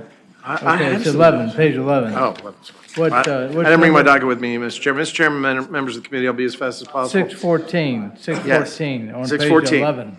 All right, bail for persons accused of a crime. Yes, All right. what it really does, actually, there's some line amendments there that are being handed up, and I'd move those amendments. All right, all in favor of the amendments, say aye. All opposed, no. Okay. It's been. So, Mr. Chairman, members of the committee, progress. what this does is when a magistrate conducts a bail hearing and then enters the form that we already have, when they do the completed form, already in the code, we have that they shall transmit the completed form to the circuit court or district court before the warrant or capias is returnable. And if such a jailable offense, this is the add-on, is an act of violence as defined in 19.2.297.1, then the magistrate now will transmit the completed form also to the attorney for the Commonwealth and can accomplish such and shall do so within 24 hours and may be transmitted by facsimile or other electronic means. It's just adding to the notice of when someone bails on or is bailed on an act of violence offense, that proper notices are given to not just the circuit court clerk's office, but also the Commonwealth's attorney for the jurisdiction which the Why are bail you was granted. limiting it just to acts of violence? Huh? Why are you limiting it to offenses of acts of violence? Why not? Because we just are. Yeah, I guess that's the ones that, when you're talking about an act of violence, potential act of violence, alleged act of violence against another person, I think the Commonwealth's attorney should have a right to know that that person was granted bail. 297.1, what does that code say? 19.2.297.1. You say an act of violence is defined in. Mr. Chair, those are I'll say that's the short list of the acts of violence. Those are the murders, the rapes, the criminal sexual assaults, the robbery, the arson, the crimes that are typically eligible for the three strikes rule that we have. Won't the Commonwealth attorney get that anyway? No, Mr. Chairman, I'd answer you by saying no, they don't. And it's just asked for that transmission, which can be accomplished within 24 hours by fax or electronic means. All right. Anybody want to speak in favor? Steve, Benjamin, what do you think of this? Do you have any comments?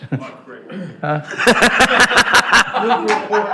All right, we got some speakers in favor of the bill, or one way or the other. You got a speaker here. Chair and members of the committee, Travis Byrd, Commonwealth Attorney, Spotsylvania County, on behalf of Virginia Association of Commonwealth Attorneys, we support the bill and ask that you support it as well.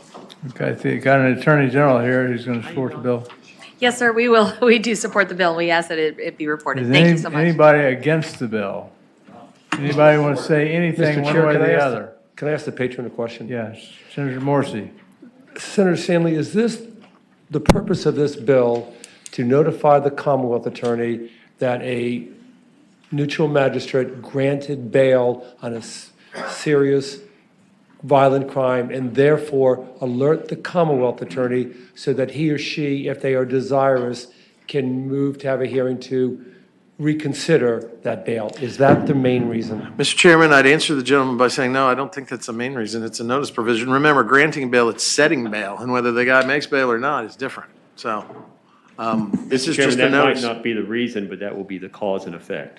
The cause and effect are what? I don't know how words just came out of my mouth. They Yeah. weren't moving. And I heard an answer that was kind of different from mine. Steve, wait, let me ask Steve Benjamin, what are you saying? That might not be the reason for the bill, but the effect will be to alert the Commonwealth's attorney to take action. Mr. Chair, Steve- what he's saying is you Steve- can't appeal if you don't know. Yes. You can't appeal bond if you don't know about it. All Are you right. asking me a question? No. Okay.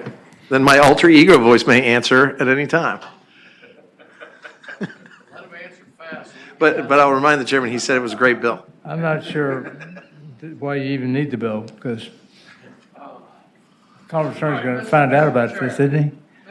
Anyway, go ahead. Yeah, Senator Chair- Peake, go ahead. I think the reason they want this bill is because what has happened is somebody has committed a violent crime. They've gotten a recognizance bond from the magistrate, and the Commonwealth's attorney doesn't know that there's a violent person who's gotten out on a recognizance bond. So they want to be notified if somebody has committed a violent crime, that they are out walking around, so they can notify the court to get a bond hearing to see if they can revoke the recognizance bond. Is that what the purpose of this bill is? Go ahead. Is that the reason for the bill? Mr. Chairman, the reason for the bill was actually to provide notice to the Commonwealth's attorney when a violent offender is granted a bail amount, whether they make it or not. What the Commonwealth's attorney chooses to do about it is up to the Commonwealth's attorney, and it's not set forth in this bill. Now, I guess the Commonwealth's attorney could trudge down, because remember, there's a disconnect, if you remember, from a magistrate, when somebody's getting arrested, the paperwork just doesn't come automatically through the general district court necessarily. There may be a delay. This is within 24 hours of the arrest. If at the time that they're brought before the magistrate, a bond is granted, whether they've made it or not, notice is given to the Commonwealth attorney, and the Commonwealth attorney can choose to do what they want to do with it, as they would whether they had notice by this provision or they went down and got it out of the court file. Mr. Chairman? I don't think that changes. Go ahead. Yeah, Senator Morsi. Question to the patron, who I see by this bill is trying to expand government, and I thought he was for limiting government. But with that said. Wait. No, there's no expansion of government in my jacket. He's trying to provide communication that apparently is not always happening. Okay, is that right? Yes. Senator, isn't it true that Mr. Chairman. the chief investigating detective is going to, as part of his course of this aggravated crime or this serious violent crime, is going to go down to the Commonwealth Attorney's office the very next day anyway, lay out the case, and start preparing for it, and give the CA notice anyway? Right. Mr. Chair, That's going to happen, right? I'll answer the gentleman by saying maybe, maybe not. Sometimes they're coming off a 24-hour session out there in the field, and they want to get some sleep, and they don't do it. Follow-up question. So this is having the magistrate transmit this, whether the police officer gives them the information or not. Follow-up question. Senator Morsi. Irrespective of it's 1 day or 4 days later, let's say that the prosecutor gets notice of this violent crime for which the defendant made bail. There's no mechanism to bring that defendant, arrest him, bring him into the jail prior to that first hearing before the judge, right? Or is there? Mr. Chairman, I answer the gentleman. I don't understand how his question relates to this. This is a notice provision. And you know, the Commonwealth attorney can decide to do whatever they want. They can say, okay, let's say it's a $500,000 worth of bail. The guy hasn't got a penny, so he's not going to make bail. Okay, bail was granted. Final question. I really don't think that this is to alert the Commonwealth attorney that somebody received excessive bail. With that said, what do you want the Commonwealth to do? They're giving, your bill is to give the Commonwealth attorney notice. What is the purpose of giving that CA notice? Mr. Chairman, I answer the gentleman by, I firmly believe as both an attorney, criminal defense attorney, that the presumption of innocence always is something that we argue in a bail hearing. But I think in our system of government and in the judicial branch of government, that all pieces have to be flowing in the same direction and have to have all this information. I don't think it's too much to ask a magistrate who is granted a bail number or amount. I dare say that person would not get a recognizance bond when it's charged under these violent offenses. But I think it's absolutely necessary. I think it's natural, and it's not onerous to then have the Commonwealth's attorney, the chief prosecutor in that county where the crime has been alleged to have occurred, to have notice that such a bond has been granted or not granted, and by a magistrate. Magistrates, as you know, are independent of agents in a lot of ways. I think we've all had our experiences if we've done criminal defense work with magistrates. I don't understand them sometimes. But this is not some nefarious bill, but at the same time, we are talking about the safety and security of a community as well. And then when those pieces are working together and functioning together, then we can, as officers of the court, we can make sure that justice is served one way or the other. Mr. Chairman. Senator McDougal. Wouldn't this allow the Commonwealth's attorneys to notify victims if somebody is released on bail and they're free and could expose them to further harm? Because they'd have that notice. Mr. Chairman, I would answer my good friend, yes. Don't you think they're going to find out one way or the other pretty quickly? Anyway, Well, Mr. Chairman, I mean, the presumption's here that, isn't the victim going to find out one way or another pretty soon? Well, yeah, if the guy comes knocking at the door, or wants to burn the rest of the house down. I mean, I think we have an obligation to the public here. This is not something that is notification of any crime. This is the most serious of crimes, violent crimes. And so Senator McDougal is exactly right. I think we have a functional ability to just transmit by electronic means even, hey, guy came before me, I set bail at X amount of dollars, or I granted bail. Mr. Chairman. Yeah, I mean, Senator, Overton. The facts in this case may not be exactly the same, but remember last August in Alexandria, the rape defendant who was released on bond and went out and killed his victim. I don't know what the situation was. I know it was a judge who released him, but think about other situations that may be earlier in the process. You've got victims of sexual or domestic violence, and the Commonwealth's attorney takes very seriously the responsibility to protect the community. I mean, I think it's an important notice to be given so the process can work. I mean, it doesn't work unless both sides have fundamental fairness, including the prosecutor. I know we're all about protecting the victim or the criminals here and getting them out. But, this is just fundamental fairness, letting the prosecutor know what's happening in the case when it happens so that if something is warranted, does need to be done, that he or she has an opportunity to do it. Sounds like the bill in search of a problem, but anyway. Oh, my God. Mr. Chairman. Yeah, Senator Searle. First of all, I just want, speaking of the bill, first of all, I want to say we're not here to defend the criminals or whatever was just said, but I haven't noticed anybody from the Supreme Court here, and they're the ones that supervise the magistrates. Is anybody from the Supreme Court here? They usually come every year. I usually have heard from them by now, and I haven't seen any. I'm just curious. Okay. Mr. Chair. Yeah. All right. See, I'm sorry. Charles? I'll say to the extent that they are the ones who suggested some of the technical amendments to the bill. I don't believe they had a position on it, though. Okay. Got a motion. A motion to report the bill as amended. All in favor of the motion, say aye. Vote aye. All opposed, no. Senator Satzlaw. Satzlaw? Vote one way or the other. There you go. That's my boy.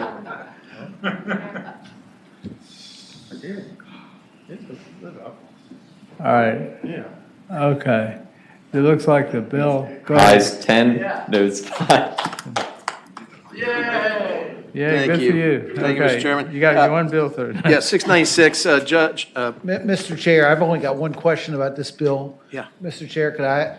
Yeah. Was the bill a recommendation of the Judicial Council or the Committee on District Courts?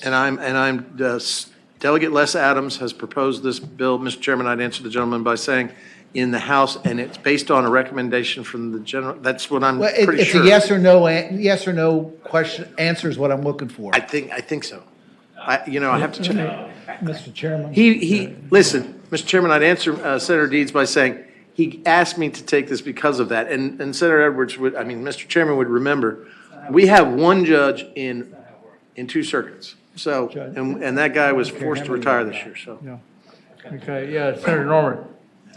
Having been involved in this before there was a transition of majority, there used to be a matrix that was maintained based on workload indicators, input from the National Center of State Courts, the Judicial Council, and we would go down that list rather than allowing legislation to be introduced and have people skip over where they might not have the workload indicators on it. Does that still follow it, or are we back in the Wild Wild West? I think that's the way we've been doing it. Well, Mr. Chairman, let me help everybody along. If you'll take this by for a week and let me get those answers for Mr. Chair. Mr. Chairman.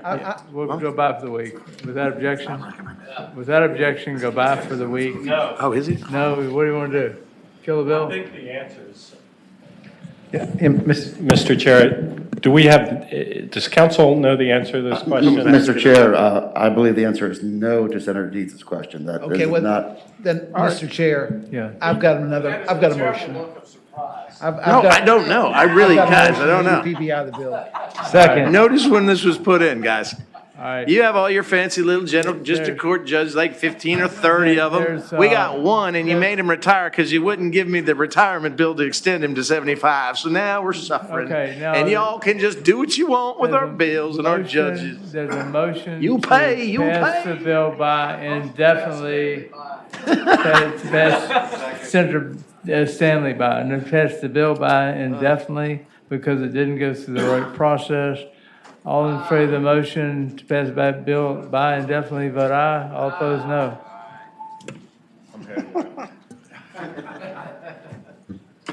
Okay, all right. It's like Qualiato. How many votes no? Do we have any other bills? How many votes no? Mr. Chairman, Yeah. Mr. Ayes Chairman, 13, noes 1. 13 to 1. Okay. All Mr. right. Chairman, you have a witness on 640. That's the Six. Henrico Public Defender Bill. Okay, it's Henrico, all right, 640, okay, didn't know that.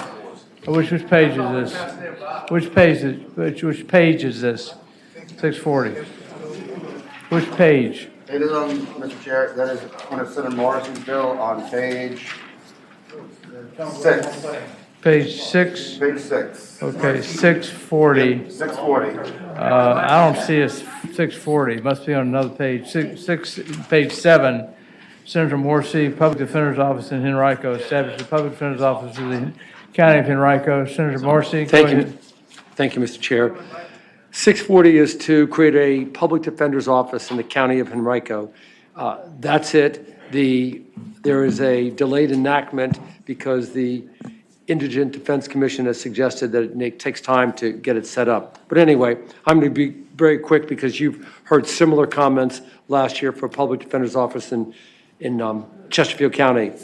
The PD's office came into existence in the mid-'70s, and since that time, we have 26 PD offices in the Commonwealth, 55 jurisdictions in the state. And the most important thing about the PD's office is that they provide the office, the attorneys, and thereby, by extension, the defendants, with supervision, resources that they wouldn't otherwise get. Senator Servo. Okay. Specialization is one of those. All public defenders are highly specialized. They just deal with criminal defendants. Okay. They all get training. They receive constant and continuous high-quality training. The newly hired attorneys attend a week-long trial skill program. New attorneys also required to participate in a 2-part training on appellate advocacy. They attend a 2-day public defender course. I could go into the supervision that they get, the resources, et cetera. Speakers in favor of it. Okay. Here's the most important thing. No public defender office that was ever created in the Commonwealth was there ever a regret that they did that. Right. Everyone, from the judges to the Commonwealth attorneys to the people that are participating, said, "Hallelujah." Okay. Mr. Chairman. Okay, yeah, Senator Short, we got some people to speak. Senator I Short. understand that, Mr. Chairman. It seems to me that the policy question is pretty clear. This committee has supported PD's offices, I think, the last 2 sessions now, expanding them. It seems to me it's really more of a budget question, which is, well, evaluate for it's gotta different go to finance. committee. I get that, but the need for it, et cetera, that's something Yeah, that okay. finance We committee's got got to figure out, speakers. so I'm not. Yeah, coming up in. All right. Mr. Chair, there is an amendment to add the delayed enactment that Senator Morrissey said, so to put the bill in proper form if the amendment could be adopted. Yes, I'm sorry. Thank you. Is second, all in favor of the motion, Sorry. say aye. Adopt the amendment, okay. Okay, yeah, you got some speakers here. Thank you very much for coming. Sorry Thank you, had to Trevor wait. Taylor. I've been representing indigent clients for 10 years, different places. Been in Henrico exclusively for the last year. This is absolutely needed. Cash bond is going on in Henrico. This would help. Please do this. Thank you very much. Cash bond, this is for the public, what do you mean cash bond? Oh, excuse me. So the 2017, so the Sentencing Commission came out with their report from they took a snapshot in 2017 of the different localities. Okay, so they recommend- Henrico has a lot of cash bonds that they give out. It's almost twice as likely in Henrico as it is in Richmond. What's that got to do with setting up a public defender's office? So I don't want to take all your time, but What? cash bond is I know an what it issue. is, but how's that got to do with the setting up a public defender's office? So if you have someone present in the courtroom all the time, they're at arraignment saying, Judge, these are the reasons why this All right, person. That's something they can, I understand that. Yes, Okay. so. Okay. Public defenders, short They story. can. Thank you very much. Do better representation, I guess. Okay, go ahead. Yeah, they're in first, arraignment, first Yeah, right, first appearance, yeah, come on up. Your name? Thank you, Mr. Chairman. Mike Sherman, members of the committee with the County of Henrico. You're a member of what committee? I'm sorry, Mr. Chairman, members of the committee. Yeah, you, Mike Sherman with the okay. County of Henrico. Okay. This was not a bill that we requested. Our only ask was that if the committee was going to evaluate Henrico County, independent of the other localities in the Commonwealth, is considered in the chair's study bill, that we would ask that it go to to Senate Finance and Appropriations to look at the fiscal impact. We kind of looked at it with the exception of the most recent one that was added to the code. All of the others have felt a need to require a local supplement, and I don't think the fiscal impact statement kind of evaluated that. Thank you. Okay, thank you. Okay, yeah, coming up. You're in favor? Explain why. Chairman Edwards, Maria Jankowski, Virginia Independent. You know who I am. I'm not really here to speak in favor or against, just to answer any questions. I did want to make sure that the delayed enactment piece was implemented, because getting this done by July 1st is almost impossible. Okay. And I'm happy to answer any questions you have about the office, about the fiscal impact. If we delayed it, it would cut that in half. Okay, so we have an amendment. What's the amendment do? Didn't it delay? Delays it until 23, right? Is that right? Yeah, okay. So that's what you want. Mr. Chairman. Yeah, Senator Steve It's Steve. Benjamin. Shannon Taylor, the Commonwealth's attorney for Henrico County, has asked me to advise the committee that she supports a public defender office in Henrico. Okay. Anybody want to speak in favor or against the bill? Anybody have any more questions? Is there a motion? Move to report and refer to finance. It's been moved and seconded to report and the bill as amended and re-referred to finance. All in favor of the motion, vote aye. All opposed, no. Senator Morrissey. Yes, I'd like to go.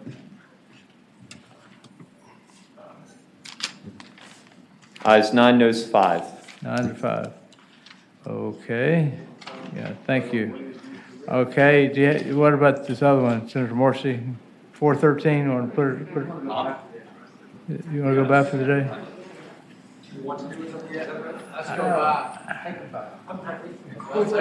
I'm hearing some people are getting tired. I don't know why. I've only been here 4.5 hours. Mr. Chairman? Yeah. Maybe I was too quick. There has been a couple of gentlemen that have been here for 3 hours. Okay. So I'm sorry. I'm so sorry, yeah. All right, is this okay, Senate Bill 413? Is that why they're here? Yes, this is okay. Senate Bill 413. Okay, I'm sorry to keep you all waiting. Dealing with people charged with first offense drug possessions. First of all, there's an amendment. It's been done. Okay, all right. Okay, the bill's been amended? Yes. No, Mr. Chairman, the bill's in good shape. The bill's in good shape, but she does not need an amendment. Let Senate me Bill be 413 on page 7. This bill requires deferred disposition for first offense drug possession. Although most, but not all, courts across the Commonwealth already defer the proceedings upon the request of a defendant, all this bill does is codify the fact that the first offense drug possession should not be met with jail time. Requiring a deferred disposition will allow someone struggling with addiction issues or substance abuse disorder the opportunity to avail themselves of drug and alcohol treatment. Mr. Chair, Okay. could I ask one question? Are you finished, Senator Morrissey? Okay, you got a question from Senator Dees? I've had some people that have had the opportunity to go in first offense, our first offender, it's been offered, and they've just not been willing to do it because they don't want to put up with all the stuff that a deferred disposition requires. I mean, could we add some language in here that would allow the defendant to request, you know? Mr. Chair, the language does require the defendant to have to agree to the first offender. Right, Okay. okay. Matt, Senator Deeds, right before the word changing it from may to shall, it says, and with the consent of the accused. Okay, okay. Okay. All right, so that's what the bill does. It changes one word. Okay. All right. From may to shall. Folks, I mean, yeah, speak. Mr. Chairman, Yeah. there are two people that want to speak very briefly. They've been do. here for a few hours. Please do, I'm sorry All you right. had to wait. Okay, yeah, come on up. Go ahead. Nice to see you. Your name? Michael McDermott from Maidens, Virginia. Honorable Chairman Edwards and members of the committee. We're not honorable, but anyway, go ahead. Well, you know, that's one thing I was going to say, is that it was well worth the wait because the entertainment value of being here was inversely proportional to the amount of time we were here. I thank you all for your service. I stand before you as a member of society with 30 years of sustained recovery from substance use disorder. This is just a good, and I'm a law and order recovering addict. I believe in consequences if you break the law. However, I do believe in second chances and redemption, especially just for mere possession. We're not talking about dealers of the fentanyl poison. We're not talking about strong arm robberies. We're talking about simple possession. And give that person the opportunity, instead of slamming the cell door on them, to open the doors of recovery, okay, which is going to have long-term benefits to our community. It's going to cut down on the impact of the criminal justice system, and most importantly, it's going to save lives. I thank you for your consideration. I fully support this bill, and your service to the Commonwealth is admirable. Thank you. Thank you for being here, and sorry you had to wait so long. Okay? Honorable Chair, thank you so much for the opportunity. I'm not going to entertain as well as Mr. McDermott. My name's Frank Bellinger. I'm a constituent of Mr. McDougall's, and I also run a state accredited recovery organization in housing. I'm actually a product of alternative sentencing and first offenders 15 years ago in New Jersey. Did I get it my first time? No, I didn't. And so substance use disorder is a subset of mental health. First offenders, simple possession offers the sick and suffering addict an opportunity to avoid a felony, a lifetime sentence, okay? I'm blessed that I got married and I found recovery and I was able to start my own company. But before that, there was a hindrance because of the felony conviction that I had on my record. This lowers taxes. It takes a burden off of the criminal justice system. It streamlines a process to allow people to receive the proper treatment and health services that they need suffering from a disease, substance use disorder. Thank you for your time. Thank you very much. Okay, you want to speak in favor of the bill or against the bill? Yeah, come on up. Mr. Chairman, members of the committee, Senator Morrissey, Derek Davis, Commonwealth Attorney in Surrey County, here on behalf of the Virginia Association of Commonwealth Attorneys. I want to first say that I am a huge supporter of using the first offender program, and I almost always do. I can rarely think of occasions where I don't use it. However, I am here today to oppose the bill on behalf of VACA for a couple reasons. The first reason being that it ignores the individual defendant. So you're given the same treatment to someone with a perfectly clean record who has never gotten in any trouble, as well as someone who just got out of prison with a murder, rape, and robbery conviction. And it takes the discretion away from judges. I know this body is big into giving discretion to the judges that you've handpicked and selected, that you put your faith in. So you're taking the discretion away from those judges. Second, we see an issue, oftentimes someone may have a possession with intent to distribute charge.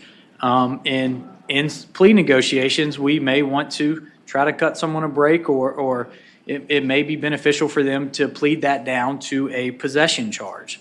With this in place, it's going to bind the Commonwealth's hands in being able to craft plea agreements that may reduce a charge from a possession with intent to distribute to a simple possession, which could ultimately harm defendants. And Senator Morrissey did address one of the other concerns we had, but I don't think it is a current concern anymore, that oftentimes defendants don't want to do this. I can't tell you how many times we've offered this and a defendant has said, no, I don't want to do this. But I think that's been addressed with the consent of the defendant. Thank you very much. Anybody else want to say anything, one way or the other? Okay, is there a motion? I think Senator Pete. I believe Senator Boyce is going to move to report earlier. All right, it's been moved and seconded that the bill as amended be Everybody wants to be a reported. father to this victory. Well, there was an amendment, right? No amendment. Okay, no, just, okay. Been moved and seconded that the bill be reported. All in favor of the motion, vote aye. All opposed, no.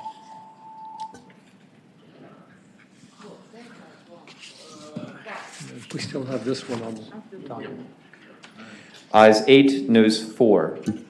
8-4, the bill passes. Okay, thank you very much. I don't know, we done? Is there anything else we need to do to abuse anybody else? All right, thank you. Thank you all very much for coming. The meeting is adjourned.